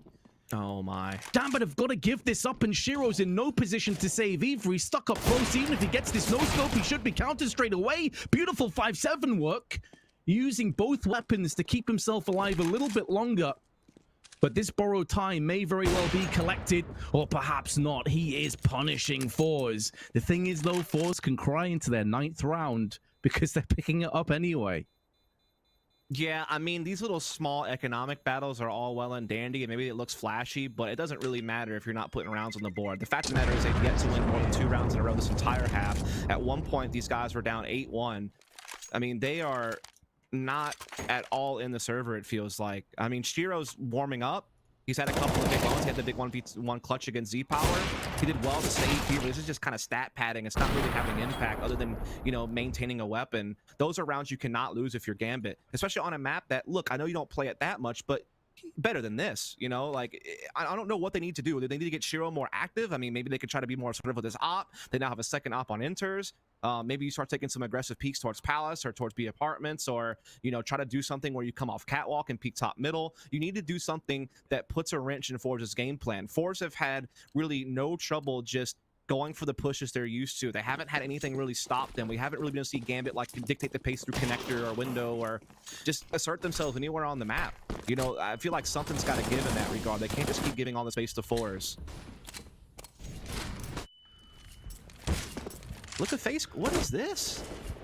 Yeah, this is like, I don't want to say that Fours are being disrespectful, but they definitely don't respect Gambit at the moment and their positioning. As you said, so much space is just being given across freely. Fair enough, the Farley and Inters do at least come back with some kills of their own, but Fours already up towards ladder room, have Flit out on the staircase of Connector. He may go down to Nafani, but he also does a bit of damage on his way out, but they're also just setting up Gambit for these future rounds as well. Yeah, this is going to be a tough one to bring back, though, if you're Force. The bomb will come palace, and it probably will get into sight for free. Nafani's worried about middle right now. Z-Power is in ladder room. He's coming down. He's going to catch this MP9 off guard. That's going to be huge. Now, all of a sudden, they have to worry about B-side. They do get Z-Power down, but Almazer does now have the window to come out palace. He's going to get this bomb planted. He's going to have a 1v1. He's going to have so much time to reposition before Inters is ever able to get into a spot to actually try to make the retake work. It's a great smoke from Almazer on connector. It gives him a little bit more breathing room to start slotting towards jungle side. He's going to pick the right area too, as Inters is coming through CT with only an op in play. He does have a kit that gives him a little bit of time. He's got to smoke as well to cover his defuse. The bomb's actually not planted for Almazer, so this could be a bit of a problem. This is such a dirty angle though, man. Oh no, he thinks he's an underarm smoke onto the block for a Ninja, but Ninjas misses everything. I think he had an AWP though, right? So he didn't have much room for error. Oh my god. But you can see he probably thought, like, has he got the timing to go across and underarm the smoke into a Ninja defuse? If so, I have to deal with it. And he's suddenly, holy crap, he's there on triple box. Dude, Gambit's fork tender. Just go ahead and pull him out the oven. They can't do anything. It's not real Mirage. It just seems like there's nothing they can hold on to. They've lost to Ecos. They've lost to whatever the heck that was. They've been bulldozed in many other gun rounds by just sheer brute force and speed. It just seems like they haven't shown up to this game. Fours are off the back of an intense series with Havu and Gambit come off cold. And now they're working with very little in this round. They're already a man down on this A side. Up close, Hobbit able to get something going with the auto shotty, but not enough. Just one. Face crack already in CT. Jesus Christ, man. Through CT, round the back, calling to his teammates that that side of the map is clear. So now a smoke down in connector. Face crack may go back in again. Flash over. Does get counter flash just before pulling the trigger on that push. Now an underarm smoke allows him to stay in position and use that smoke to perch up on the CT boxes on the toll booth. About to collect with some lives on Exile. And Fours just continue to steamroll Gambit into the floor. They are being pummeled, pierced, and punched, and there's nothing they can do about it. I'm at a loss for words, Vince. Like, I would have not expected it to be this one-sided. I thought that both teams had similar recent results on this map. These two teams have played each other close so many times throughout this year. Gambit's looked in pretty good shape throughout this tournament. I mean, they ran all the way through the upper bracket. Hobbit's been in great shape. Shiro and Exile's giving you what you want 9 times out of 10. But they have not arrived here on Mirage at all. They look like a completely different team. They're being absolutely bullied by Fours who are just not letting up. They know that they have Gambit up against the ropes. They know that their pacing and their game plan is working to perfection. Even the rounds that they've lost have been close. And now they're going to finish this thing off likely 12-3 unless Inters pulls off something absolutely miraculous. But with 4 Ts ahead of him, his location already given up, he is not able to even put 1 foot into that bomb site. It's going to be 12-3 for Fours. That's probably one of the fastest halves of Counter-Strike you'll ever see, Vince. I mean, those rounds were in the blink of an eye, you'd miss some type moments. And we're going to have to take a short break just to get our breath back before we kick off the second half. Stay tuned. We'll be right back.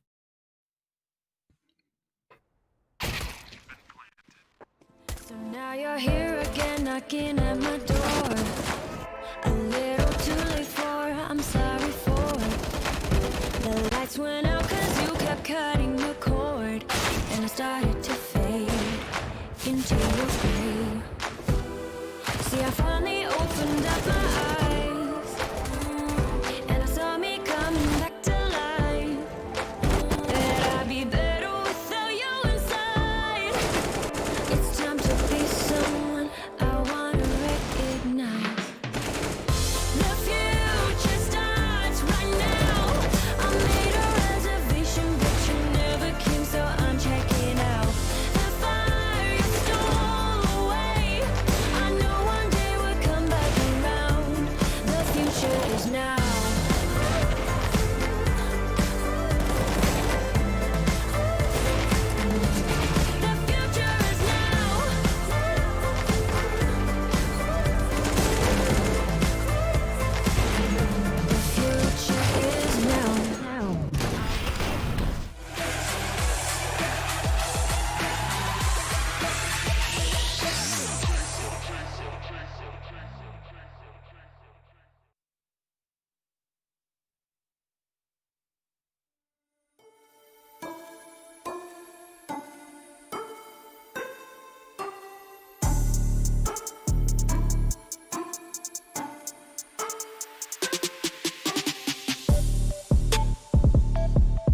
An absolute disastrous first half in our first map of our final best of 3 proceedings between these two teams. Gambit really struggled to get any kind of footing. Fours never let them get started. 12-3. Let's see if they can bounce back. But Dust, if that first half is anything to go by, this could be over real quick. Yeah, man, I might actually still have some sunlight left after this is over with to go hang out a little bit outside. I mean, unless Gambit can really dig deep here. They need this pistol. I mean, that's an absolute must. As they are going to be pretty split up across the map right now. 2 to each side. They're kind of almost playing a default within a pistol round. Have a couple of decoys. They might be trying to throw some type of fake, some type of quick misdirection. We can see that Force is playing anything but a typical retake A setup. They are fully positioned forward on the site.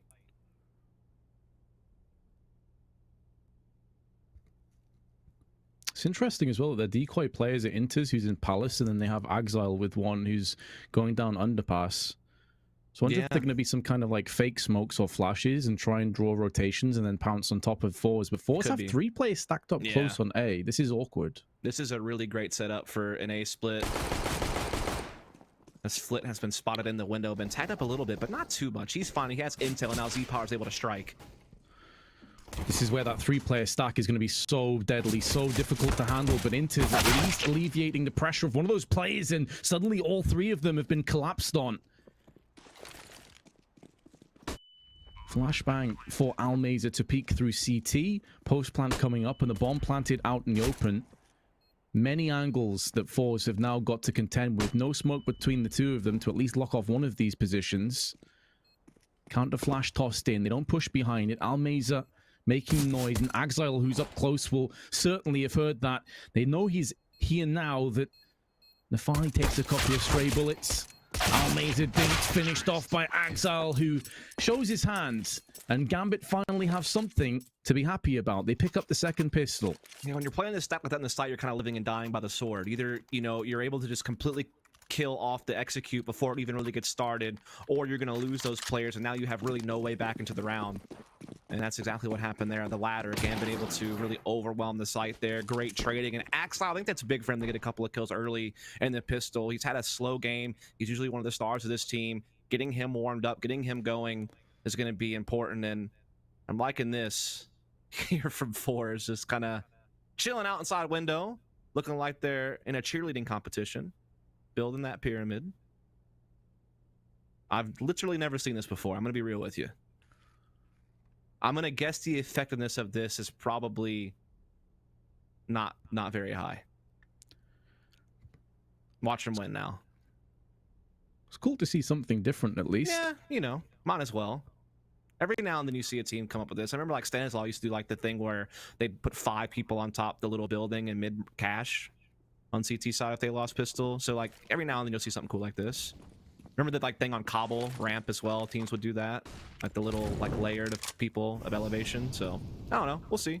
They're smoked off right now, so not really gonna get to see too much. I can just imagine though, if you're Gambit and you push up close and you end up getting banged by 4 players with USPs and the P2000, you're gonna be tilted, and it's Nafani. They've got 2. Shiro's pulled off 3 headshots though. Beautiful control. Tapping heads left and right, but man, I love that so much. Well played. Human. You have to be after that. That or you just laugh it off. Like it's you get to kind of choose what reaction you want to have to that. Personally, I would laugh that off. You can't account for that. You can't be upset. I just can't believe that they held it for so long too. Because they were dedicated to the cause. And hey, it gets them 2 rebuys. So it is what it is. Deal with it. I imagine there's probably some expletives being exchanged. Yep. Full buy now, though, Vince. This is the first real test for Gambit's T side. And there's a player up close. It's going to be Jerry. He's got assistance from Ticket. He's already getting a rotation as well through spawn and window rooms. And they're going to have plenty of defense in place for this set piece, Vince. That is very true. Smoke down with a flashbang and incendiary tossed into location. Jerry with 1. Flit also stepping up, but he's on 15 HP. Needs to limp himself back towards the CT spawn. Face crack. It's his turn to show his hand. And Face Crack joined by Z-Power, who actually nails Axel through smoke. Hobbit leaps into action with one, but it's a 1v3 and he still has two more to cull. With a minute left, he doesn't have control of the bomb. I think he just saw the shoulder protruding around the corner of jungle, smokes him off, and there is a long flank coming in, and it's Z-Power's AWP that will be moving into position. You feel for Hobbit because he has no idea what's about to happen, and he gets executed by Flit. Fours make sure that win streak comes to an abrupt end and is short-lived. Yeah, they just had so many personnel in place on that A site when Gambit go for the set piece. It trades even off the start, but then there's this exchange with Face Crack and Z-Power's op. I think there may have been a slight gap where Axel was able to get a little bit of understanding on where that player was, and that's why he was able to fit in an accurate op shot from distance. But either way, Shiro will have the hero AWP, but that's going to be all that the T's have. They're going to be going for a run boost to bait out a shot so Shiro can safely peek into middle. First attempt has failed. Second one will be there, but there's really no targets. But Shiro will slide out and find Face Crack, so maybe that is the spark that Gambit needed to fire up this engine. They need to at least try to force some rebuys and keep Force's economy honest. Winning the round would be kind of a side goal that doesn't really seem attainable, but at the same time, if you somehow figured it out, it would mean the world, as they are transitioning their players over towards the A side. Exile holds mid. Jerry holding Palace. That spark igniting the fuse of the dynamites. Have to go a long way for Gambit to get back into this game. Hobbit, he's a goner, let's be honest. He just doesn't know it yet. Now he finds out. The bomb, though, is transitioning in towards B, and maybe with Hobbit's life, it could afford them a little bit of wiggle room to force their way out onto the B side. Z-Power, though, does miss his first shot, or at least doesn't get a frag with his first shot, I should say. And Flit comes in with his AK and his sidearm, and Shiro's AWP, the only bit of weaponry that remains, the only threat that has been uncontained, but now it has. 14-5, Gambit, they've got to win out from here. Oh yeah. It's just so wild seeing this, man. Not at all what I was expecting based on some of their previous matchups throughout this year. They've had a couple of games that were one-sided throughout the year, but on different maps than Mirage. Most of the games they've played have been 16-13, maybe even overtime. At worst, like 16-10, 16-11 type score lines. The most one-sided score they've ever had against each other was 16-6. But there's a chance it might be one better here for Fours if they hold off this next bye. Which, if we're honest, Vince, it's not even ideal. I mean, you got a Scout and Galil in play. Utility is okay, but not the best. And if this doesn't work, they've got nothing left. And double op is in play for Fours. Yeah, one Scout versus two AWPs. That's not normally a discrepancy that works too well for the Scout team. Nafani, Jerry also dipping in. And before they knew any kind of stability on this half, Gambit have been swatted away with ease. This has been the easiest half, the easiest map of CS that we've witnessed in this entire tournament up to date. We thought this would be the closest game of the event. It's turning out anything but Inters, he's making a real go of this. Okay. So you're saying there's a chance, Vince? Is that what you're telling me? There's a chance, but it's a glimmer. Okay. Could Can be. I get excited yet or no? Maybe when he gets the next kill, but honestly, I'm not sure that's going to happen. Just under a minute. Nope. Flit overkill. 10 map points on the side of Fours. There's really not been much to commend Gambit for, unfortunately. Axile never really got going. Hobbit hasn't maintained the form from earlier in this event. And even some of the big moments that players have had have been a bit empty. And I mean, look at what they have left to work with here. A MAC-10, a Galil, a couple of upgraded pistols. Basic nades for one last set piece. And Jerry's not even giving them the room at A or amp for free. Axel straight up with a MAC-10. Face crack while Flashbang holds his ground, but now will fall. And with his life, the site should follow. That really isn't up for debate. However, the retake certainly is. 2 ops on the retake. Won't be planted. Actually gets denied. Flick's M4 denying Nafani's life. Flick goes in for another one, and now it comes down to Hobbit and Shiro up against the dual AWPers of Almeza and Z-Power. And Z-Power springs in with one. Almeza taking significant damage. He knows that both of the AWPs were last seen on CT boxes, and now finishes off Almeza. Nice He may not realize that Z-Power has quickly started to rotate through all the way towards Catwalk. Yeah, he didn't want to go window because he would have to pop the grate to do so, and he didn't want to give up his position. And so he will indeed go all the way over to Catwalk. He will have vision on the bomb as well, so Hobbit's going to be a bit confused here. He has to eventually cross over and grab this. There is maybe a slight chance he can grab the bombs. Oh, that smoke will do everything he needs. He'll be able to grab the bomb now safely and plant unless he somehow gets spammed, but Z-Power doesn't want to take the shot. He doesn't want to give his position away. He'll jump into window. It's all going to come down to this, Vince. Can Bit hold on? Can Hobbit complete the hat trick and keep this game going?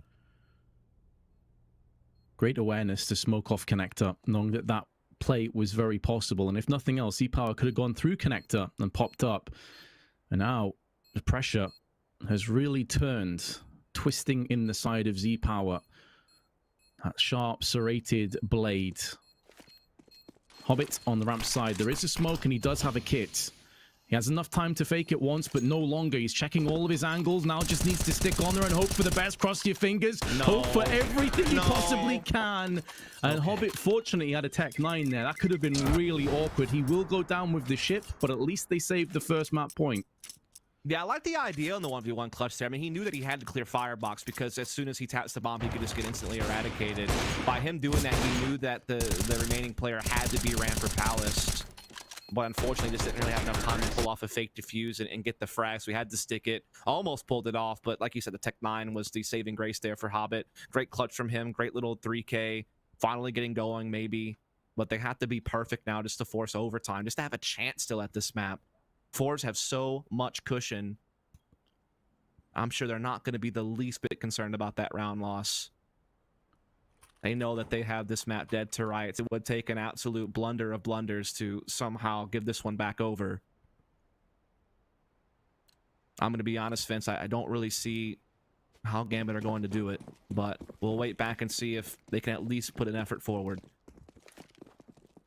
Yeah, I'm right alongside with you. I've seen nothing that would make me think that Thors would throw this away. I mean, if they continue to go for double ops and they stop working, that could be a way forward. It's a heavy investment. But you're looking at 3 or 4 rifle rounds, full rifle rounds, that Gambit would have to win even to get close. Even to get close to 15. So, with 3 Galils, after losing all 5 players in the previous round, it's not as if they have a perfect by themselves. Does exclude an AWP.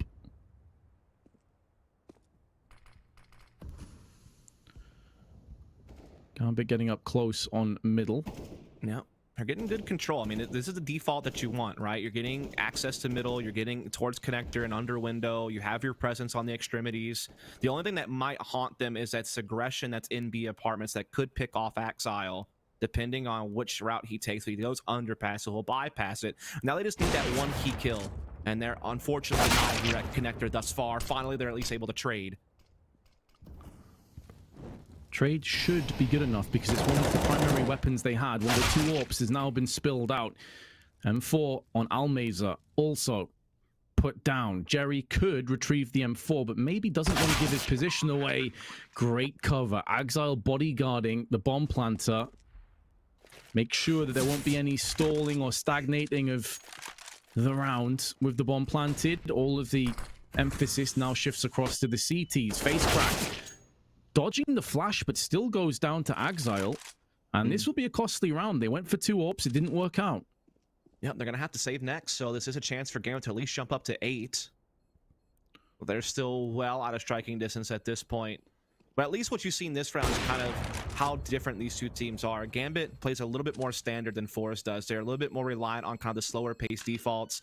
Usually Interz is going to be one of those peripheral players. Axile used to kind of be more in the main control group, but now you see him playing more aggressive plays. I've been seeing him play a lot of B apartments now. They have Hobbit, who used to be more of a lurker in his past, now kind of playing more in the main group alongside, you know, Shiro. and Nafani.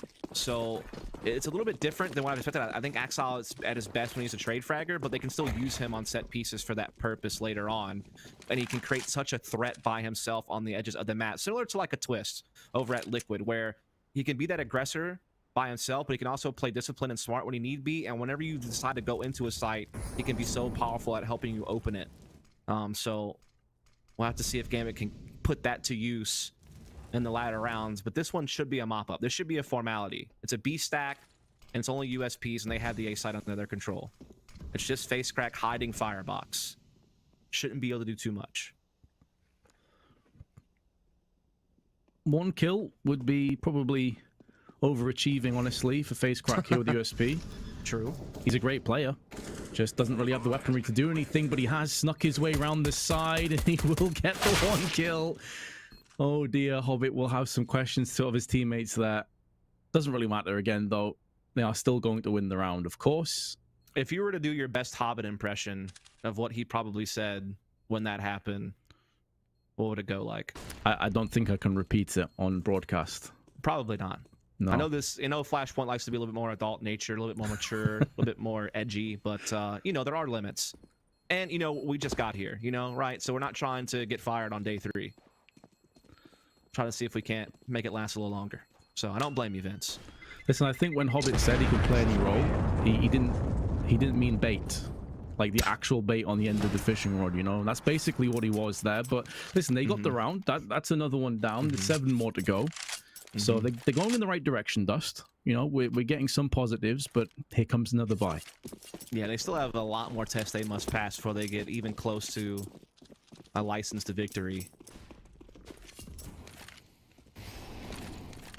So we'll see them once again. That's trying to open up fairly default here. No real change. Just maybe putting a little bit more presence for Underpass. It looks like they maybe even want to go for a window boost based on this positioning. If they can get both their players all the way through and up towards the underneath window position. But right now, they're just kind of waiting to see if Forge is going to strike with some aggression, which is a good thought. We have seen them do that time and time again. Mirage really does play to maybe getting aggressive in Palace or B apartments or charging up middle with utility. We've already seen Forge do almost all 3 of those things at some point throughout this half, so can't blame Gambit for being cautious.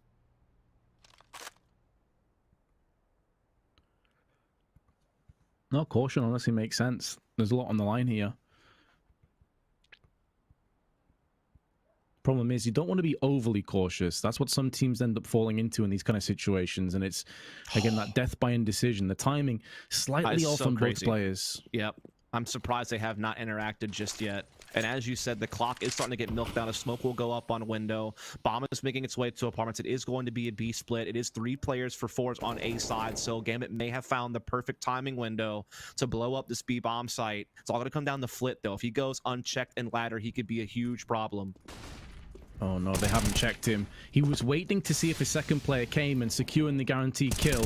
Now he can post himself into position from Catwalk, has another gun to replenish those depleted rounds in the magazine. Inter's doing a bit of damage, but the T's are falling around him and the HP bar's running dry, as are the rounds. 4s get it done, 16-8. That first half was so one-sided, the Gambit never really stood a chance. No, they really didn't. It was going to take some type of Herculean effort for them to even have hope at challenging for overtime, much less a victory. And we can see that, unfortunately, it was more of a whimper than a bang when it came to the ending of that map for them. It's going to be 1-0 towards 4s, 1 map closer to Flashpoint 2. We've had a lot of antics on that game. We'll look out for more, but not after a short break first. Stay tuned for map 2.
future is yours. Go!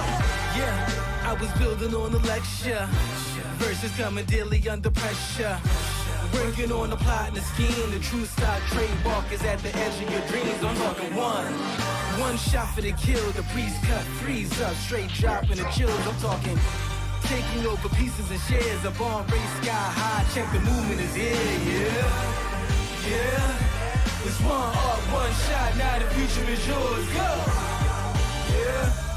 It's one shot. Now the future is yours. Go. It's one shot. I'm turning dreams into reality. In the lab with the formula and chemistry. The memories spark and motivate and make the industry shake. We put the bars in the brakes. I'm talking one chance at best, yes. Painting pictures for the culture, keep the brushes fresh. Flip the color, work the drummer, passion never rests. Freedom is a teacher under pressure, now we blessed. See, I was so go for the go. It's one shot, now the future is yours. Go!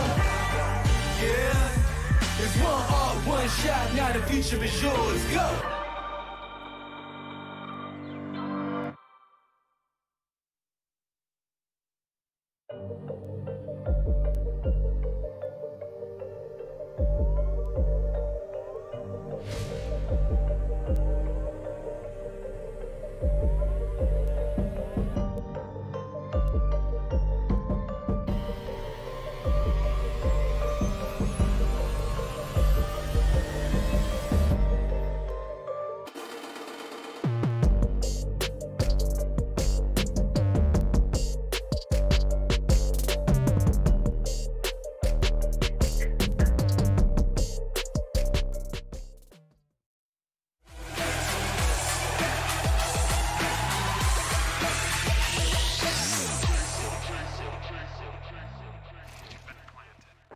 A mammoth performance from Force sees them absolutely steamroll Gambit on Mirage, and with that, take a 1-up lead in the grand finals here at the Pinnacle Cup. 16-8 in an absolutely clinical showing, and although we were excited for a bit of a spicy map pick, let's say, from Force Dust, I don't think any of us quite predicted how dominant Jerry's men would have been to just kick this grand final off. No, I really hope that game was going to put up a really good fight there on Mirage against a map that they've been fairly good on online so far since Hobbit's joined the team. It's not like a bad map for them by any means. They historically have had good results on it, even before Hobbit had joined the team. So I really thought that we were going to have a nice scrappy fight where it would turn out to be, you know, like at least a 16-10 type game. So to see it go like that was kind of shocking. Even the rounds that Gambit got late felt empty. You know, it didn't feel like they ever really had a chance to come back fully. Yeah, and we talk about Force having this, you know, typically aggressive style, but Vince, I just think they took it to a whole nother level in this game, because the balls we see from some of these pushes, especially on that T side, were just crazy. Yeah, I mean, there were shades of Furia there, honestly. I felt like I was watching Furia for a couple of those rounds. It was absolutely absurd, and in all the best ways. You know, Gambit, I said it in amongst the casting that it felt as if Force just didn't respect their CT side at all. They kept pushing middle, they kept pushing into window, through connector. At one stage, Face Crack like somehow got round the back of CT boxes through Murder Hole. Like it was just madness. And like Gambit didn't seem to be able to step up to the plate and force them back and earn their respect. And like, you know, effectively punish them for some of these crazy plays. So if you don't punish them, Force will continue to do it. Like these guys are ruthless. Yeah, I think the interesting thing is, you know, we were building the storyline before we jumped into this first map. You know, these two teams, they know each other very, very well. So you would almost half expect Gambit to be very aware that Force are going to get this aggressive. You know, you give them an inch and they take a mile. But I'm wondering from your perspective, Dust, do you feel like this potentially, you know, somewhat surprising map pick in terms of the map picks we've seen between these two teams in the past? Do you feel like that was maybe what caught Gambit off guard? And then, you know, those aggressive plays just came out and they just couldn't stop them? No, I think that they fully didn't expect Mirage to be picked, right? I mean, it hasn't been before when they played each other in best of threes throughout this year. So I think that was a nice little curveball from Force to throw Mirage in there to try to break up the monotony of what their head-to-head matchup has been like over the last, 6 to 12 months. So I think that certainly played a factor. I also do think that Gambit, like you were kind of saying coming into this segment, took their aggression a step further. You know, I'm used to seeing Gambit be a rapid pace team, that organized chaos style that we keep describing.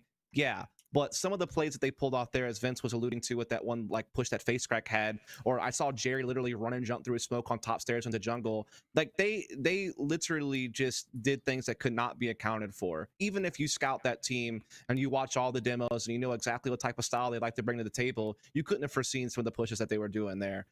It just seemed like they had a level of confidence that could not be squandered. You know, they were doing everything that they wanted, and they were successful in almost every endeavor.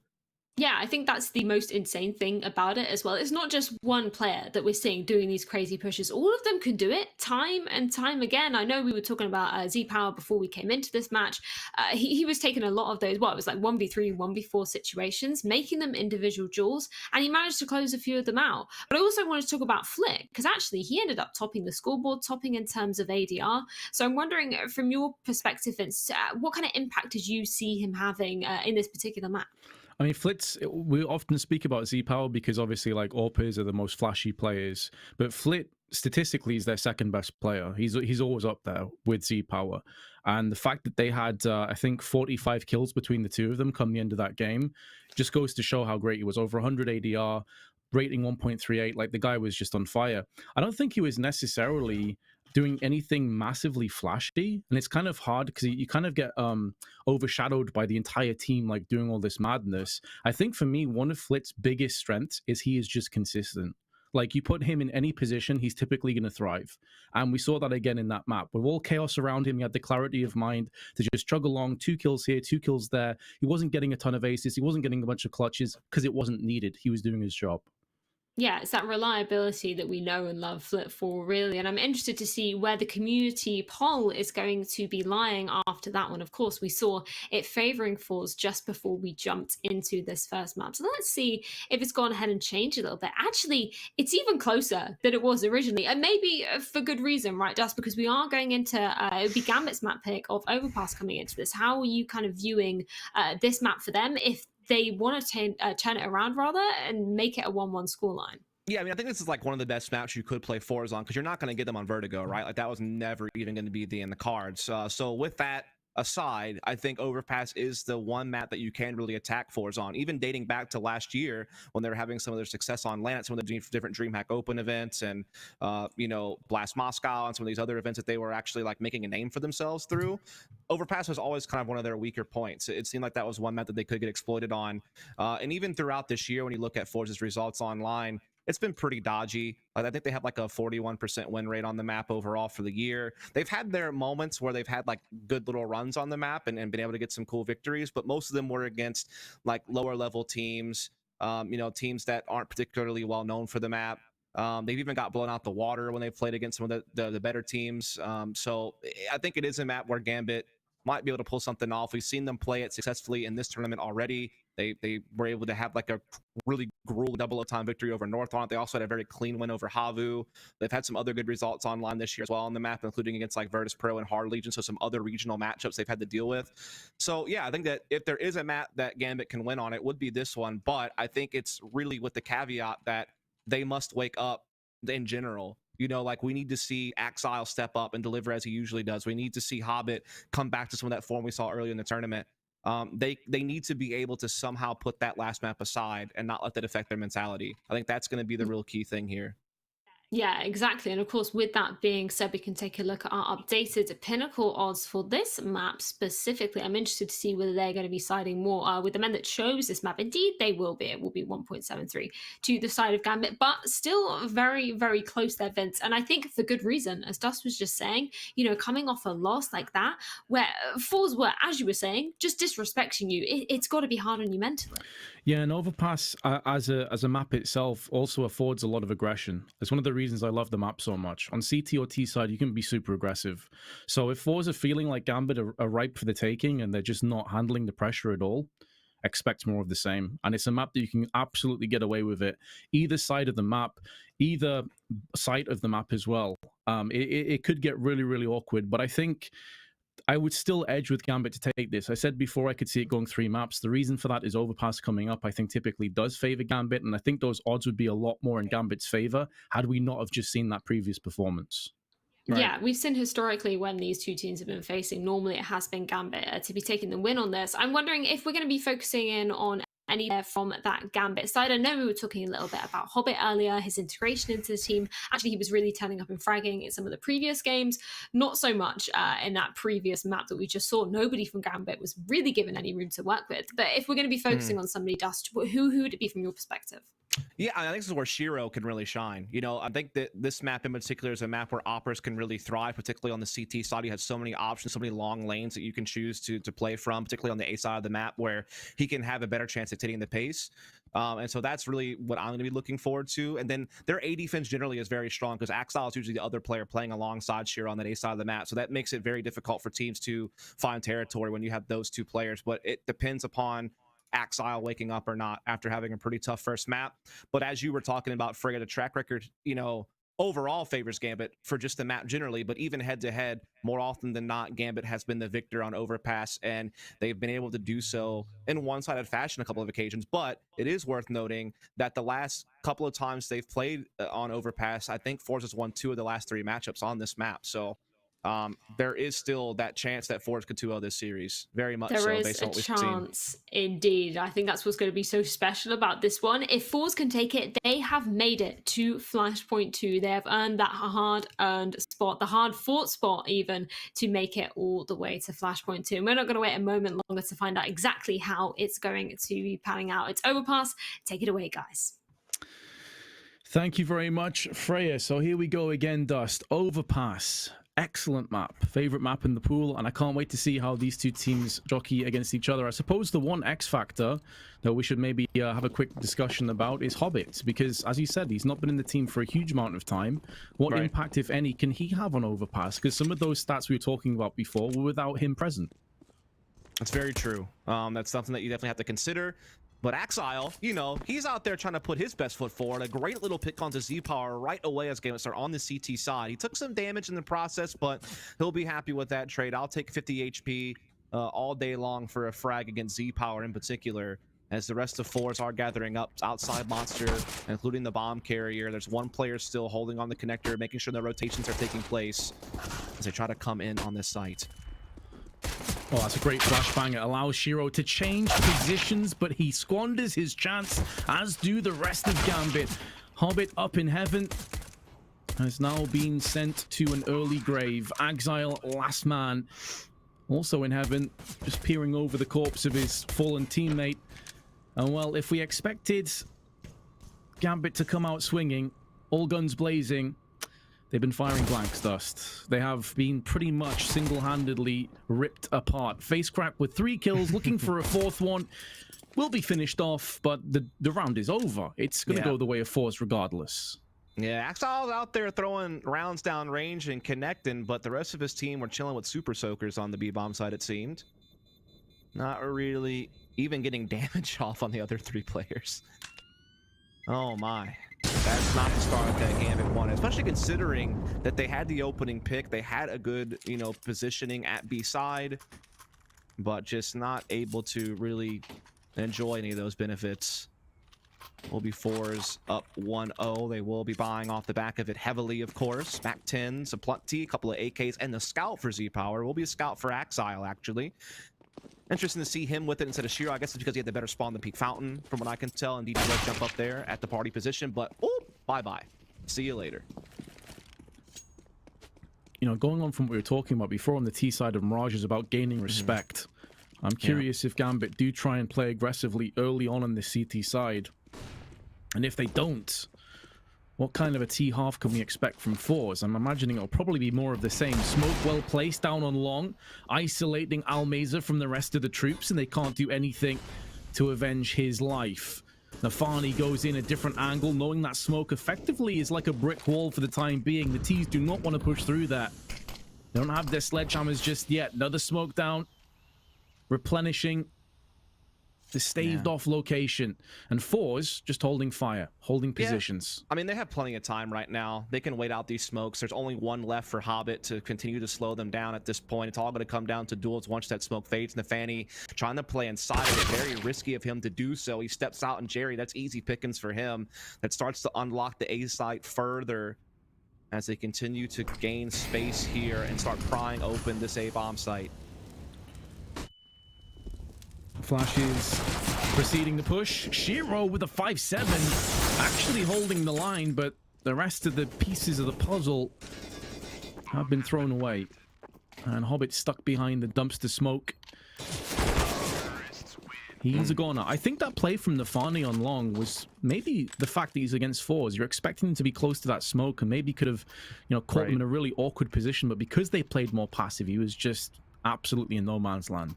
Yeah, when you're at a firepower disadvantage, you know that if you just sit back in the site and you don't have any utility left, then your best chance is probably doing something like that, something gimmicky. Just didn't quite pan out. Can't blame him. Full USP safe now from Gambit. All 5 coming together in connector.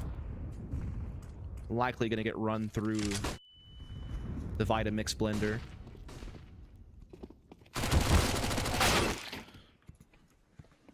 Nicely done by Shiro.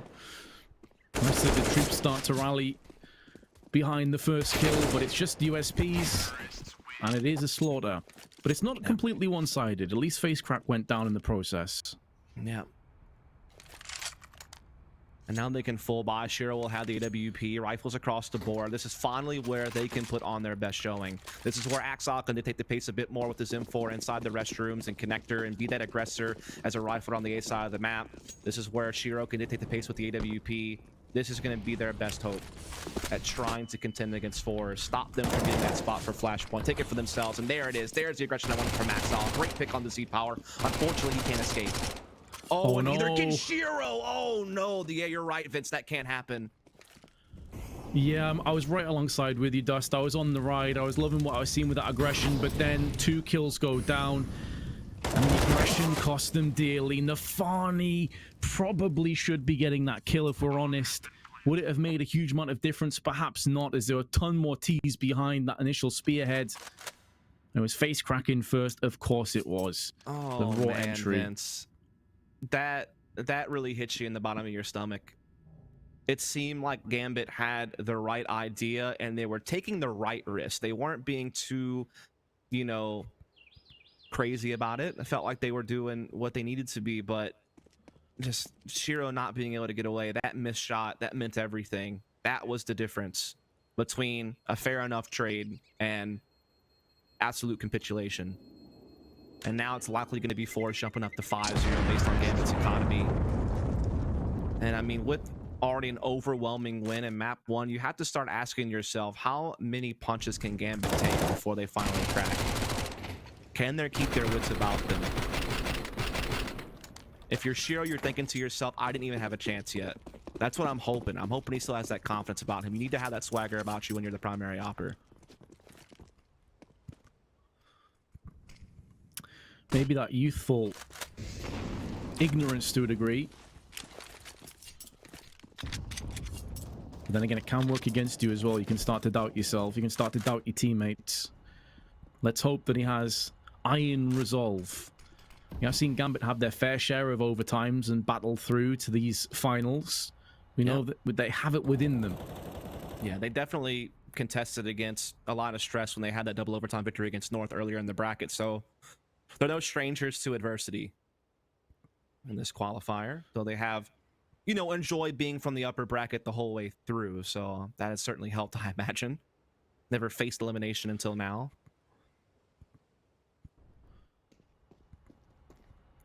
Nafani's Deagle up close. The only up close defense that they have. Jerry on A did get one before being traded out, but there's not enough following up to justify an over-rotation on Gambit, so they do hold fire, hold into position, flashes coming through, Facecrack spotting Inters, but Inters M4 too good for the AK-wielding Facecrack. No 2 kills will be forthcoming before Nafani shows his hand on sandbags, and he will be bolstered up and replenished by a secondary player who's coming in. Meanwhile, Shiro, still at the back of the site, now has had a chance, and he's made the most of it. Oh, Almace has got 2, pulling up the Molotov, trying to isolate Axile, who out in the open believed in his aim, but it didn't pay off. Force 5-0. What a roller coaster ride of a round. You feel like you're not even going to have the fall. You feel like that's going to be a wrap up for fours. It's the slow build moment. But then they start piecing together some frags. They start making it interesting, only for Almaster out of nowhere to drop the 1 versus 3 from the pillar position. That's a tough loss for Gambit. It wouldn't have been considering the economy, but it was considering the chance that they had there. They had the opportunity to close in and steal a round away, and they missed that chance. But they are back onto the full buy. They have Shiro boost on the flower pot position. This is a very difficult angle to handle unless you have a good flashbang place and force him back. So we'll see if he can strike gold. He should have a chance, but there is that flash I was discussing, so he will just have to retreat. You can't take too many risks in a situation like this, and Exile takes a calculated risk, but his maths are off, and Face Crack dispatches of him. Only 7 HP lost on fours collectively, and already a player up. Yeah, and they're able to get control of bathrooms. They're pushing up long A as well. They still have presence in connector. They know that no one's rotating through there. Gambit have no intel. They don't have short B posturing, so they have to just commit to a site. They have no intel to safely rotate right now. They have no idea what they're up against, and here comes the onslaught on A. Mollies are well placed, but Shiro, at least mustering the strength for one, keeps the T's at arm's reach, but Z-Power closes the gap. Closes the eyes of Shiro. Another smoke now pluming. Nafani takes the opportunity to push in. M4 spray onto Jerry. There is enough time if they want to wrap back to B, and there's also a forward position being assumed by Flit. If he can move into the site and bypass Inters, then they have every chance at still winning this round. Inters put a Molotov down, though. It's a beautiful entry from Flit, but do they wait for that molly to clear? If they do, Hobbit can now get in position. There's one, transfers across, but can't get the second, and Z-Power, who is still chilling on A. The absolute hubris on the guy, the cheek to stay there and have full confidence in his teammates, just shuts down that second player in the back. Yeah, there was a couple of win conditions there for Gambit based on that Molotov being dropped sandbags and slowing the progress of the bomb sliding over. Also, that was the duel. That was the one that they needed to win to get the bomb down and basically win off the clock. But instead, they lose a key fight, and now fours are up 6-0. Very possibly we'll find 7 shortly, unless this Deco playing up close on Fountain and Long A can somehow be fruitful. They need to find some key duel victories. There's one from Axel, but Face Crack had a response just before. Jerry also steps to the plate and delivers. It's now all on Shiro. He's the last bastion of hope on winning this eco. You have to feel on this 4 position long, but you have to think fours are expecting that this might be a possibility. And there's the flash. And he's gone. That's it.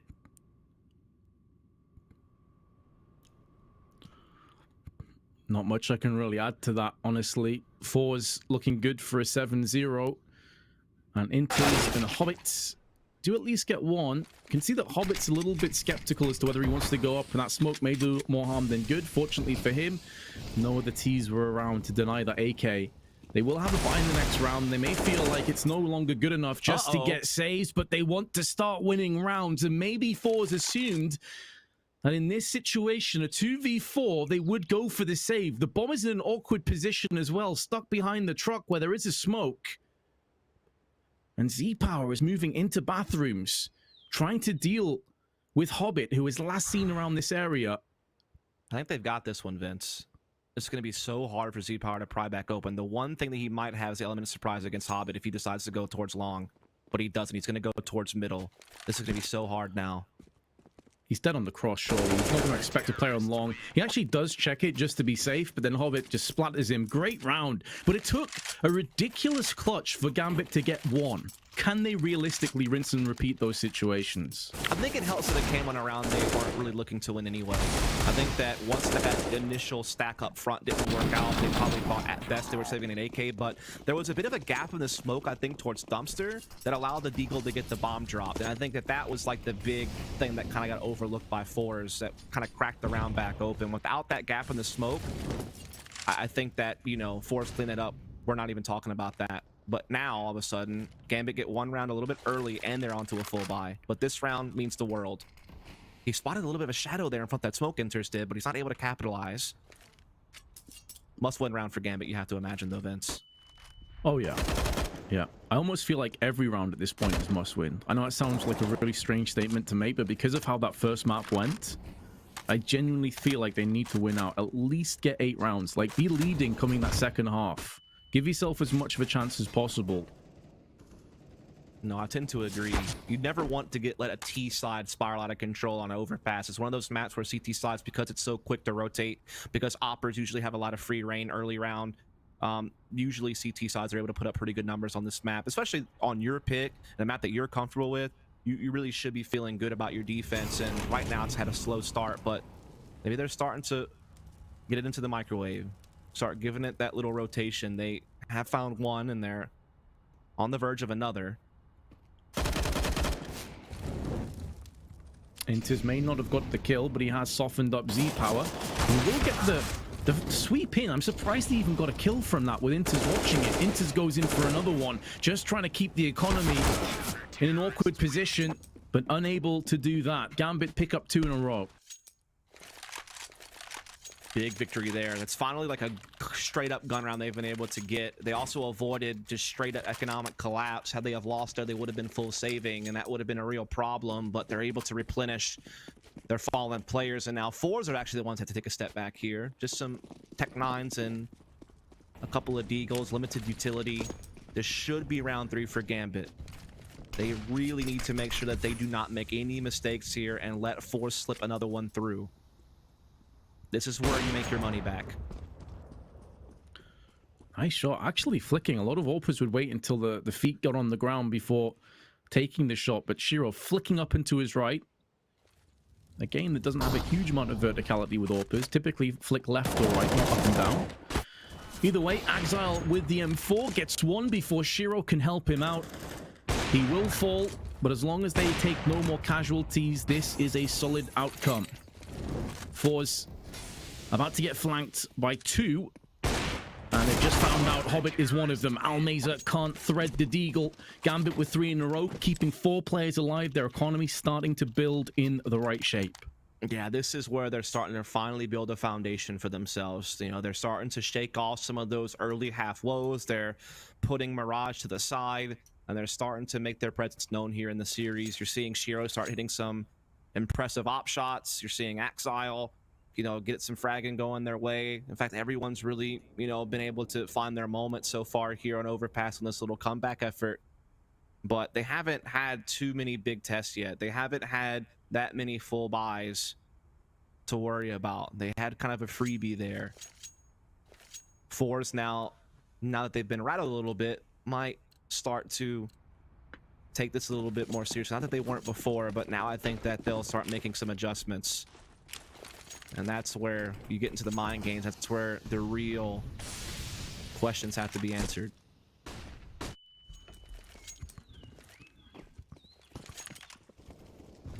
The early signs of that answer are looking good, at the very least. But again, you feel like there's a long way to go before Gambit will feel even remotely comfortable. Good spray, good wall bang. Flit and Almeza are taking the brunt of the damage. Yeah. Good setup as well right now. Shiro has full control of long A. He's got assistance behind him. It does leave mid and restrooms a little bit vulnerable, but that's okay. At least they can account for that. They know that. And Shiro actually will be able to get into the opposite side of restrooms and maybe cut a player off who might not expect him holding this angle with an op. Kind of caught between 2 minds though, Shiro, as he's kind of dancing back and forth. It's all going to come down to timing, if he can get this pick or not.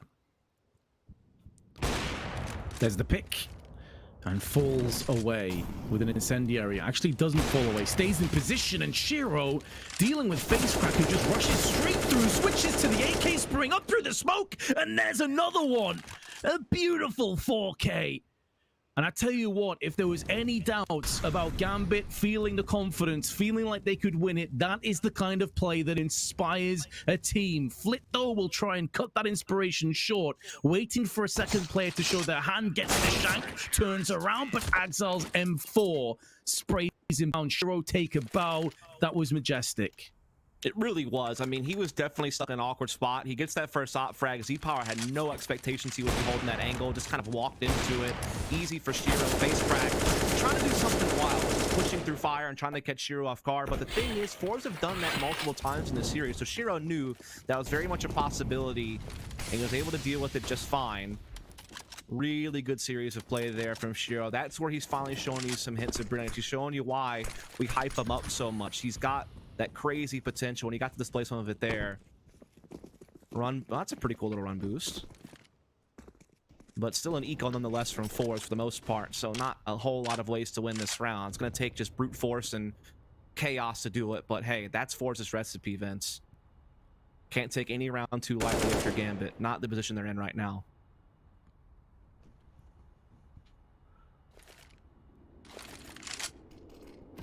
Oh yes, Force feel comfortable within the chaos. Whereas for many teams, this would be unfamiliar territory. Fours were molded by it. And now they need to be pushing together as a united force through on Monster. 3 players there. 2 now moving back on short. There was a molly put down. Now clears, and here come the flashes. Here comes the rush. Another molly put into place. Good counter flashes, keeping the T's behind the pillar, but now they spill out into the open. The spray transfer's not quite there for Hobbit. He's relying on his teammates to help him out, and Inters posts up some decent frags, and Hobbit's still alive to reap the rewards. Fours unable to get a bomb plant. 5 rounds in a row now to Gambit. Now, that was a little bit more dicey. It took a little bit more effort from Gambit than maybe they were hoping. They lost a couple of players. They had Hobbit quite low as well at the end, but at the end of the day, they still got the victory, which is what matters most. And like you said, that's 5 in a row now. Now they're starting to really build something here on the CT side. You asked them to win out, and they're working in that right direction, Vince. I think they're starting to really find their footing here, and now all of a sudden the series gets a little bit more interesting, and this map in particular becomes hotly contested.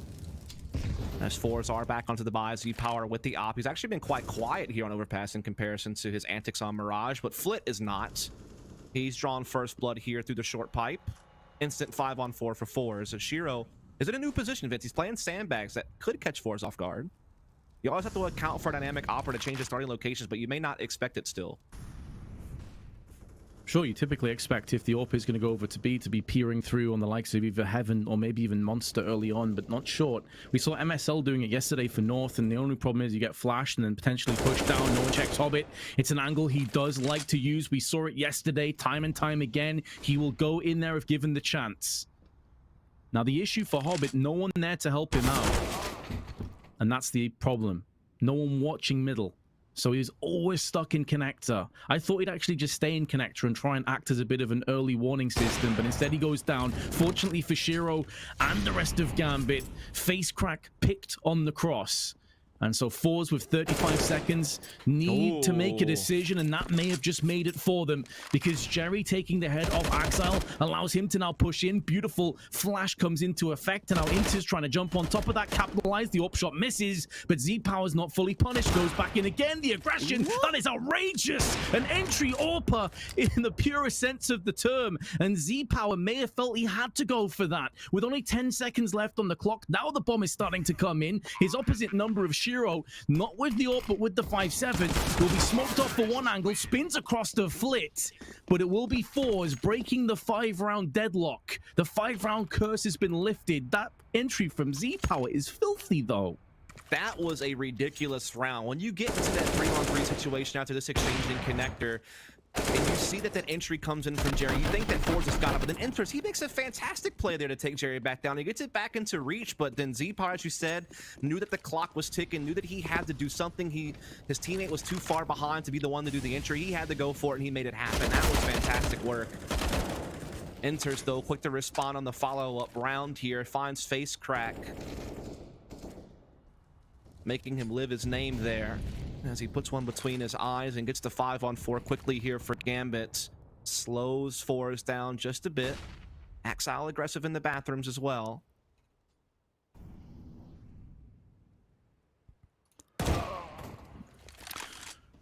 This time bathroom will not be a safe haven on Gambit.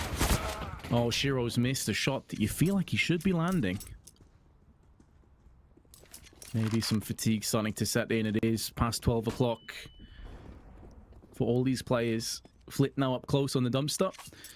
I think Gambit have to save, honestly. They can't justify going for this retake, and judging by Inter's HP and his positioning alongside Nafani, they are pulling the plug and going back into connector. So Fours with 8. They will be leading come the end of this half, regardless of what happens.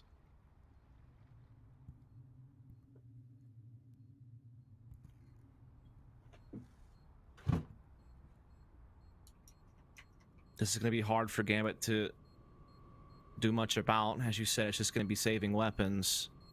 8-5 now the score. Still 2 more to play. And this, honestly, Vince, could still be a big half for Fours. Even with the recovery we've seen from Gambit, those 5 rounds, they do mean a lot. But if they let 4 jump up to 10, I do wonder if it's even going to be enough. Like, it's been fun to watch, and I'm so happy to see that they've been able to strike back and fight in this half. But I think if 4s get to 10, it's going to be so hard for Gambit to climb back from that. I think they need to get that 7. They really do. 6 will suffice, but 7 I almost feel is a requirement. It does feel as if they're treading on very thin ice. Inters, though, make sure that the crack of that ice swallows face crack whole, and he goes down. He's not had as much impact as we would like to see from him. Z-Power actually checks the fountain angle, puts it through the fountain, through the head of Exile, and evens it up to 4-4. That's been the constant. Inters has done a great job getting opening picks at B the last couple of rounds, but Exile just has kind of fallen flat. He hasn't really been able to establish himself in those forward positions on A, which, you know, usually he's able to do. I mean, that is kind of Exile's forte, is being that assertive fight, but he hasn't been able to do it. But they do have a pinch potential on restrooms, but now it's blown wide open. The Fanny's stuck in the corner. He does get the bomb down. He's able to throw down the incendiary and flash. He's buying some good time for rotations, but he's going to have to do some more fragging work, and unfortunately, he can't step up to the plate. Z-Power delivers another op shot. It's now a 3-on-2, but Inters, he's been the saving grace a couple of different times here. Can he do one better? Can he force a round through? He'll need to. He does have Hobbit that's watching Connector, so they're making sure that that rotation back round through B is not a possibility. We can see from Jerry's position, he's not interested anyway. There's not enough time to go all the way around with the bomb in hand. Z-Power up against Inters. Who comes out ahead in this trade? It will be Inters. They're not entirely sure as to Jerry's current location, but they will find out momentarily once that bomb goes down. He's assuming both remaining players are over on bathroom side. He would be correct on that assumption. Has a smoke and has a Molotov alongside it. So he will smoke onto the side, keeping his options available to him. Up on the dumpster, spins around, headshot in on Jerry, but he survives with 14 HP. He put the molly down into his own smoke. That is going to be brutal for him, but Inter's not really capitalizing. Did he just whiff his smoke as well? No, he has 2. He's going to be able to throw another one. Smoke into the back, but Jerry peeks up at what could be the soul-crushing moment in this game. A 1v1 that could have sprawled this half open for Gambit once more, but instead it's 9-5. Dude, Jerry played that 1v2 to perfection. I loved how he maneuvered around that dumpster and threw his smoke to just constantly catch his opponents off guard. That was so impressive from Jerry, and he himself overall has been fantastic. 15 kills on the board. And still more to do with the 15th round to play here in this half. Flint catching some aggression at sandbags. This is all of a sudden piling against Gambit. They've had their chances. Inters has tried to bail them out of a couple of moments. Shiro's had some big plays, but it still may be all for naught. Yeah, that 5-round streak could end up just being consolation rounds come the end of this map and this best of 3. Qualification beckoning 4s to take double digits. Z-Power going into bathroom by and large alone, but we know this guy has no issues entering with the AWP if called upon. He doesn't mind playing alone. Maybe you could argue he even thrives in that location. Z-Power throwing the molly over onto the truck. Anil who got one, and Shiro missing out with the FAMAS goes in for another one, doing a lot of damage but not getting results. And with his miss, that will be a bomb plant and some smokes being put down into bank. Inters now holding on to Connector. He has had a really good half of CS for Gambit. Shiro alongside him, also playing very well, and the two of them still live. Z-Power and Face Crack between the two of them. Just about mustering 100 HP. The Face Crack playing in that smoke. Oh, he's missed! He's missed the bullets. He played it so well, but when it really counted, he whiffs. But Z-Power staying alive and keeping the pressure applied to the CTs goes in for one more. The full defuse was coming in, but Face Crack denies it and makes amends for that previous whiff. They can breathe a sigh of relief as they move 10-5 in the leads. What a roller coaster ride this game has been, Vince. It looked like it was just, again, going to be 4s waltzing through the server as they had all Mirage long at map 1, but we saw some kind of response from Gambit. Unfortunately, it seemed like it deflated a little bit too early. We'll have to find out for sure, though, once we transition sides, but not before a short break. Stay tuned, folks. We'll be right back.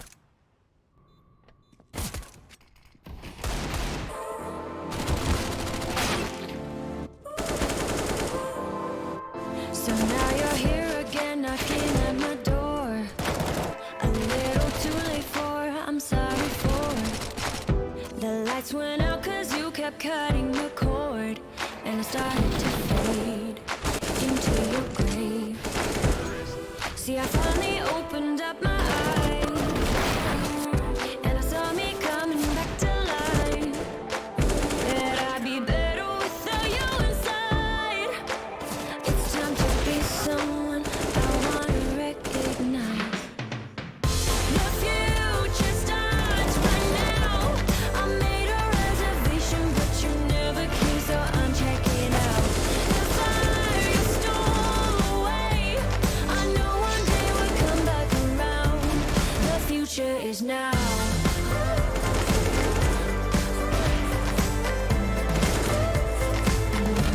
The future is now.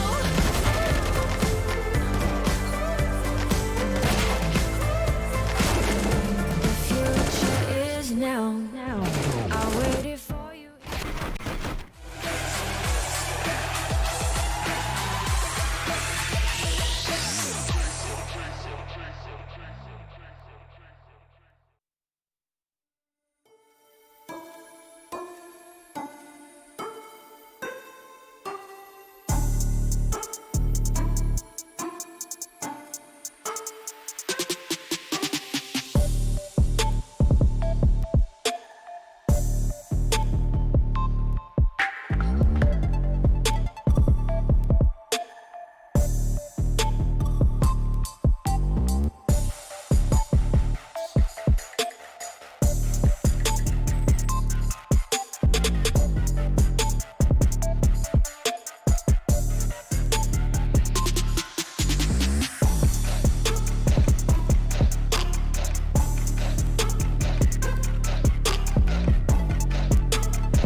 Fours showing no signs of slowing down after a phenomenal performance on Mirage. It's not quite been as one-sided, or the bloodbath of Mirage Dust, but it has still been one-sided, barring a 5-round spree of Gambit.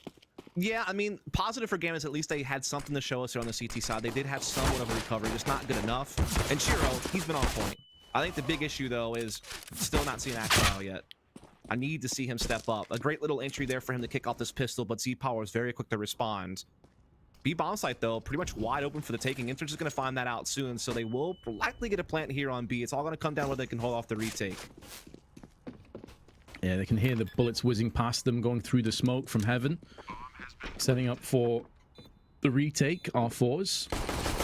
They have a flashbang, but they are now lacking face crack. Jerry straight back in, responding in kind. Z-Power charging out with a flashbang, preceding the push from both him and Almeza's perspective. It's looking like a beeline straight back to the site. And now it falls upon Hobbit. He had some great performances yesterday, but they are sticking the defusal, and Hobbit needs to peek in. Even if he gets the kill, it may not be good enough, and he can't stop the defuse. You can see him spinning around, wreathing in agony because of how frustrating that has to be, but Fours get the defuse successfully. What was it, like a 10th of a second too late? I mean, that was really close to being victory for Hobbit there. Commend his efforts. He was just a little bit off in the timing. He was trying to use that internal clock to realize when he needed to swing out, when that bomb might be finished, if it in fact was being stuck, and indeed it was. Just not quite fast enough on the trigger. I feel for him because I feel like he actually played that pretty well considering the situation he was in, but Fours just seem like they can't be halted. Timeout's going to be called by Fours. They want Gambit to stew on that a little bit. And maybe also they're just trying to figure out what they want to do. Sure, figure out what Gambit may be doing, because with the bomb plants and 5 kills, they can afford a good buy. And you're seeing here, lose the first round, still come out with 3 Galils, an AK, and a UMP. That is crazy. That is the current economic situation in Counter-Strike, though.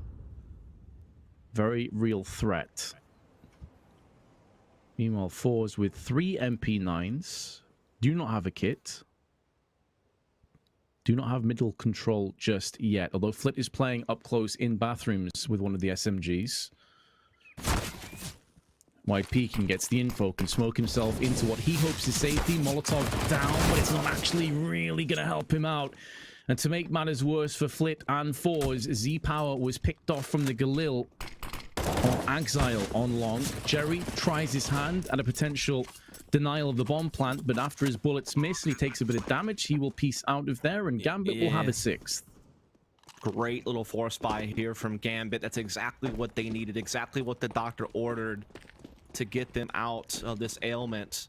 Perhaps they still do have a couple of shaky moments ahead, but if they can battle through that, they might just survive this. Again, they are the ones facing elimination. They already dropped the first map, and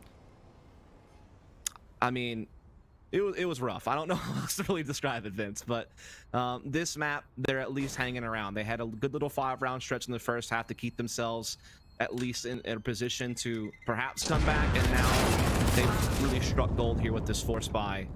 And it looks like they're going to carry over all their weapons, too. No one has to rebuy here from Gambit. In the meantime, all Fours have been able to carry over as an M4, an MP9. And my curiosity is, do they want to build around it as much as possible? It looks like they do. They pulled the trigger on the scout on Z-Power already. And here come a couple of Deagles. They're going all the way in, Vince. I like it. Bring it on. Fours and aggression. 2 words that just seem to roll off the tongue together. And Flit hoping to roll some bullets off the faces of Gambit with his Deagle. He goes in for a second peek. He's a little bit too late, though, but a flashbang denied him for any vision beforehand. 2 players did cross from Gambit, so that could catch the CTs unaware if they're not careful. Yeah, that's very true. This bathroom setup, I feel like, is where all of Force's chips are stacked. It has to be fruitful. It has to work out. And Jerry, he's good for 1. He's good for a 2nd. That is bad news for Gambit. Losing 2 members like that in such a pivotal round is going to really put the odds against them. Luckily, they still have bomb in their possession. They're outside B. The problem is there's a good defense in place. There's 2 players that can quickly rotate through connector. It's going to be an uphill climb, as this whole series has been. Got the hiking boots on. They have tripped on the first few rocks. And Exile cracked against the floor. Shiro trying to pick up the pace, pick up the slack perhaps, but his teammates gone down, and it all rests on Shiro. He's had a really good performance on Overpass, but it's an unreasonable ask for him to clutch a 1v5, and he only gets the 1 for his troubles. That force buy, the gamble simply pays off. Yeah, I was really hoping that a fire had been lit when Gambit took that force buy, but it might be fizzling out before it can grow into a true blaze that Force must contend with. They've been able to answer right back. That economic game of chicken is still very much in play. Both teams still just force buying as much as they can. They're trying to force their opponent to tap out. They need 2 in a row to do so. If Fours are the ones to do it, Vince, it's probably game over. If Gambit, though, can force Fours' hand, they might be able to jump up and start closing the gap on the scoreboard. But time is truly running out. It's the one thing you can't buy. But Gambit need it more than ever. Yeah, the gas tank is starting to run pretty low. Fumes about to come up if Gambit can't quite get this one done. The game slipping out of reach. But this is a chance to get themselves in amongst it all one more time. Flashbang is good. Face prep though not punished just yet, but the second flash neutralizes him. These entries on point. Hobbit and Axile both getting one. Almazer with 2 of his own. It's a valiant, heroic attempt, and Flip will make the most of that. Jerry also comes in with an assist. Molly backs off the wall, but there's a smoke in there instantly from Shiro, who was anticipating that very play. Twofold, extinguishes the molly and allows him to pull the plug and retreat to relocate. An AK-47 in hand, smacks away Flit, smacks away the retake. It seems like Gambit will be successful. Indeed they will. I think that the biggest thing there was Shiro realizing what was coming. He knew that those smokes, the way that they were placed, there was a chance that someone's going to hop up and peek over the site, and Shiro was ready for it. If he loses that duel, all of a sudden it's a 2v1 retake opportunity for Fours with still plenty of time left to work out the defuse. So that was big. Also, you know, shout out to Axile. He's starting to have a little bit of presence now on the server. He had a really big entry there that helped them open up that B bomb site to get the plant in the first place. And they're able to actually capitalize. I was a bit concerned when Almazer and Flit were doing all this damage here. It didn't seem like there was still a way back in for Fours. And so Gambit has still yet to get a stress-free victory in this half, and Fours are still able to buy back. Again, those Force wars are still in play, Vince. No one's really had to tap out just yet. And Gambit can't survive that, Vince. They need to break Fours. They need to get out of this chain. Oh, they actually got in each other's way. I feel like Z-Power would have been killed instantly, but they actually lined up on each other. Axile, though, he said he needed impact, and he's starting to have it now. Another 2 entries go to his name that the bombs dropped out, so will Jerry. Flit quickly into connector, but because everybody has been massacred on the B site, he is basically playing all alone. Maybe making noise, dropping down into the water. So he'll wait for that bomb to start getting planted, realizing it's a 1v1. That smoke keeps him in position. Flashbang over, trying to fake as if he'll push through short behind that. Making up some ground, AK picked up. Oh, not far off the frag, but they stacked together, Dust. That was the important part. Play united. Yeah, that was going to be a trade probably no matter what, even if he got the first frag, unless he had the spray transfer of his life.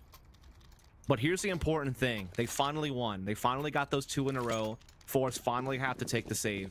This is where Gambit can creep up to a 9th round with little resistance in front of them, and that's when they can start putting their work in.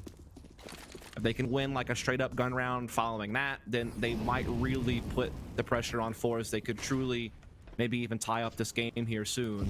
It all comes down to the next round, I feel like. That's the one that they need to win clean to kind of dig themselves out of this economic hole and to really put the pressure on Fours. They absolutely can't lose this. That's for sure. But I don't see how they could. It's 2 P250s and a Deagle. Surely not. Fours have done more with less.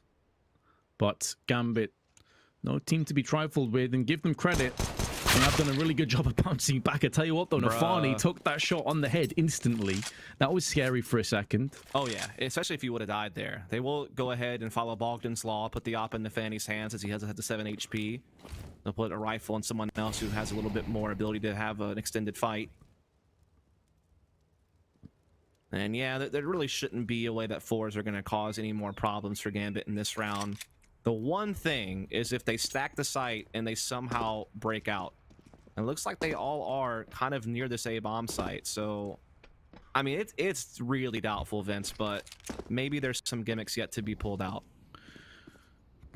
There is a lack of utility in terms of, you know, HEs and something Shadow. like Molotov, but he's seen them now. Yeah, and where one sits, two will be found, and a third, and a round follows it up. Jerry with a Deeg, may as well just chill, treat it as a minimal sort of investment, get a timeout. Imagine if the Shadow hadn't betrayed that stack, though, man. That could have actually turned out to be kind of wild, but luckily Gambit were paying attention, able to sort that out, not really allow it to have a chance to throw the banana peel down for them to slip on, and now it is a close score. All of a sudden we got ourselves a game. All of a sudden interest is being peaked across the world that this actually could go the distance. It's not just going to be fours waltzing away with the qualification spot. They're going to have to fight a little bit for it now, and they still can't really afford. They're going to have to go on the deco and the 1 MP9 on face crack. So they can pose a bit more of a threat this time around, but still very far from the ideal spot. But face crack, they haven't checked this spot yet. So maybe he could... Yeah, he needed a diversion play, really, or a flash or something before it to have any chance of surviving. Almeza with the deagle. He's on fire. And they won't put him out. Z-Power and Flitz with their deagles. They could have gone for a buy, but it wouldn't have been ideal, so they pulled the plug and they decided to just tap out for a 12-10 score, but it means they will have a very solid buy. They could even afford 2 ups if they want them in the next round.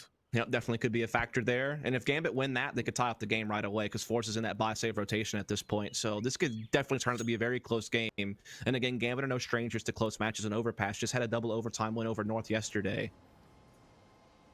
So they will be very familiar with this situation. And now I feel like they're finally starting to be able to feel a little bit confident that they could do it. I mean, they're starting to get the key rounds they need. They're not allowing fours to pull the wool over their eyes and win a silly round against them. Axile's up to 15-15. He has come a long way. I think at one point he was like 8-15 or something like that, or definitely was pretty far negative. So the fact that he's gotten going and him being that really important trade fragger for this team on their site takes, that's really made a difference. And even Hobbit has woken up. You know, we talked about how early in this tournament he was surprising us as he looked like he was getting some form back. Didn't really happen for him on Mirage or earlier in this map, but now it's starting to flow. And that's great news for Gambit.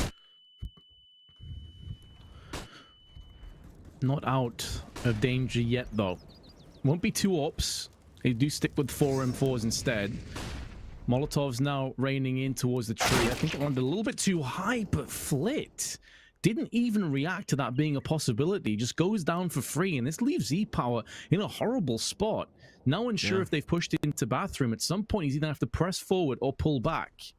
Yeah, it's all going to come down to timing in that regard. They want to try to hold this, you know, 3-stack B defense as long as they can, but now, as you said, because he can't really safely fall back, Jerry has to come over and make sure that no one's pushed up middle.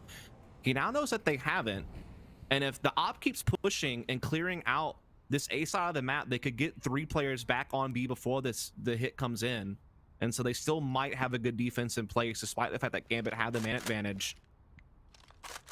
They are low on utility though, Vince, so they can't really play for the retake. They kind of have to go out swinging when the take comes in. Face crack. Closing his eyes, ready to wind up the big haymaker. Going through the smoke, and it misses, and he gets planted square on the jaw. Almeza with his M4 though, good spray through the wall and smoke into the head. But this is where the lack of utility will sting for fours, and Shiro with 2 big entries at the end, and Hobbit with a 3K. Gambit breathing down the necks of the Russians. Yeah, all of a sudden that potential for a third map now well and truly has to be considered. There is still work left to do. Fours are still in the lead, but they have to go on the deco again. Gambit knocking on the door of a tie game. Seems almost inevitable at this point that they will indeed equalize things here and now. Unless these Deagles can come up with something huge. They are bunched up here next to connector bathrooms, and Face Crack is pushed long A, so maybe they could pull something out. First one goes down though without really much to say.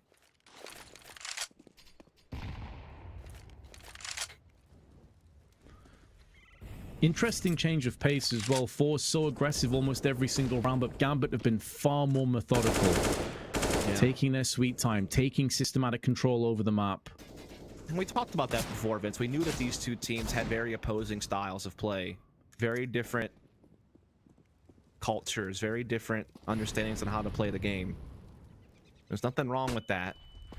But sometimes when styles clash, it can create some gaps, it can create some problems, which is what Gambit's faced a lot this series. But now they're starting to settle in.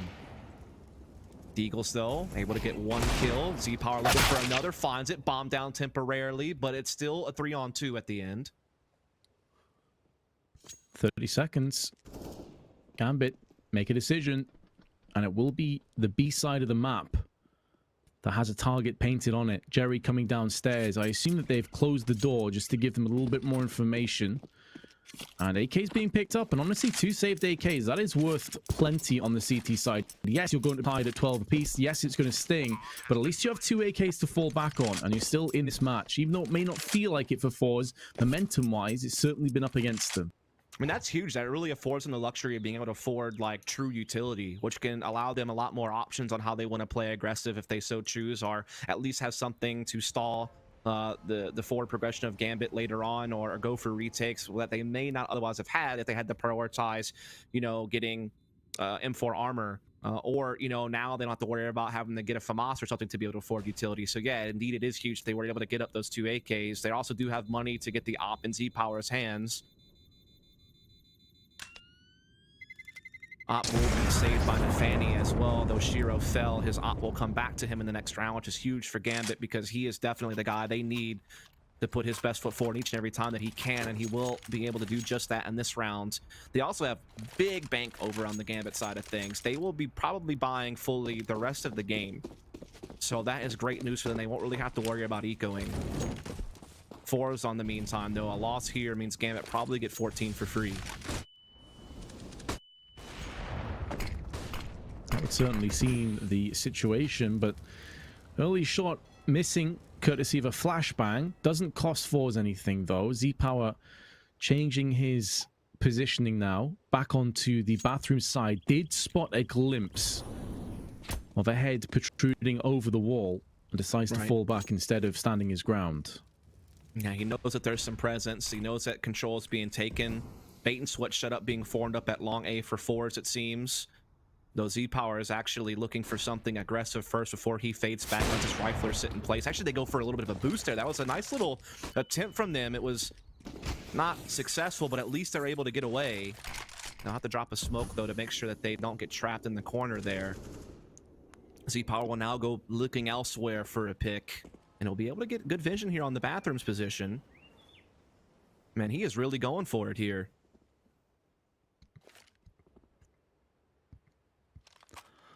Hobbit to his left will be covered by Facecrack. Wow. Who's waiting. This is a really cool crossfire. And they additionally have Flit, who's watching the long side. So they know they're okay. Flit may not be called upon because Facecrack goes aggressively, but gets caught. It's actually Z-Power that got caught. They have no idea about Facecrack's current position. Now Almays are elsewhere on the map. It's an absolute mess of a round. A complete and utter confusion on both teams. Facecrack now opts down onto Inters. They know that Shiro is still on the site, and Flit shows his hand, and Axile, who is slowly flanking around the side of B, has no chance to have any impact. So Force take a 13th round. One of the strangest rounds on Overpass that you'll see. Yeah, it was really strange. I thought that they were trying to sweep behind middle, but instead it seemed like they were trying to put a flank into connector.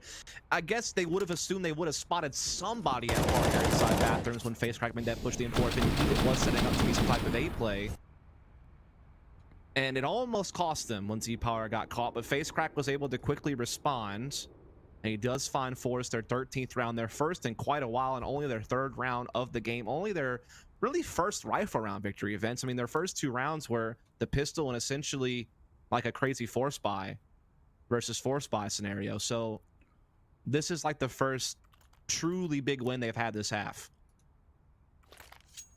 Hopefully, for their sake, they'll be able to follow it up right away. If not, Gambit could force them right back into saving territory. or at least put them on a low buy and start building their own lead right back up. This is a big swing round here, Vince.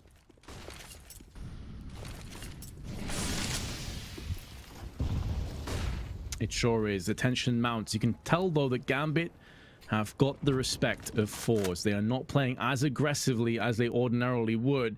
Here it comes. The floodgates about to open. Almeida shoots between the two of them. How costly that miss could end up being. Face crack tries to spin into action and activate. Z-Power goes aggressively into the Molotov, but it's perfectly placed, and Axel protrudes round the corner and takes him down. Jerry extinguishing the Molotov. Can't get it done fast enough to deny the bomb plant. And keep an eye on Inters, because he may be asked upon momentarily, or perhaps not. Fours back off. They will save. And that's big because they do have money on Z-Power and Jerry to actually buy around these two weapons into the next round. If they weren't able to save these weapons, so they would have been absolutely screwed. So that's the one little small victory they take away from this, is at least they can pose a threat in the next round with majority utility. But for Gambit, that was big. And again, Axile's gotten going, Vince. 2 entries on that B bomb site there. Maybe he's not rocking a crazy KD, but he's having impact and he's starting to get really pivotal kills. I think it does come down to that outshot missing, though. Almaze, you think at least gets one of those. And the fact that he was able to then push through by short and catch that kill basically nulled all hopes that Force had at retaking there. So big impact from Axile. I'm loving to see it. That's what I was hoping for. Oh, Z-Power stays in. So many AWPers take the one shot and they peace out, but he stands his ground.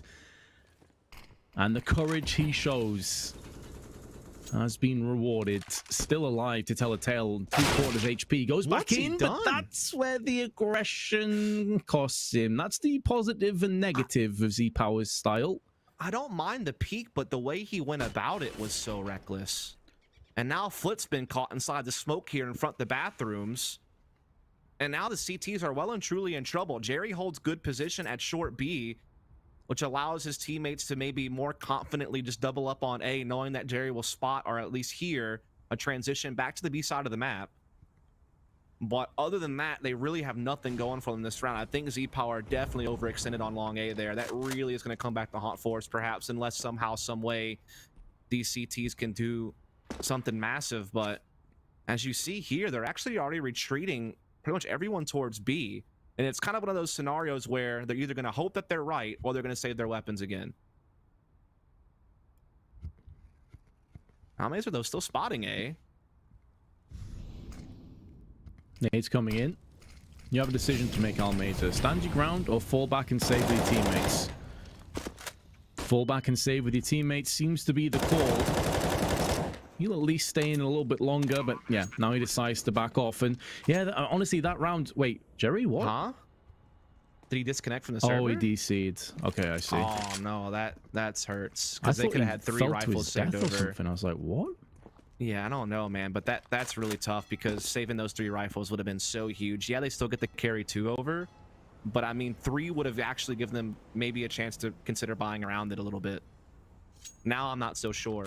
I think they're still, like, on max loss bonus, they're pretty close to it, so they still might have a decent amount of money on Z-Power and Flit. But yeah, that's still a little bit tough. Yeah. And again, they've only won 1 real true round this half, in my opinion. Their first 2 wins were pistol, and again, there was like a very scrappy beginning of the half where both teams were, you know, vying for economic control, and a lot of Force buys were flying left, right, and center. So I can't really credit them too much for those 2. Really, only just the 1. So they haven't really shown what I would have expected on the defense. At least Jerry's right back in the server, and they do have a full buy in this round.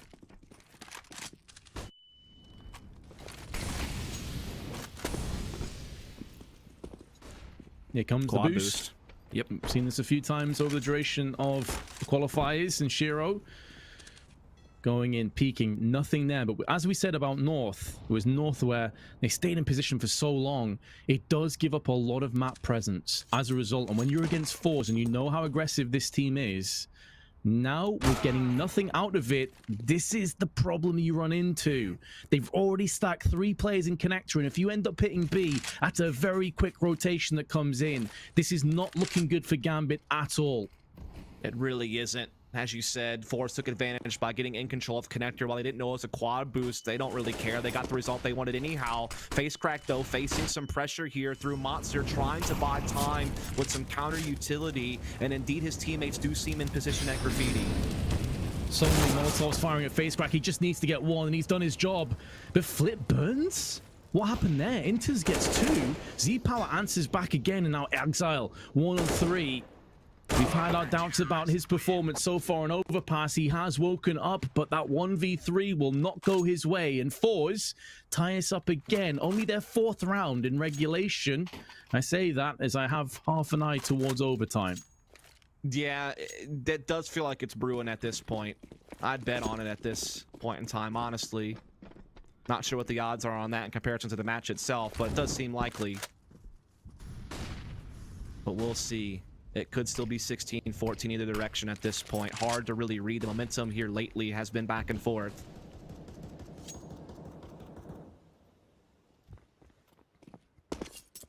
From 10-5 to 14-14, a pretty T-sided affair. That's a poor nade from Hobbit.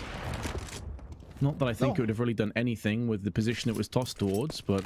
Yeah, he came out all right. He lost like 1 damage, so can't really be too worried about it. Just shake that off very quickly as they are getting some good control of middle. They're getting up long. They're starting to get their foundation to launch from onto this A site. Z-Power, though, is still here with Exile. He's playing this a lot more cautiously, holding angles rather than taking crazy peaks. So if you keep that op rolling forward for longer, it's going to be more of a problem for Gambit to deal with now.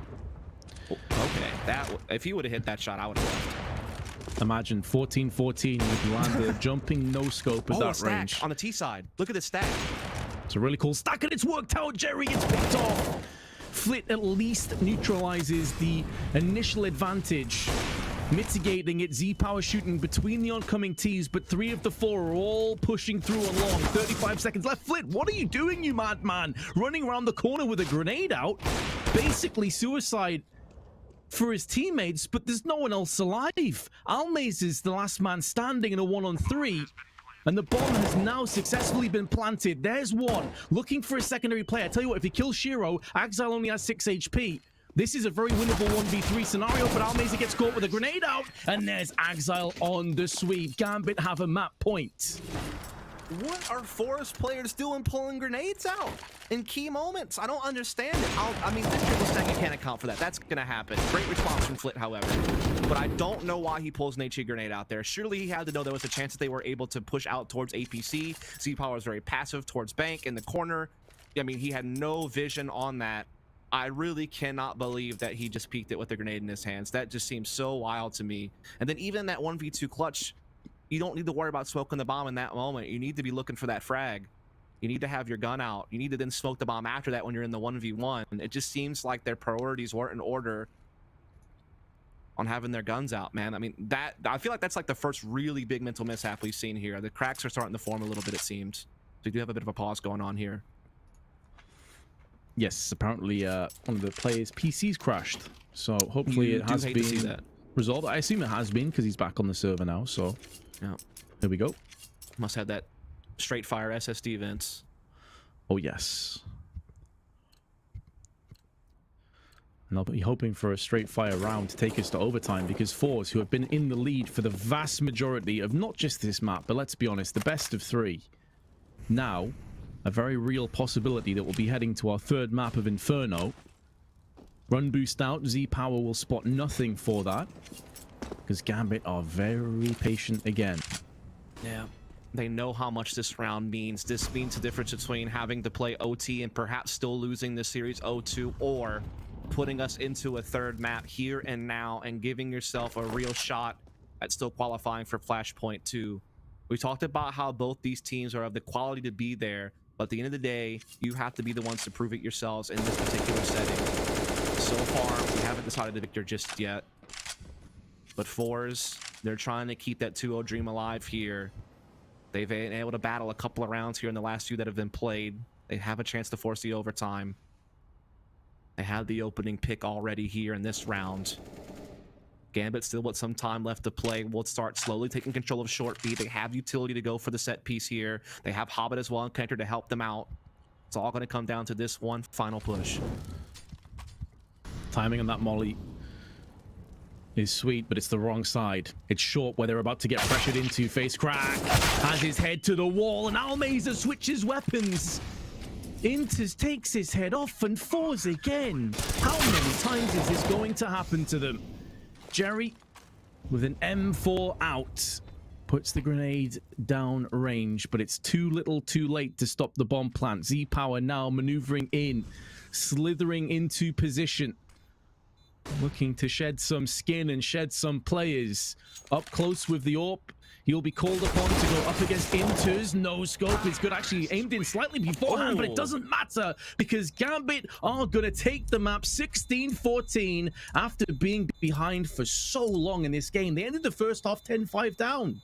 Indeed they did, and even at one point past that, it was like, what, 12-7 or something like that. So, I mean, they were in a lot of trouble that game, but they dug deep and they figured out a way to succeed and push us to a map number 3. We'll talk about that a little bit further, but first, a short break. Stay tuned.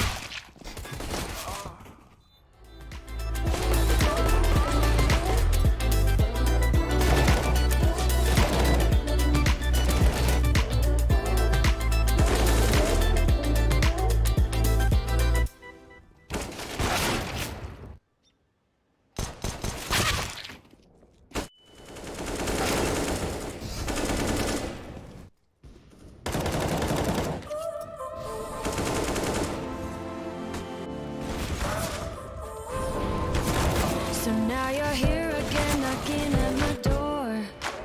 A little too late for, I'm sorry for. The lights went out cause you kept cutting the cord, and it started to fade.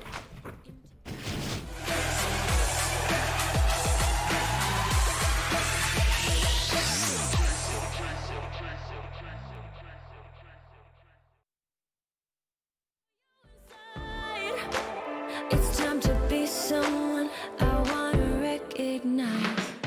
The future starts right now. I made a reservation, but you never came, so I'm checking out.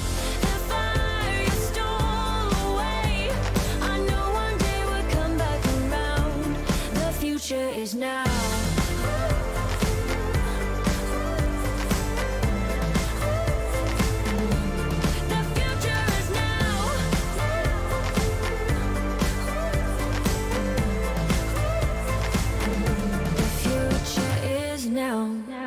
I waited for you in the passenger seat. There's only so far I can ride in your dreams. While you were chasing everything else but me, I'm starting to break out from your gray. See, I finally opened up my eyes, and I saw me coming back to life. That I'd be better without you inside. It's time to be someone I wanna recognize. The future starts right now. I made a reservation, but you never came, so I'm checking out. The fire you stole away, I know one day we'll come back around. The future is now.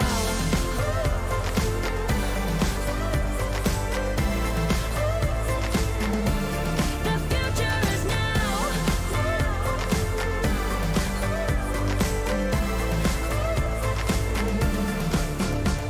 I'm not backing down, 'cause the future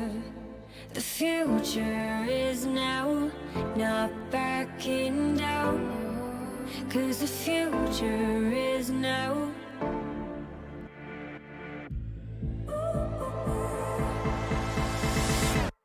The future starts right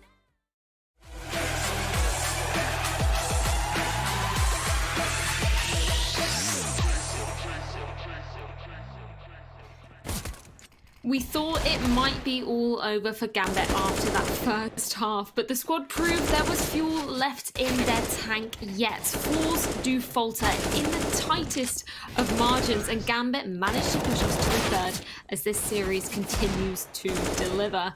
Inferno is coming up as our decider matchup, but of course before jumping into that, myself, Vince and Dust have got to break Overpass down. And I mean, we've got to give it to Gambit here, Vince, to come off a crazy scoreline in map 1, then come back on a deficit in that first half to seal it 16-14. They prove it is not over until it's over. Absolutely not. And I've got to be honest, I was losing a bit of faith with Gambit after that first performance, after going 10-5 behind and then losing the second pistol. They then win one, they then lose again, and I'm thinking, okay, here we go, like wrap it up, Force have qualified, it's all over. No. They just came out, and it was really good to see, like, Shiro obviously having a lot of impact, but the player that I was most impressed with was Inters. This is a guy that typically doesn't really frag too hard on Gambit. He's actually one of their lower performing players in terms of statistics. He's second with 23 kills and more than 77 ADR. Like, this guy really pulled his weight, and especially considering that in large parts, Exile did start to step up towards the end, especially in that T half, but he was kind of eerily absent for a lot of that game. So Inters really burdened a lot of the weight and did a really good job. Yeah, I love that you're picking up on some of those players there that we were really focusing in on in that pre-game segment. We really didn't see much of them in that first map. And I know you said at the beginning of the second half of this map, Dust, you wanted to see more of Axel coming through. Do you feel like his performance in that second half was kind of instrumental in the success of Gambit? Yeah, I think we took note of that a couple of times. There was several rounds where I feel like Axile had some really crazy entries or trades on that B bomb site, as well as he had a couple of times where once they had the site, he would take like a peek off sandbags and shut down the short B rotation that was trying to be used by his opponent to take the retake. And yeah, I think that even if his overall numbers that game weren't like crazy, like he dropped like a 30 bomb or he had like a crazy KD difference, but I feel like the kills that he got had so much value, and I really feel like mentally he was able to check back in. You know, he was you know, kind of quiet on in Mirage. Obviously he had his struggles in his first half. Some of his aggressive plays on the CT side didn't really pan out as they normally would, but he was able to dig deep on the T side and do what his job is for that team, and create those openings, and you know, got the job done. So definitely huge shout out to Exile. I got to see the Exile I've been wanting to see. Yeah, and it seemed like a lot of the members of Gambit were stepping up, particularly on that second half of Overpass. Just looking at the scoreboards, I believe there was only 4 kills in the difference between that number 1 place and the number 4 place on the leaderboard for that Gambit side. So definitely all stepping up when they need to most. Of course, we have got to check in with our Pinnacle poll as well to see where the community are siding for this one. We were always convinced after that first half that Fours were going to be taking it into, but now we're going to a third. So let's bring those results up from our fan chat poll and see exactly where the community are siding with this one. I don't know what you guys are thinking with this either, because, you know, we were saying Fours were looking so dominant, but coming into this, it seems like 69% are actually going to be siding with Gambit. And of course, we can take a look at our updated Pinnacle odds as well to see exactly where they are siding for this one too. And I know that we were sort of talking about Fours' aggression as well. That was a sort of staple trait of the side. But it almost seemed like they were getting a little bit too aggressive sometimes on that CT side. Do you feel like that was where a few of the rounds slipped away from them at the end of that, Vince? Yeah, I think so. There's one round that really springs in my mind is when Z-Power repeat long after getting a pick in middle, after going aggressively in middle, and I was singing his praises. That he peeks out, he dies. Okay, that's a mistake. And then Flip pushes through the smoke towards balloons and dies as well. And it's like, 3 seconds previous, you just had the first pick. This is like 14-14 or something. Really important game, really important round. And you basically just throw it away. And that for me is like, it highlights, it epitomizes everything that's great about Fours and everything that can be terrible about them in the space of one round. It was crazy. Yeah. And then on top of that, it's like the crack started to form from that point forward. I mean, we saw a round where Flit just jumped around the corner with a grenade in his hand when there was a long A push, and his opper who was watching long A was stuck behind APC, so he had no vision of how deep Gambit had pushed. And so Flit should know, hey, there's a chance that they're already out. But for whatever reason, instead of checking with his gun out with like a quick shoulder peek, he just runs with the grenade out in his hand. That's a round lost right there. Then there was like a 1v2 clutch attempt on the A bomb side on a retake, where a guy pulls a smoke out in the middle of a 1v1 duel. It just, it didn't make any sense. Like they were just making these really weird mental mishaps that I hadn't seen from them all series long. And all of a sudden, in a key moment where a 2-0's on the line, they started to really just fizzle out. And I mean, don't get me wrong, Gambit played well. They made a crazy comeback in the second half, and they should be applauded for their effort. But at the same time, you have to be asking yourself, Fours, you know, what's going on there? Because it really felt like they started to drop the ball a little bit on their side. Yeah, and of course, they only have one last map left to redeem themselves. It will be for both of the sides, of course, at one map apiece. This will decide who goes through to the Flashpoint 2 later this November. From your perspective, Dust, if you're from the side of Gambit, what do you need to be focusing on in this map in particular? We know it's a map that they play quite a lot, but also Fours tend to play too. So where should their main focuses be? Yeah, it's hard to say. I mean, the thing is, this is wild. Gambit has been undefeated on Inferno so far since Hobbits joined the team. You know, they've gotten, you know, I think 7 wins or 8 wins on the map in a row here. Some of the times it's been against like good competition, like a Virtus Pro or something along those lines. They've even beaten Force in the past with this lineup in an overtime victory in one of the Eden Cups. So they've done well. But man, if you want your mind blown, Fours have played Inferno online in the last 6 months about 70 times. That is ridiculous amount of games. And they have near a 70% win rate on the map, including having won the last 3 games in a row, including a really close victory against North in this qualifier. So they know Inferno. They probably know every little rock, every little piece of dirt, every little particle of dust that floats in the map. They know it. So I think this will be really interesting. And these teams have traded this map back and forth multiple times this year. I don't even really know who has the actual head-to-head result. It might be actually even. And a lot of the games have been very close, including I think one game went into overtime. So yeah, this is going to be wild. Well, there certainly are a lot of questions to be answered, and we're not going to wait a moment longer to get right into the action. This map will decide who goes through to Flashpoint 2. Will it be Fours or will Gambit make the comeback work? Let's find out, gentlemen. Let's find out indeed. And you couldn't really ask for a better final pit stop than Inferno. It always seems to deliver in 3 map deciders. Jerry straight down, Gambit starting on the T side, and Jerry already splattering the head of Shiro. Big pick, but Exile straight away counteracts. However, because there's 2 players here, and they've actually forced back Gambit, they're not going to be rushing B, but instead turning their attention towards A. This leaves Flit alone, and he's in a bit of an off angle. He can't do much to stop this push. No, he really can't. He's going to get smoked off as well. So now he has to focus on this battle at Archway, which he will win that fight against Nafani. And that gives his team a little bit of extra time to make this flank up middle. The bomb still have to be planted on the site. They're still a bit concerned about this player that is behind the smoke at Moto. And now all of a sudden this round's back to even. It's back on. Back on with Exile. Spinning around the corner. Oh, 2 crisp frags. Second insta headshot onto face crack. And I tell you what, if he starts the same way that he left off on Overpass, Force could be in real trouble. Z-Power up in the balcony, and who else but it's Exile again. You wanted to see some special plays from him, Dust. He's just delivered with a 4K. That is a great sign, because indeed he is a guy that can have massive impact. You saw hints of it on Overpass on that T side. You've seen it all year long when they were Gambit youngsters, how he was that star next to Shiro. I've talked about him being perhaps the next Electronic from the CIS region. He plays similar positions, he has a similar play style, and he can sometimes put up similar performances, and that's a great round there from him. Now they just need to make sure they take care of this anti-eco. It's a deco from Force. They get a couple of picks. They have Axile low on HP as well, Vince. It's actually getting a little bit scary, and FaceCrack finds another. Oh no, Vince, not like this. Yes, like this. Okay. We wanted to see it scrappy, we wanted to see it close. It's happening, isn't it? Oh no, Hobbit, mate, that was your way back in the round. You really hate to see that. Because that's face crack dead, almost guaranteed. Oh, there's another one. He's got another one. He's pulled another molly out of the back pocket, and this time he gets it right. And there's still a minute to play with. He doesn't even have to rush into the bomb. He's also being flanked around the side. He's got the right idea, but does he have the right timing? Perhaps not. Comes back in again. Z-Power is not pushed fully behind this. Does Hobbit check his angles? He does. There's one. Spins around and takes the frag onto Almeza. And he's already tagged down Z-Power. This 1v3 for Hobbit is looking good. He's winding back the years, Vince. He's back in 2017. He's got the same jersey on.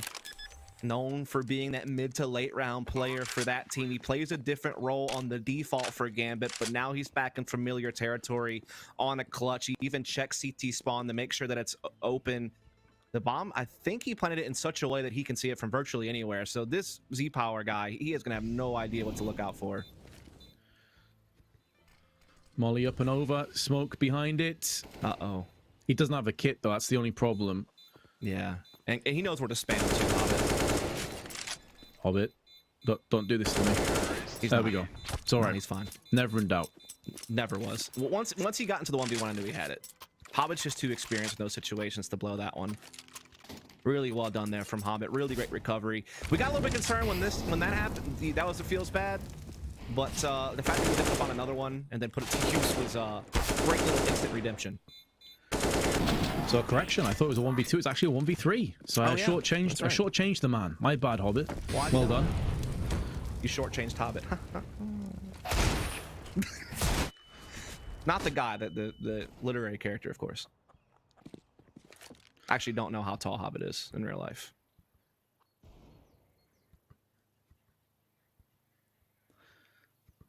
It isn't even 1-for-1, considering that fours have a pretty rough buy. It's not too bad, but Flit is being hammered over on A. Not sure what happened there, if that was a molly or if he was just getting wall banged, but he has to drop back anyway. This is all about the pop flash into peak. Z-Power has a flash at the back of the site. If Face Crack hears footsteps, anticipate the flash to come out and Face Crack to peek behind it. Any second now. Here comes the flash. Here comes the peek. Here comes the carnage, but it's going against fours. You could see what they were setting up for, and I really like the play. But Gambit were just too much to contend with, and the MAC-10 of Shiro ripping in with 3 kills. He's actually on for the ace. Z-Power maybe has a chance to deny not just his life, but all the lives of the T's. Missing out his chance, and Inters puts him down. Flit, he's not opposed to the idea of pushing through smokes. We saw that on Overpass, and we've seen it again. It's a 4K for Shiro. Shiro's like, I thank you very much. Let me farm those 4 kills with this MAC-10. It's now well more than paid for itself. Curious if he'll drop it over to someone and they'll keep it in play. I know he wants to get an op, but again, he's a very capable rifler for 1, and for 2, you don't really need an op on T-side Inferno, so I wouldn't be surprised if we see some 5-rubber setups a little bit later on from Gambit. I expect to see Axile and Inters, continue to play those extremities, and I'm expecting to see Shiro and Axile just really be looking to create those openings. This is one of those maps where even if you're an extremity player, you can be so pivotal in creating openings, which I think is perfect for Axile's character. Especially if he's going to be playing that banana control, which looks like indeed he is. He's right here behind the smoke. That's a great spot for him to play, in my opinion. It suits him perfectly. As I'm sure Inters is probably going to be more of the apartments lurker.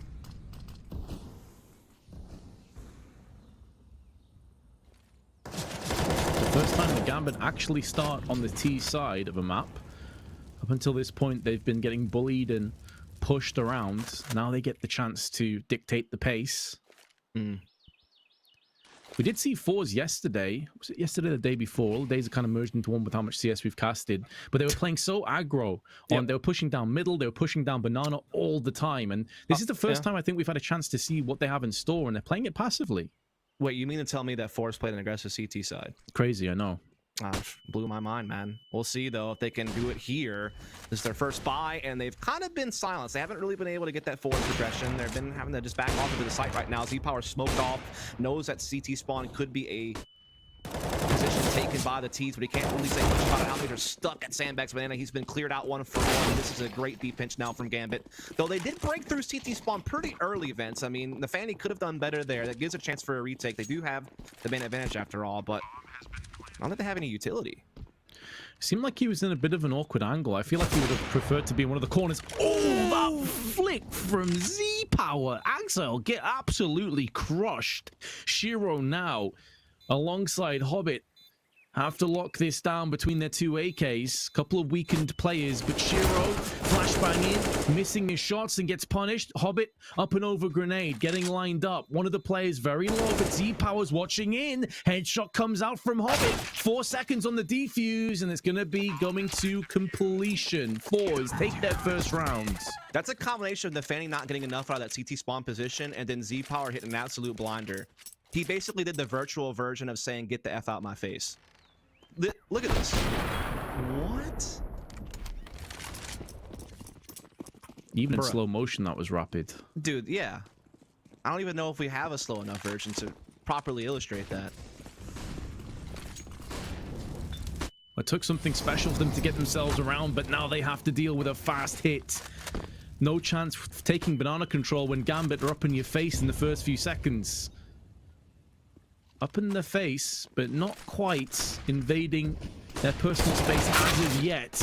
And now Jerry with one. Almeza also going in for the one kill, but they instantly get countered, and that gives up more control across the B. Gambit consistently able to get onto sites and really twist and turn fours out of position. Yeah, and they still have B covered right now by Hobbit, so they can put their full focus on focusing on the CT spawn and ruins retake routes, which indeed they are going to be going for, it seems, on the four sides. Maybe if they can't find a kill quickly, they might back off and save, but right now they're looking to see what opportunities they can find. Well, there's one. There's a second.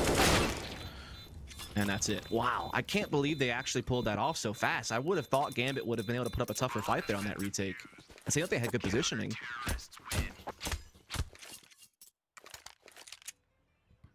Even with a plant, it's not like Gambit can really get too much behind this, so I'm expecting half buy at best. Right.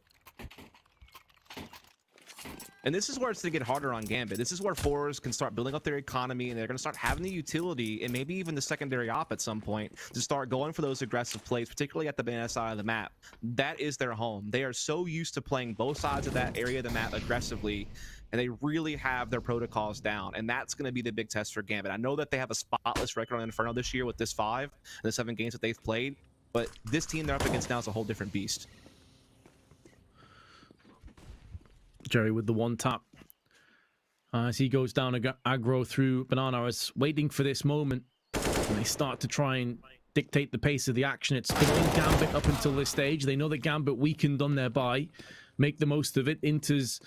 Well, make sure that Jerry's 2 kill streak does come to an abrupt end with the Deagle. Now Flitz making moves down middle. Bullets whizzing past him. Bomb dropped in an awkward spot, but Inter's does not miss. That's his second 1 Deag of the round. And Force can't afford to give too many more weapons up. This will start to get awkward. Inter's still loads of time left. Has the bomb and 50 HP to his name. But no third kill. That will go the way of Face Crack and the way of Fours. Immediate response here from the fellow Russians on the Fours side, as they will equalize once they got guns in their hands. Gambit have yet to win a true rifle round just yet. This will be their first chance to do so. Shiro will have the AWP for the first time. Let's see what he's going to be able to do with it here. Again, how will they handle the banana presence of Fours will be the lingering question for me, at least. This time they're not even facing it early. They're just focused on watching for a mid push and getting apartments control. As Hobbit will be playing that position.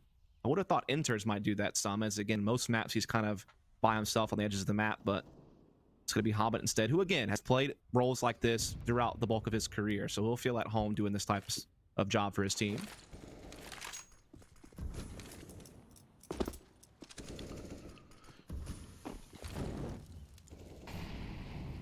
The pace turned to a simmer, as neither Gambit nor Fours decide to go too aggressively. Gambit now taking a little bit of map control with Nafani's forward positioning through middle. There's still 50 seconds. Decisions to be made on both sides. They did force the CTs back, but if Fours go for the re-aggression on mid and clear it and know that nothing's there, they can start rotating off this 4-man stack on A and start bolstering up this B defense in time before Gambit actually get the execute off. But the smoke has been thrown at Archway. It keeps their A defense in place. Howard's doing such a fantastic job keeping their attention. Now finally Z-Power is rotating, but has it come too late is the question.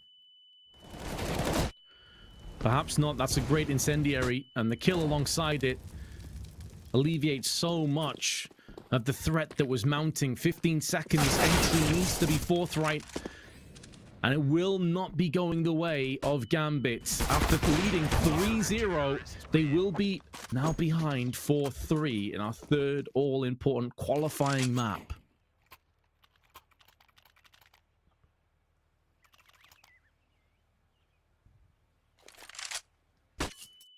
Big rounds coming out here from the CT side. As you noted, that was a fantastically timed incendiary from Almazer. We talked about how on Overpass they had a couple of little debacles pulling grenades out, but that time around it was exactly what he needed. And so Gambit still yet to find a round once the rifles have come out, and they will have to kind of concede this one, as they will likely just be upgraded pistols here. We're seeing the full force of fours in action right now. From top to bottom, there's only about a 3-kill difference. So they're getting good production out the full lineup as they try to take control of this half. And they're on the right track to do so, especially if they can win one more full buy. The entire field of this game seemed to flick with that Z-Power shot from CT spawn. At that point, things started to fall into place on fours and fall into a bit of distribute on Gambit. Now going in with just 3 flashes and a smoke. Typically, we'll see a lot of balcony explosions come into play with this kind of a weaponry. Good smoke though on fours, extinguishing the Molotov.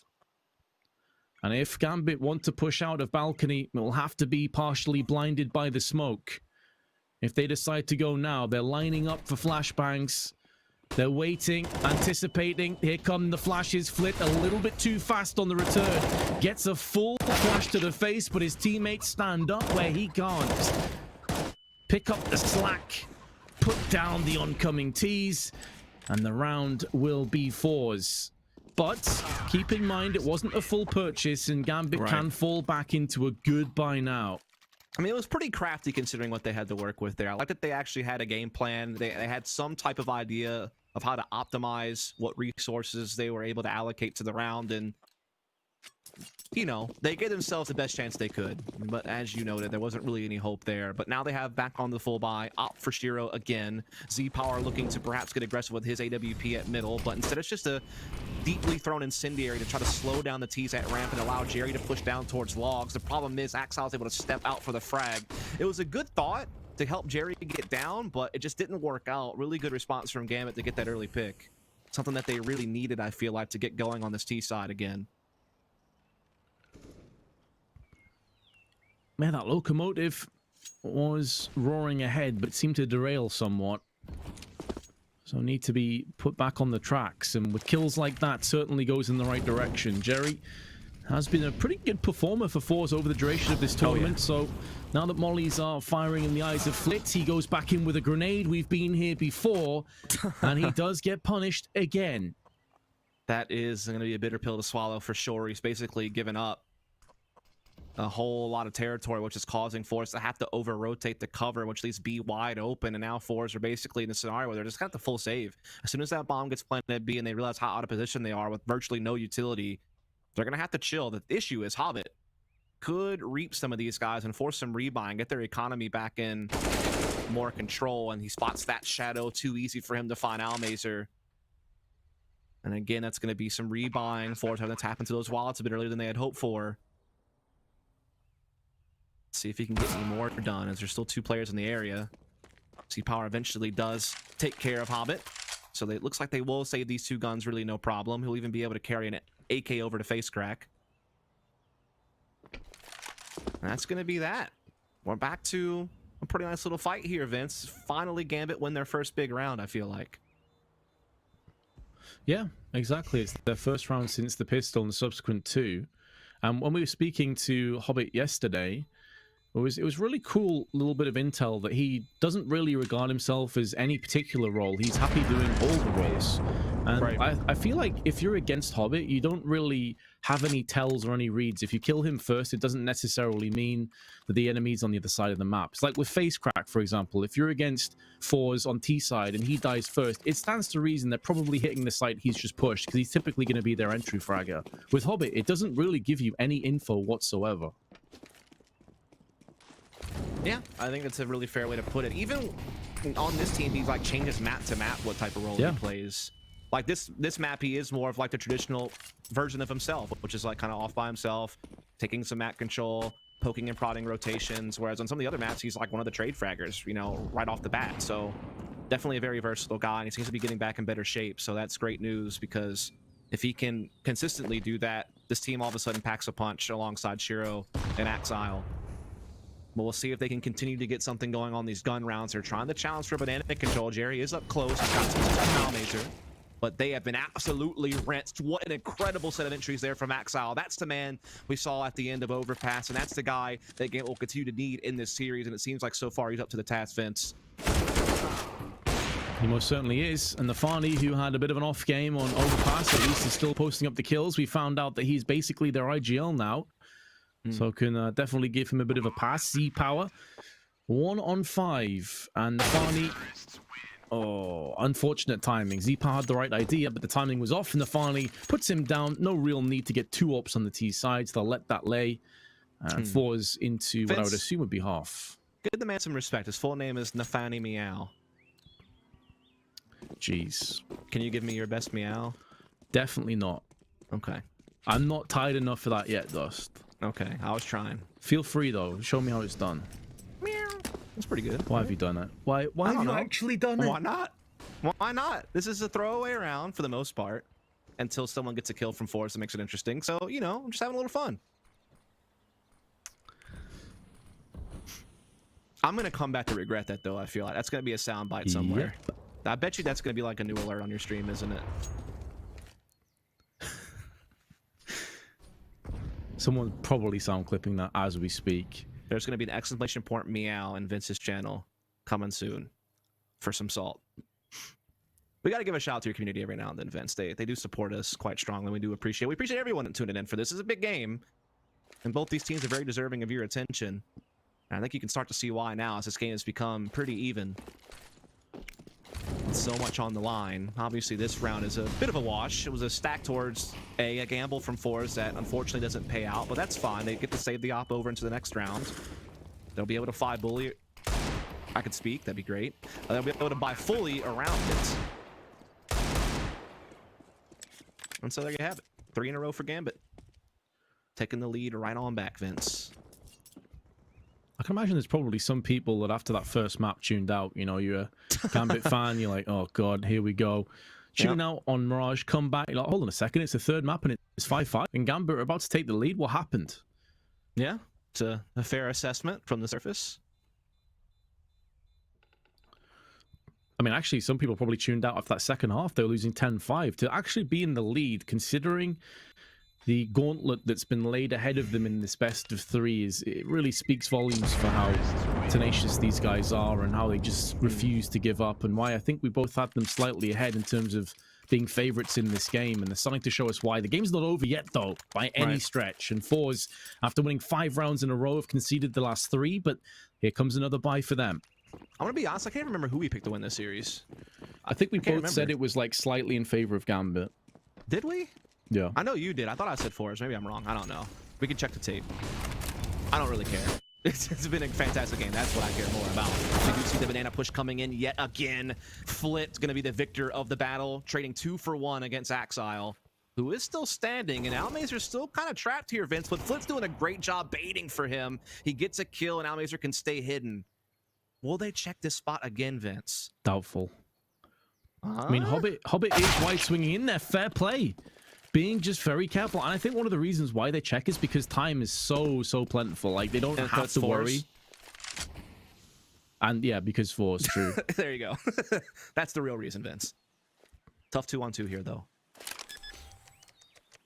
Hobbit will get the full plant. Shiro was watching down banana, not the cross. Another smoke comes in.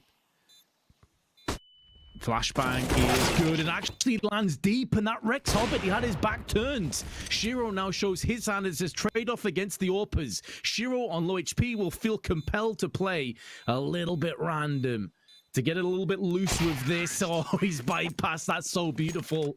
The mind game's coming through as the bullet passes between the mind of Z Power, and Gambit take a 7-5 lead. It wasn't even just the health. I think he felt concerned that someone might be in construction, creeping into the smoke and going for like a ninja defuse of sorts. And he didn't want to have to be sitting in top banana, just flinging op shots with the smoke and hoping for the best. He wanted to be right there just in case.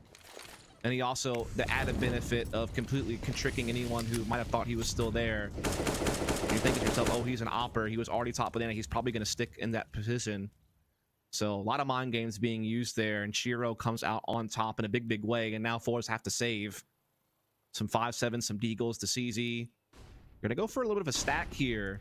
The high-low stack on Porch can be effective, especially if it's added with the crossfire from Archeye, which Z-Power could do, but they actually don't keep it. They actually send Flit back. They want to make sure that no one can just creep through apartments and backstab the Porch position. In the meantime, Axile is taking control of top B with that entry. He has been so on point ever since the second half of Overpass, which has been huge for Gambit. Has seemed to have shone brighter on the T sides of this tournament at least, and that continues to be the case. Still, need to bypass this crossfire. Face Crack and Z-Power, the latter of which is now moving back, was playing more forward beforehand. Face Crack trying his best to cause a bit of disruption in middle, but enters with 2 massive entries joined by Axile, and Shiro puts the final nail in the coffin of the 13th round. 8-5 and Fords with another buy around the corner. Could we have another 8-7 half ends? Could it truly happen once more? We've had so many. Although the momentum well and truly feels like it's in Gambit's possession at this point, I would not be the least bit surprised if they went out from this point forward. They seem to really have the number of 4s, and I'll be honest with the events, either in most of these rounds, you know, when I'm so used to 4s being able to be assertive on the B side of the map, they've either A, not even gone for it because they can't get control, or B, they've been out-traded. So I really feel like Gambit have matched them so well in a key area of the map, and an area where I was questioning how well Gambit would be able to do against them, and they fared well so far, man. Like, they continue to look towards working on that flawless Inferno record they have with this lineup. And what a win it would be to get, because it would not only get them 8-0 on Inferno, but it would put them in Flashpoint.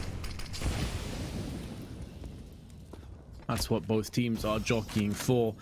I felt coming into this round it was more likely that Gambit would be leading 10-5 and return the favor to Force, who led 10-5 on Overpass. But that first kill from Z-Power, putting a little bit of doubt in my mind, I should say. I am in your mind. I know, Vince. It's okay. Classic there's nothing wrong with Freudian. that. Yeah, that's fine. Don't worry about it. I think 4s are worrying a little about this half, though, Vince. They had that 5-round run, and it was looking like they were going to maybe even take control of this thing, but now Gambit are the ones steering out in front, and 4s need to try to settle back in here. They do have a fantastic spot, though, for this attack. They are so well set up for this. It's going to be so hard for Gambit to break through. It's a great smoke as well. Allows him to actually turn around in towards middle. And do Gambit decide against this? I don't think they are. They're just slightly relocating, reassembling this push. Molly into the pit, wanting to push out. Axile in first. Flashbang before the push, but does nothing. Inters and Nafani now coming good with frags of their own, but Shiro is on fire. It's another entry for Gambit. It's another post plant, and it should be another round. Only players remaining are Jerry and Almeza, with a flash between the two of them. And neither of them really in a great spot to go for this retake. And I think that's why they've decided against it. They will tap out of this. And that puts Gambit 9-5 in the lead. They had the setup that you were looking for. They had the first blood, but still couldn't convert. Yeah, that's wild. I thought Flit would get more than 1 kill from that boosted position. The problem is like you really are on an island there. You get the 1 kill based off of surprise factor, but then to get away or get a second kill is going to take a bit of effort, and it's also going to take someone covering for you so you can put your full attention one direction. And somehow, even though they were playing through a smoke and they were all funneling through a really tight choke point, they found the one gap, which was pit, and they were able to get their foot planted in that spot and then kind of launch from there. That was the one thing that Force couldn't really allow to happen, was them to get pit control, and that's what Gambit were able to work from. And now they're looking like they might even hit double digits before we transition sides, which if you would have asked me when it was 5-3 if they could do that, I would have told you no every time, but now it's right there in front of them. Speaking of right there in front of them. Could be another one as well if Jerry decides to push in behind. Given the choice between aggression and passivity, we know what 4s like. That's some aggression. They get the reward. Jerry able to then dip out back on the sandbags. Look how quickly fours have rotated. Now suddenly 3 players coming out of the woodwork. Z-Power, unfortunate that a jumping Nafani saves his own life inadvertently before more flashes come in. Oh, and that's the banana control that we know fours are so good at maintaining. Yep.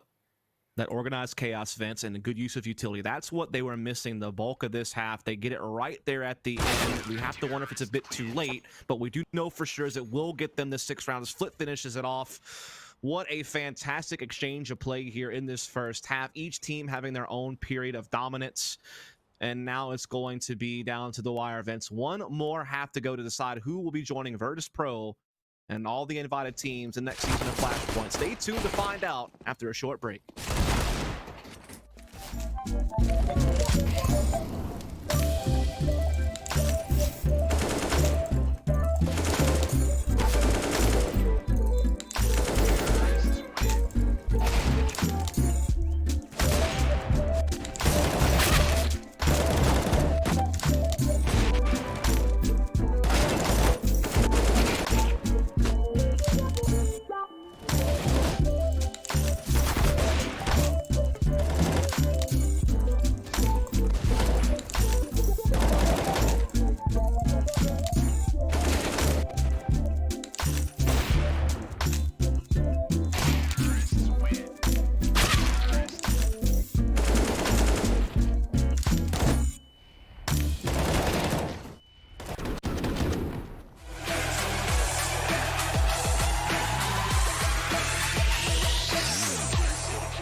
One of these two teams qualifies for Flashpoint Season 2, and we have one more half to determine which of them it will be. Dust, it's been a bit of a marathon of the 3 days for ourselves, but also these teams, let's be honest. And although it's getting late in Russia and Kazakhstan, these guys are giving it absolutely everything they have. Gambit on the CT side, lead by 9 rounds to 6. And 4 is now some aggression to kick things off. Up Banana with Jerry taking point, but he's basically alone actually, going up close. Does have a bit of help from Z-Power, who's pushed the bottom of the T-steps, but it feels like this is more of a fake than anything else. Yeah, indeed it does. They're already putting positions here inside the apartments. They do have a couple of smokes. We have seen them occasionally run that pit sneak play where they put the smokes down by Hay and Pole and they just kind of jump into pit hidden by the smokes. So that could be what they're thinking here with these 2 smokes. It also just could be that they throw it on the balcony so they could jump out into sight. Either way, they want to explode on this A-bomb site. And they're going to find a vulnerability. We see that 3rd player for Gambit is rotating the CT spawn to help reinforce B. So there is a little bit of a gap here they might be able to find. There is that smoke on the haystack, that one on Moto, and they're going to jump on in. Leaping into action, but so far it's a ceasefire that has been broken by Inters twice, in fact, before Flit and Jerry return the favor. That will open up B for a plant, which will be forthcoming in the next few moments. They're just making sure that they get the plant that they want. That makes them a little bit more comfortable on this retake. Almeza now on the cross, bypassing the Farney's USP stray bullets. Other 2 of Gambit making moves through on middle will be Shiro and Hobbit. They have a kit and a decoy with a flashbang. Maybe can they fake a flash on their way back in? Flashbang does connect. Nafani spins around, trying to activate into more than 1 kill, but Flit in mid-air takes off the heads before Hobbit goes in again. There's a kit to pick up. It's going to be close. It's going to be very close, actually. I think he just about has it, though. Indeed, he does. Gambit take the 2nd pistol. Really good on him to quickly notice the kit, Vince. We saw earlier today that some people were having some trouble finding kits in the site that they needed, but he was able to rise to the occasion. And Gambit, big pistol round victory there, especially considering how it opened, forcing to have such a huge edge. They found the weaker site. They got great spacing in said site, but Inters did such a great job getting his 2 kills, keeping it even, buying time for rotation, giving his team a chance in a 3-on-3 retake, and they take full potential there. Big time to capitalize for Gambit. They want to keep that lead building. They don't want to let Force creep back into this game. Force, though, are force buying here. They have the Galils and the AK. We see lots of SMGs in play here for Gambit. So this could be a very shaky round, Vince. This could be quite the scrap, as many rounds have been in this series. And considering Force's identity as a team, it wouldn't be a surprise to see them absolutely brawl out in this round. Looks like they want to attack on this A-bomb site once more. They have no presence at Banana.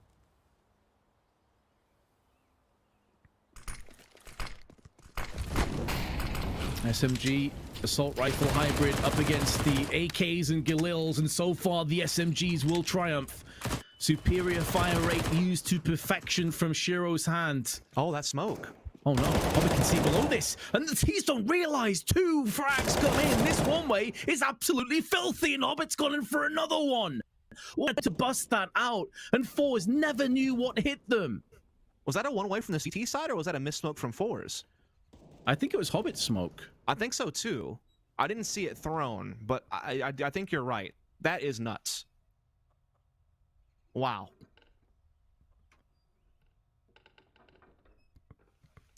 Hopefully we can pick that up on a potential replay. But Flitz will be unable to do anything from bedroom. 11-6. Yeah, and also tip your hat to Shiro. The way he played Arch side there to get that first kill and kind of slow down Fours was pretty mental. That was cool stuff. And now Gambit looked well on their way to around number 12. I've not really seen that one way before. That's actually an intentional one from the CT side. Not to say that it's like brand new or something, but it must be at least recently discovered or something that rarely gets used. Yeah, I didn't see it actually get tossed in. I just assumed from the way that Hobbit played the round that it was by design, you know? He was very purposeful with his movement. I did see like a blue line inside the library that we see on the spectator client. So yeah, I think you're right.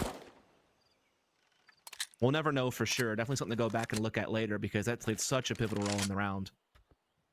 I just don't know how a missed T-smoke would even land the way that one did. So it does seem more likely it was a design one way.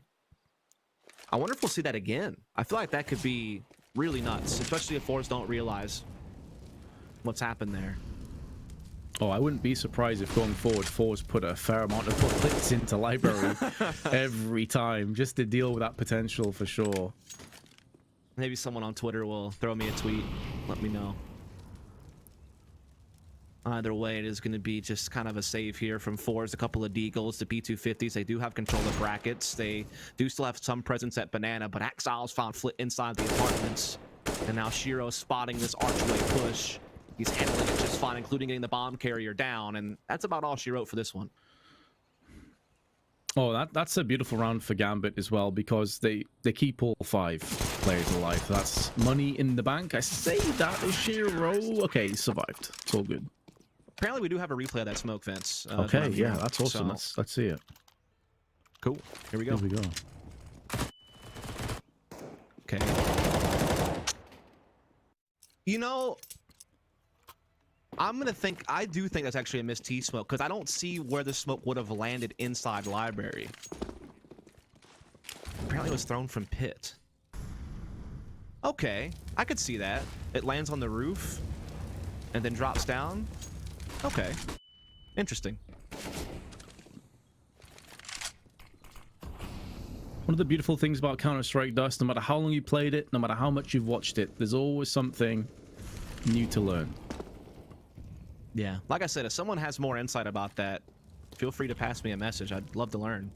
As we are going to see the finally Forge onto the buy. Again, they do favor that 4-1 opening towards Banana 9 times out of 10. That is basically how they view default Inferno T sides. It's just having heavy numbers at Banana early, almost each and every round, with maybe like one person lurking alt mid or apartments. This time it's going to be all 5 vents. They're wanting to put their foot on the gas pedal right away. They want to establish themselves in this half, and this is a very big moment. If this doesn't work, they might be done for. It's worked so far. Entry on Jerry. And that will be Shiro backing off to save. Now, this is the kind of situation I was talking about before. Because they survived with all 5 players in the previous round, the money's in actual really good shape. And they were just playing bonus, so they can upgrade with an AWP and run it with Shiro. Of course, the round is done. Like, that much is certain. But they have plenty of options available to them now, Gambit. But good news for Force. They've got their first round on the T side. They're not going to put themselves into like a 14-6 deficit before they're successful. So it gives them something to work with.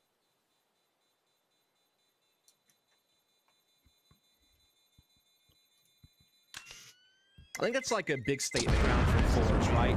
If they lose that round and their economy is ravaged and Gambit are able to get to that 13th mark, then all of a sudden they're probably quickly at 14 and Forge would have very little chance to crawl back into the match. Now, though, with that victory, they have a little bit of breathing room, and now they can maybe start establishing their game plan. If they keep that 4-1 heavy B progress and they're able to continuously challenge Gambit there, it opens up the door for a lot of other things down the road. It forces Gambit to respect B with heavy numbers. It unlocks them to do faster paces plays at A. If they can get that foundation established, Vince, I think Force have a great chance of still making a big T out of this and keeping this game close and perhaps even surpassing Gambit. But if they can't, if Gambit can put up a couple of big defensive plays to, you know, wreck Force's economy and start building towards that map point, then Force will never really get that chance. These next rounds are so pivotal. Yeah, it feels like kind of a hinge in this best of 3 in this qualification process. And although Jerry takes damage, he still comes out ahead in that trade.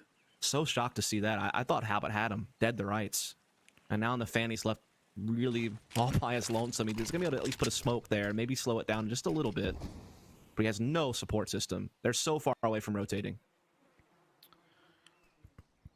You know, Dust, sometimes you can't rely on other people. You've got to do it yourself.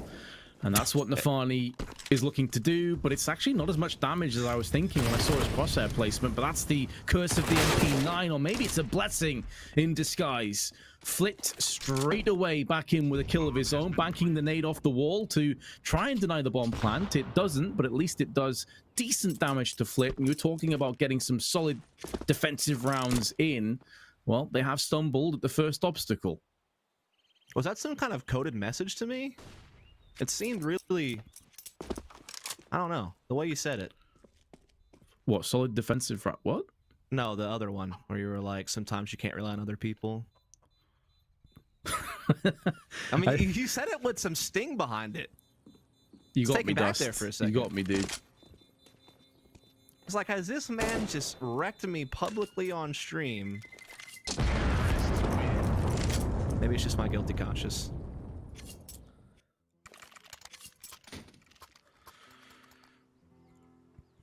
Timeout coming in here, Vince. A tactical one from Gambit. Not a bad time to call one here, just considering the economy that they have right now. They certainly can buy up. That's not really the problem. The big problem is not letting Force get momentum. They've already won a couple of rounds in a row. We know how good Force's T side is on Inferno. We know that they have an incredible track record on Inferno this year. Again, they've played it, you know, over 70 times this entire year. Like over 60 times just in the last 6 months. They have a near 70% win rate. So they are very orchestrated on this map, so to speak. And they've beaten a lot of different talented teams in this setting. So I think Gambit want to make sure that they are careful, they stay composed, and they don't let Forest crack this one back open. They have a lot of good things going for them.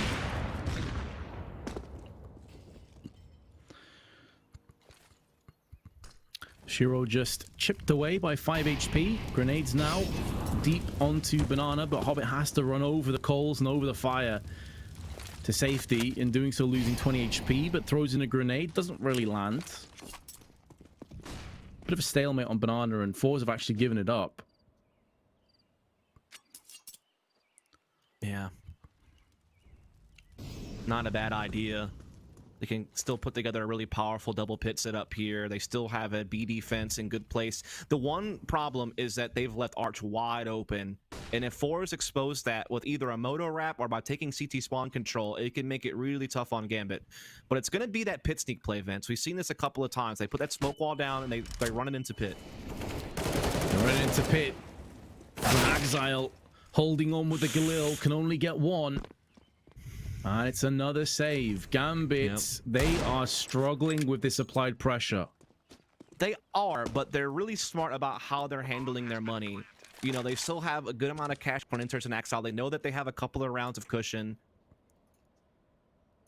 They're not getting, you know, completely ravaged. They're just kind of being calculated in what they want to go for and win. So I'm not too concerned just yet. But on the other hand, Fours is starting to really exercise some good control. The thing is, I feel like by having these success on the A bomb site, they're opening up to be able to have that really strong 4-1 on the B side of the map that they're so used to doing as a default on their T side. Again, that they do that so often. They're so good at dictating banana control from the T side and opening up options from there. And I think that's why you're seeing Gambit really try to put that heavy B defense there. They know the tendency of Force to want to, you know, go that direction, and they want to make sure that they have, you know, protocols in place to handle it. The downfall is you never know when Force isn't going to do it and when they're going to focus up on A. They have plenty of A set pieces that they can run, that they have in their playbook. They might not always go to it, but they have them there. And so you have to respect that. And it makes it so hard for defenses to know exactly how they should be placing themselves. And that's what makes Force so good at Inferno, is that you never really quite know when they're going to break from the norm and run something into your face within the first 10 seconds of the round.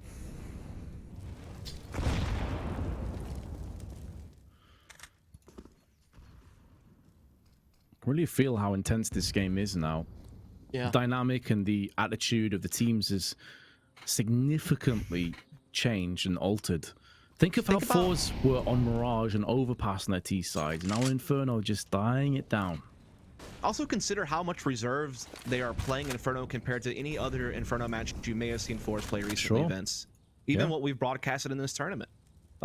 Again, they're not really playing that same hyper-aggressive B-centric T-side style. They're being a lot more balanced. They're being a lot more cautious because there is a lot more on the line, and they are playing from behind. So, yeah, they are doing their due diligence, that's for sure. And Gambit also not really taking any crazy risk here. They're just playing kind of standard CT defense. But here comes that utility on B. It's not a commitment, though, from Force. They still have a lot of presence towards middle. There's some aggression in apartments, though, from Gambit. That could really be the difference maker, but Flit catches a kill, and that could make all the difference. 30 seconds.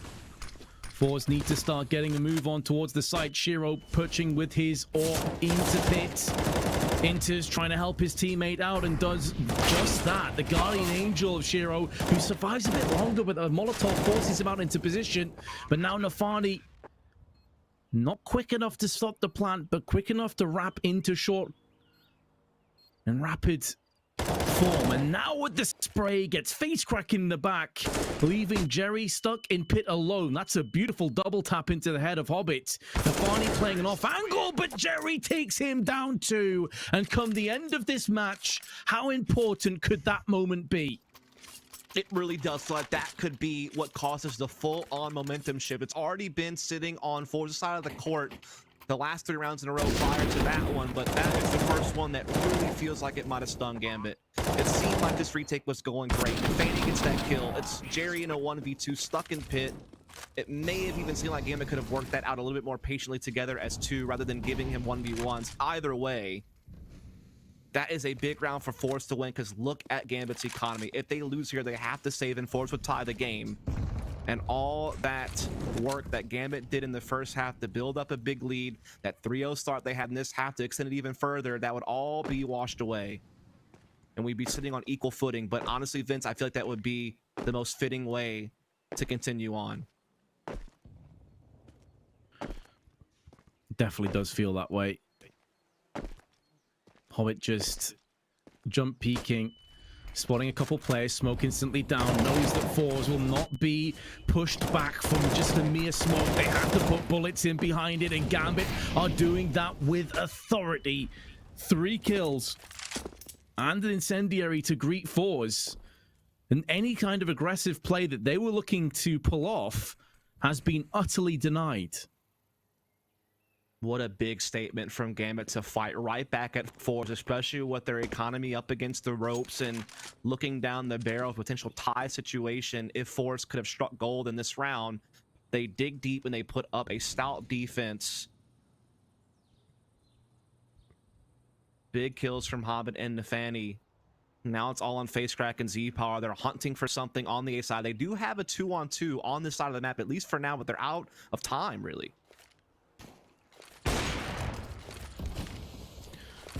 And they know it, so they have to press forward. They'd rather go down on their shields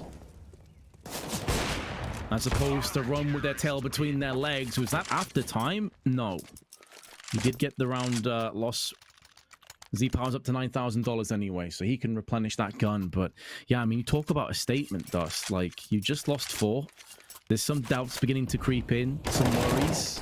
Then you just shut them down. Easy. Make it look simple, crisp. Yeah, and I think to add to that, they shut down Forge's bread and butter. They shut down the assertive B play that Forge like to run from their T side that we've talked about a lot throughout this tournament, and of course we've spoken about it in this half multiple times. That was their first time that they really even truly went for it, Vince. Like, we talked about how they've been a bit more reserved, a bit more cautious, kind of feeling the weight of what this game means for both these teams. And that time they tried to go ahead and stick with their traditional, you know, game plan, and it didn't work. Like, that's such a great shutdown from Gambit. And now I think that causes Force to have to second guess what's actually going to be the right call. This is their next buy. And if they don't win this, Vince, their money actually would be in kind of bad shape. I mean, they would be working with far less than this. Far less, and 14-10 behind, with Gambit 2 rounds shy of qualifying for Season 2 of Flashpoint. So all of the chips have been moved to the center of the table. Force haven't quite gone all in just yet, but they're not leaving themselves too many funds afterwards if they were to concede this. Yeah. I mean, Almazer and Jerry in particular, same with Flit, would really not be able to put too much forward on the next round. It's all going to come down to these last couple of rounds. So we do see that they are able to take control of top banana. The defense, though, is playing very passive. They have Axile boosted. They're pulling out all the stops on this B defense, Vince. They're changing up personnel. They're changing up numbers. And now they have kind of a nuts position with this boost that could really catch Fours off guard. But it's all a ruse at B, it might seem. They're fading back towards middle. Now, Shiro still has vision. And that's big, because he's going to get information and perhaps even a pick on his way out. Exactly. Look how statuesque these CTs and they are. They didn't budge a muscle, an inch. They just didn't fall for it, but now they are. Oh no, Shiro's relocating. Never mind. Yep. Cancel that. Or maybe he is actually going back. He seems to be caught in 2 minds. He's like, do I stay? Do I go? Do I help A? Do I help B? I'm not sure. And in this indecision, it may cost him, but now he's landed the shot. So many grenades tossed into pit, and Exile can get 1. And Facecrack goes in for a second. 9 seconds to play with, and the bomb's been planted, and Gambit must save again. And we go back to that Jerry 1v2. If he doesn't pull that off, Gambit very well could have already been a step away from winning, but as it stands, Fours close the gap to 2 once more. That was such a tense round there because I felt like Shiro was doing pretty much everything right. Not only was he keeping vision on top mid to know if Fours were falling back off that B play or not, because the way that it's easy to position, they were never going to be able to rotate very quickly off of B. They had no one really towards spawn or ruins. You know, they were pretty solidified on holding that boost. And so Shiro knew that he had to get that intel right away on middle and even try to get a pick if possible. Now, he did neither of those things, but he was able to drop down some utility to slow Fours down, and he even was able to reposition for a pick at Archway. But then Fours just ripped through the rest of the site. So efficient in trading up lane and into pit and getting in the round, though it was down to the Razor's Edge bench. I mean, there was not much time left to spare, but they got the job done, and that's what matters. And now we're right back to, all of a sudden, Gambit struggling with funds. A loss here would probably mean a tie game. Whereas Fours now have a little bit of savings to work with. Yeah, and I suppose if we look at the sequence and how this half has really taken shape, Gambit have 4 rounds, but 3 of them have been off the back of the pistol. So in terms of rifles, this has actually been pretty heavily in favor of Fours. No, absolutely. They've only won, what, 2 true gun rounds? But Axile, he might be the X factor. A huge little push there towards window. He gets the kill and he gets away. That is what's most important. No overextension here. He'll take what he's been given. That boost is still in play at B. It's not been spotted before, but it is looking like an A attack once more. Jerry, though, trying to go back towards window to see if that might still be an option, but just making sure they're not being flanked. They're going to be looking to charge here on the A side. There's a pretty good defense in place, though, Vince. A good crossfire between Grave and Sight, and they have a player inside library. It's going to be Shiro's AWP. Low on health, but still standing. Face crack, first player out as ever. The solidified entry on Fours, but he's not the first player to fall down. He's still in pits. Throwing nades over. Face crack with the nade touches down onto Inters. And now with about 20 seconds to play with, sure, Fours are behind by a player, but they're post-plant. And that mitigates some of the advantages that Gambit have. It's now their turn to walk into the Lion's Den and try not to get devoured whole. Hobbit trying to set up a few snares, a few traps through this smoke. He will look to push once it clears. They know one of these two is now in pit. They're going to try and isolate Face Crack, but the barrel of the gun round the corner. Z-Power still connects onto Hobbit. And how have Fours done this? They not only win, but they make sure there's no survivors. This is crazy to see. Fours are essentially getting out position, but just not giving a damn. They're just tearing through it all. It's the brute force of this Russian side. This assertive play style is coming into fruition. It's paying dividends. They've now won 2 in a row. They've won 6 of the last 7. They have Gambit's economy in tatters. And at this point, if you're Gambit, you have to be scratching your head because you feel like you're playing smart CS. You feel like you're doing all the right things. You're positioned well. You have crossfires established. You're using your counter utility about as effectively as you could hope for in the early and mid round. Yet for some reason, it's not leading to success.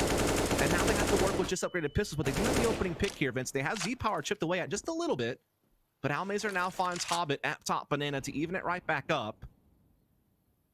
And this slower, steady approach from Fours is actually paying off, man. It's unorthodox for their identity, but it's working. Perhaps working because it's unorthodox. It's not what you expect from them. But at some point, will the tweak, will the adaptation, the evolution take shape for their opposition? Fours up close with Axile CZ. Or pardon me, Gambit up close with Axile CZ. And now Shiro, taking the initiative with his deal, moves back onto A. So it seems like they have the right idea. It's just the weaponry that may not supply them with the success they're hoping for. Additionally, we haven't really seen Fours wrap around via arches through on B side, but the fact that Flit is in app suggests that we may not see that coming to fruition right now. Almazer through 23 seconds, and Axile's gone down first. Shiro and Inters on the side with their deagles are landing headshots left, right, and center, but it's Z-Power that holds on. His P250 comes out ahead. And another post plant falls upon us, but a round that you never anticipated Gambit to get close in is clutchable. At this kind of range, the AWP should come out ahead, but he catches his Z-Power in transition back into pit. More than enough time to pick up the AWP to get the defuse, and Gambit now will lead by 2 again. You always did wonder if the good fortunes would finally come to Gambit at some point. Again, I feel like they've done a great job throughout many of these rounds setting themselves up for success. Whether it be, you know, how they're playing off of one another, how they're picking their timings, how they're choosing their rotations, when they stack, when they don't. It seemed like they were playing smart CS, but it just, for whatever reason, they were getting out-fragged, even if they seemed to have the edge positionally.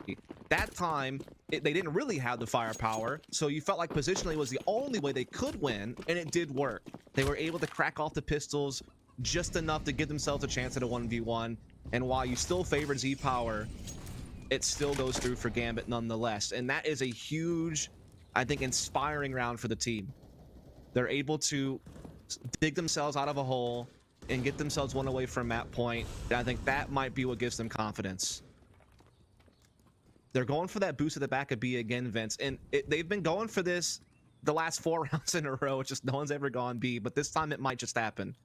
And how effective will it really be, though, is the other question. That is a good question, and we may find out the answer. True.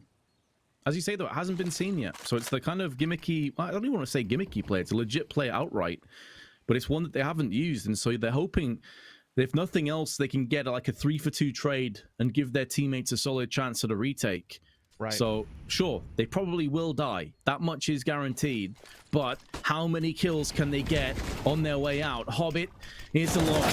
That boost has been spotted and fragged, and it absolutely crushes any hopes and dreams of Gambit getting to match points. We wondered what it would do, and thus the answer is absolutely nothing. Yeah, Jack did elite squat. That was the answer to that question, which is honestly a buzzkill, because you're always hoping that something like that's going to cause some type of chaos and really lead to something special, but instead it really was just a dud. And because the problem with that type of setup, especially if the teammate is going to stay in the back halls, you have no escape route. You know, once fours begin to make sure that they're not getting boosted on by CT spawn, and that they're able to get into pool, and they have, you know, CT spawn and coffin smoked off, all of a sudden they can just turn attention to the site itself. So for the boost to work, you have to get a kill before they start getting that territory. And I think a flash came in that actually didn't allow the boost to even get some shots off when they were first approaching the site itself. And that kind of negated where it could have its best impact. And then they were stuck. They had no way out. They had no assistance. And it was just too easy at that point for fours. Gambit just had to tuck tail and save the 3 guns. They will be able to afford a FAMAS for Nafani.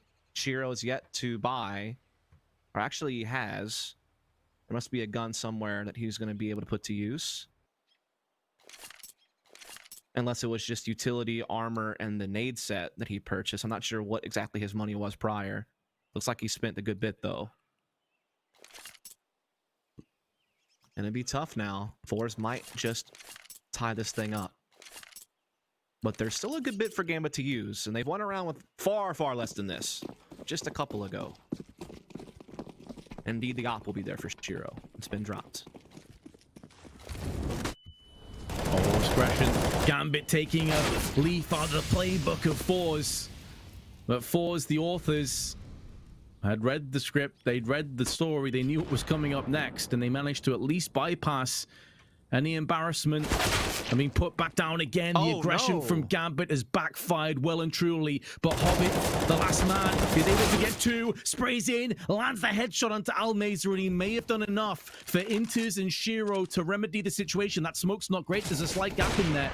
So if nothing else, he knows no one's crossed and just flicks in through the smoke, finishing off Almazer. The only slight silver lining over the cloud overhead is it wasn't the full HP player that went down, and Flick's still alive.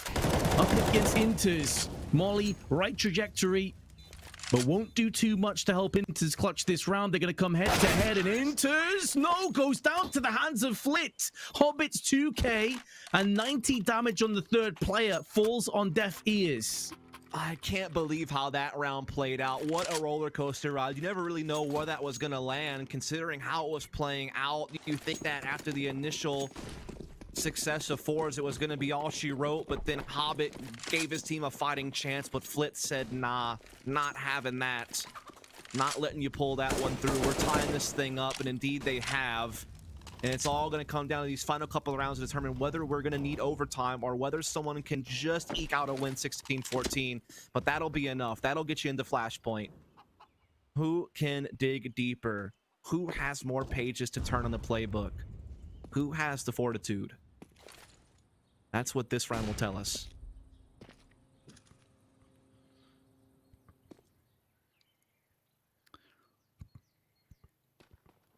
Farney down to 55. Fours creeping up banana. Any of that aggression that we're used to seeing from Fours put on the back burner.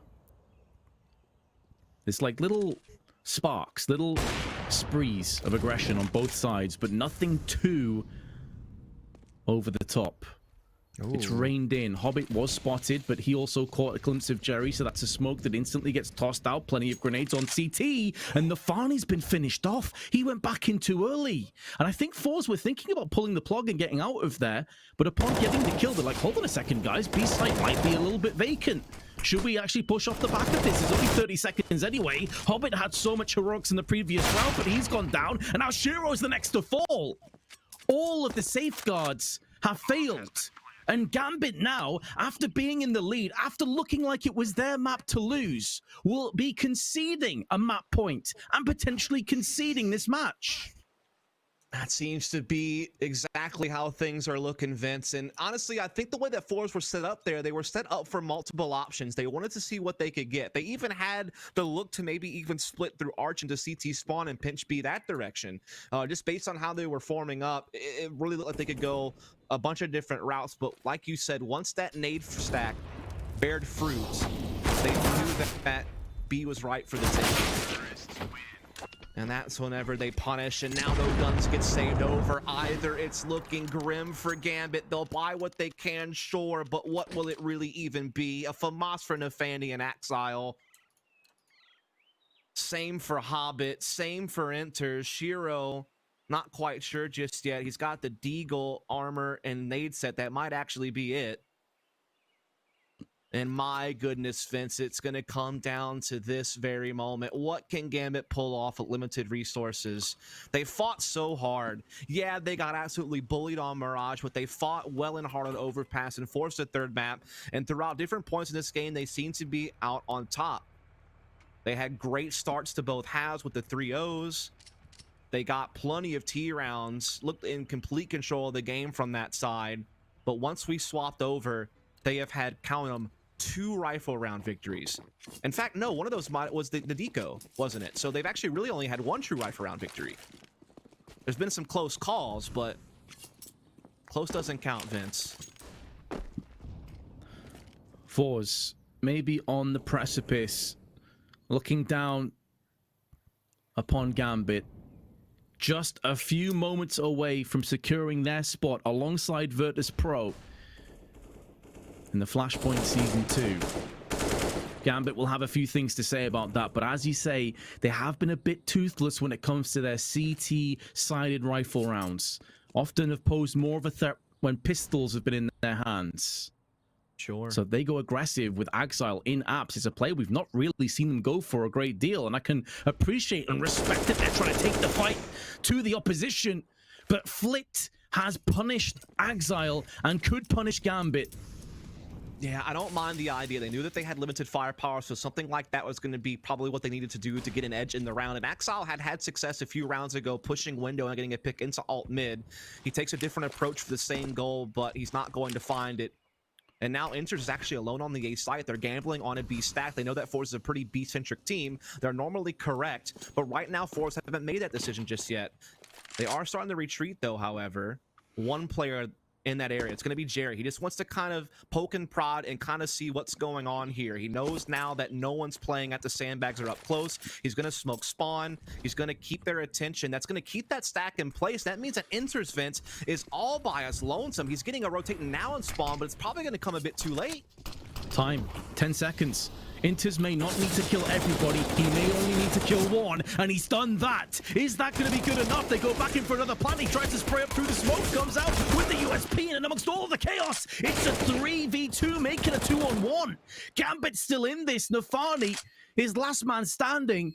Has Inters done enough to get them across the finish line? No, Fours still take it out. We expected it to be a close game full of twists and turns, and my God, did it deliver. Fours qualify alongside VP to Flashpoint Season 2.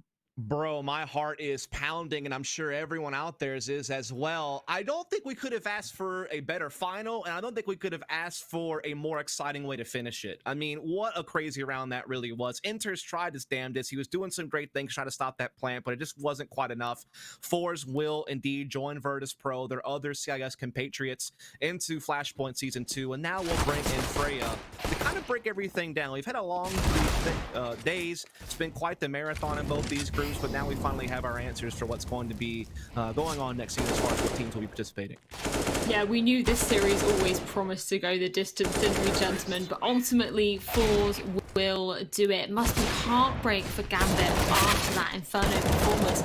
We thought that comeback dream was so close, but ultimately that placement of Flashpoint 2 slips through their fingers. But Jerry's men, they managed to make it work. They take literally the hardest, most arduous route throughout the entire competition, and the fact that they had the mental fortitude to make this run work, Vince, it's absolutely incredible. They all step up when they needed to most. Yeah, it's a real testament to Force and their backbone. They're, like, this team, I feel like they're, even when they're like 15-0 down, they probably still believe they can come back and win it, you know? That kind of team that has like this just unbelievable self-belief.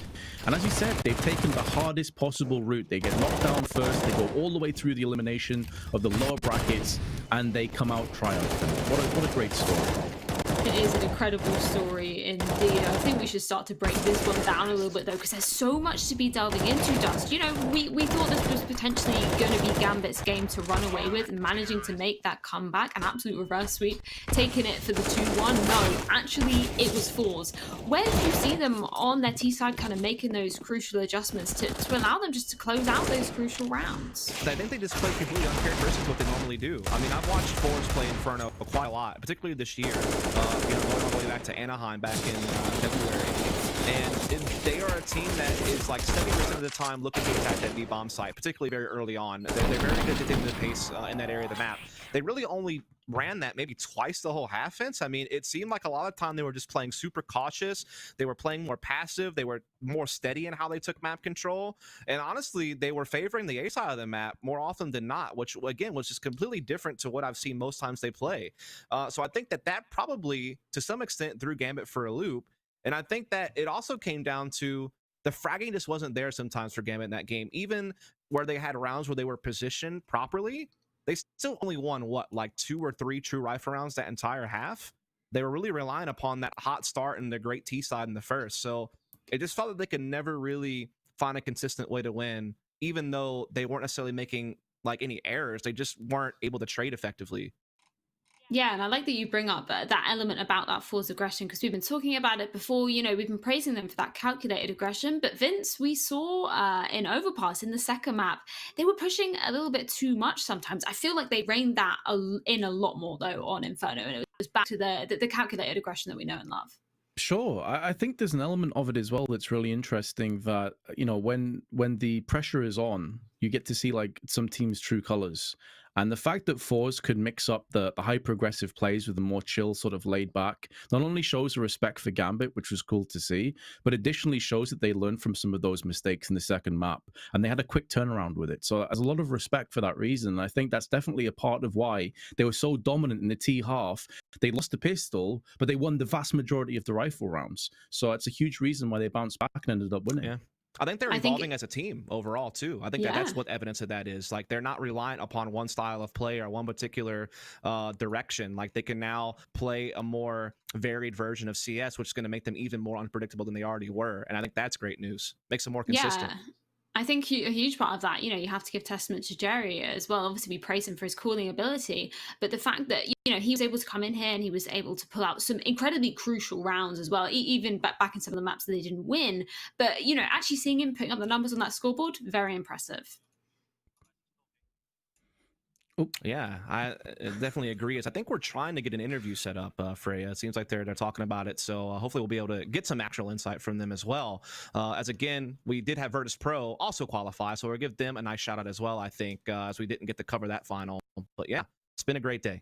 Indeed, it has been. And with that, we can bring Jerry up on the camera as well. Massive congratulations to you guys and the team, Jerry. Can you walk me through how you're feeling at the moment? What's going through your mind, knowing that you've made it to Flashpoint 2?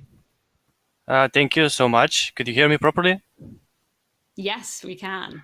Yeah, it was really a tough series. I mean, we knew that after IM New York that the campaign were really bad on Mirage. That's why we picked that, and it paid off. Actually, we discussed that with our coach.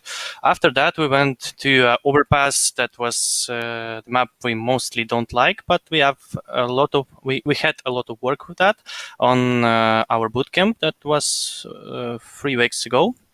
So we did our best. I mean, we showed some fast and slow paces on T side. We took 10 actually, and we knew the exactly positions where the cities will be, but we could have done maybe even 11 rounds. But after that, we went city side. We were kind of smashed after 12-6. Yeah, we tried some kind of passive defense on B, but it didn't pay us well. I think maybe we were bad at aiming, maybe we were bad at the positioning. We will look it forward after. I mean, we'll look demo. It's part of work. And the Inferno, that was some kind of incredible. I think you guys agree with that. It was insanely hard city side. I mean, we lost pistol, lost force, and we had 3-0, not in our favor. But right after that, we bounced back with the 5 buy rounds. And then we had some, unlucky things, some banana. I mean, some miscommunication, it's a really close quarters. One missed flash, one missed call, and the terrorist already got 2, and you're saving. And that's what exactly happened in the second part of the first half.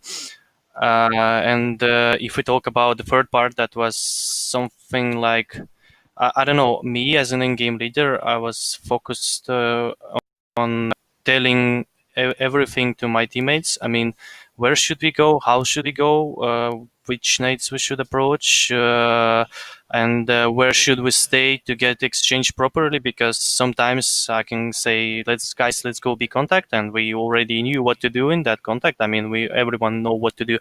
But I see on my radar, I see on my monitor, and I see that my teammates are frustrated. They're maybe, I don't know, maybe they're lost a little in the map, and I was like playing chess, and I needed to come there closer to me and be ready to exchange, because I was always trying to get first contact so my teammates can end the round. And actually, I always was confident in our T side, and I was confident that we can handle this pressure on a 12-6 score, because Gambit did, and we are not worse than them.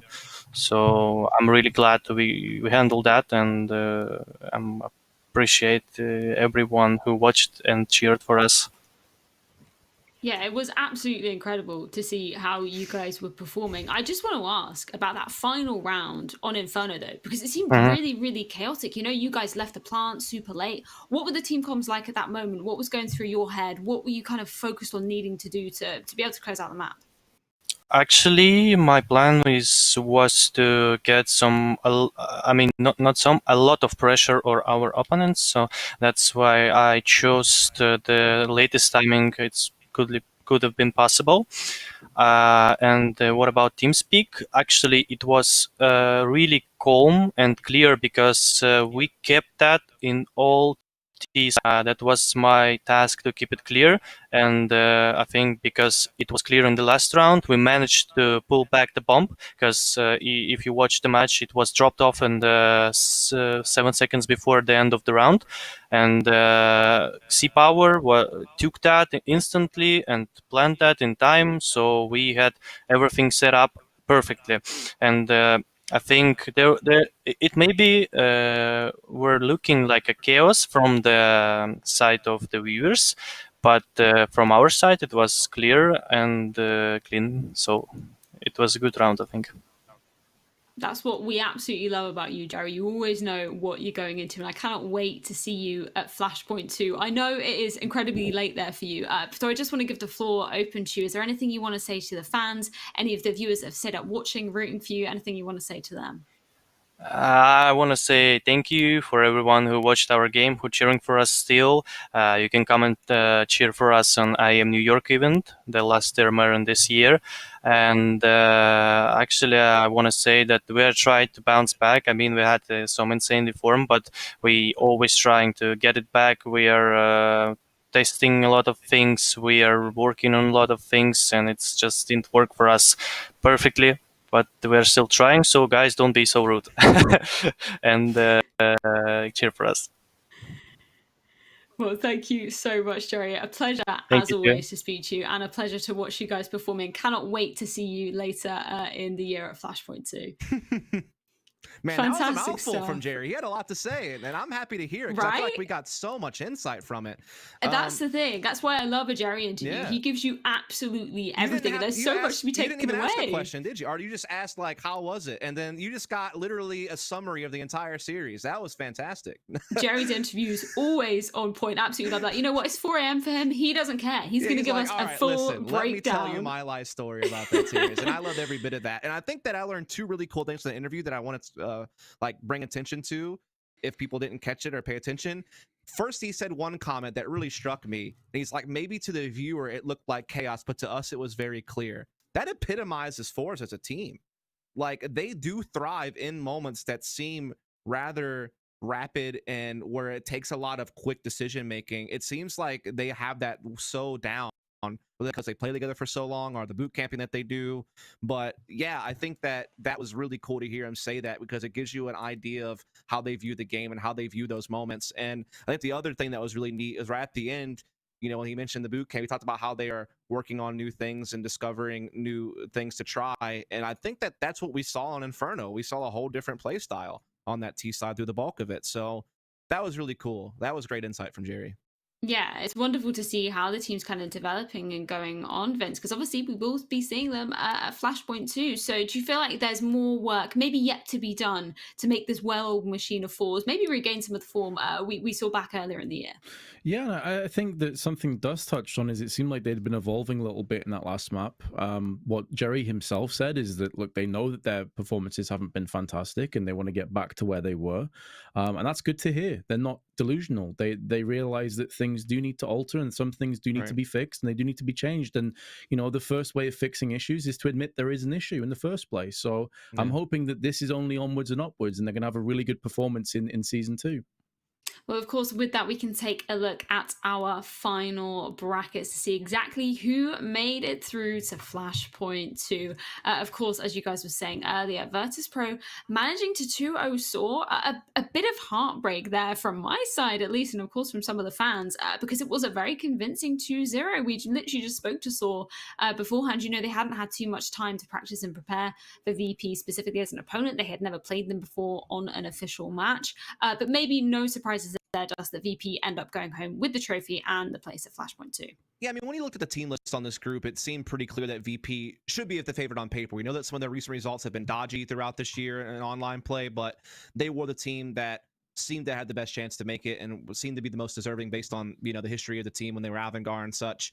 I thought maybe there was like an outside chance that Endpoint could pull a shocker, or that Godson could come through, and Godson did make a pretty good run when it was all said and done, but it is VP who were able to dominate that grand final. Only 8 combined rounds from Saw on that one, so it seems like VP didn't struggle a whole heck of a lot to qualify, as they were constantly in the upper bracket. Throughout all that, they only had that one map that they dropped to Endpoint, so it was a pretty clean ride there for them.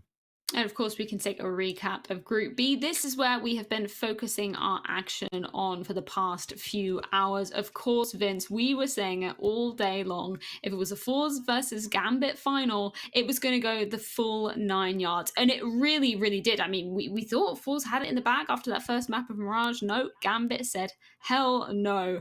They managed to take Overpass, and then obviously that incredibly close victory for Force that we just saw. 2-1 overall. I mean, we couldn't have asked for a better final, could be Vince. No, we really couldn't have. But honestly, not to put like a dampener on this, but if Forza playing their A game, that probably is a fairly quick 2-0. Because at one point on Overpass, they were looking like they could walk away with it. So, yeah. I mean, give all the credit to Gambit. You know, it takes two to tango. They came back. They, brought it to a third map. You could even argue in the third map, they had every chance to win it themselves. It was a real up and down affair.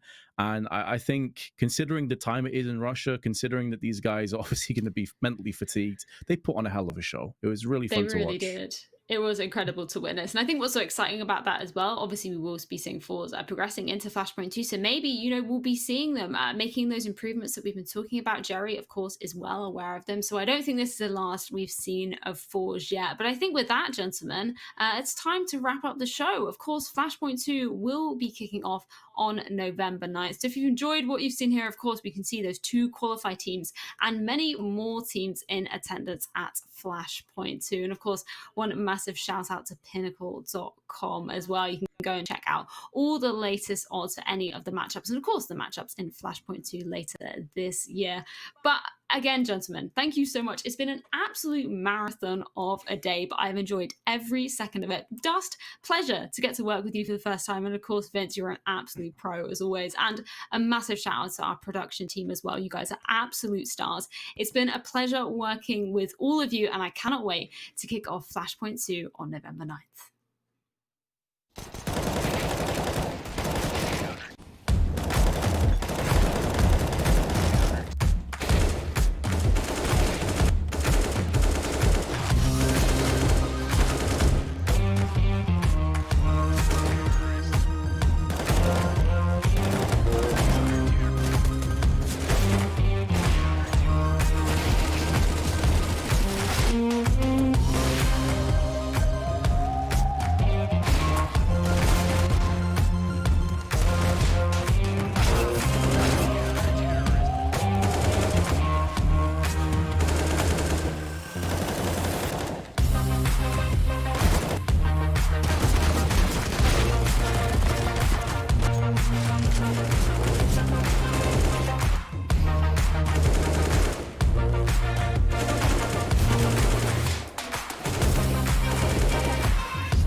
the streets so I can celebrate.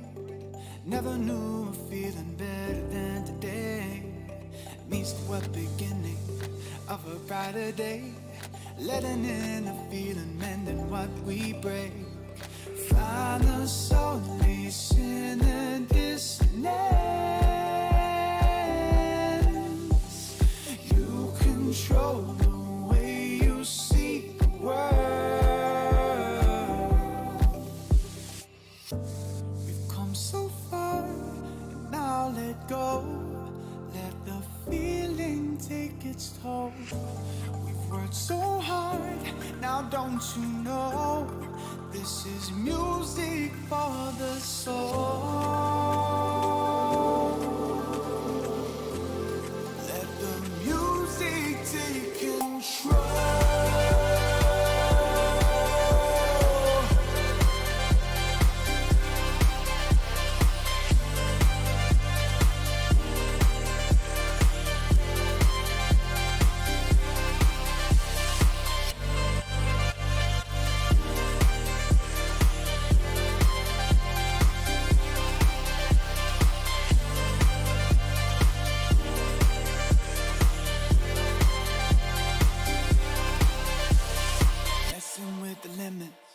Push away the pain. Life is a playground, you can play the game. Look to the horizon, the sun is on the way. Move till the nighttime, then we'll fade away. Find the solace in a dissonance. You control the way you see the world.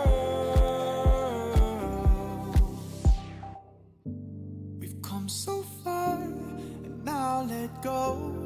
Let the feeling take its toll. We've worked so hard, now don't you know?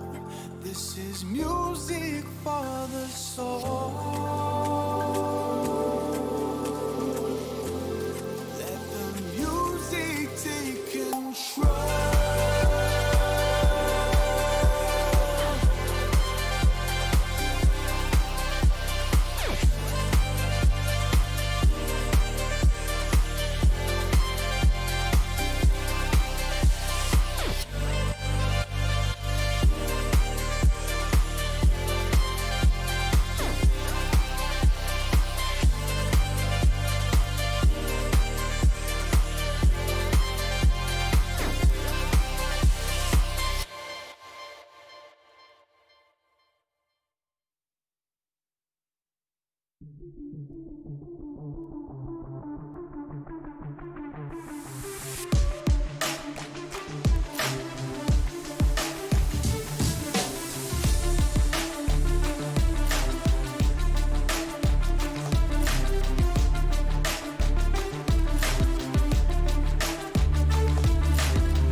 One art, one shot, now the future is yours. Go!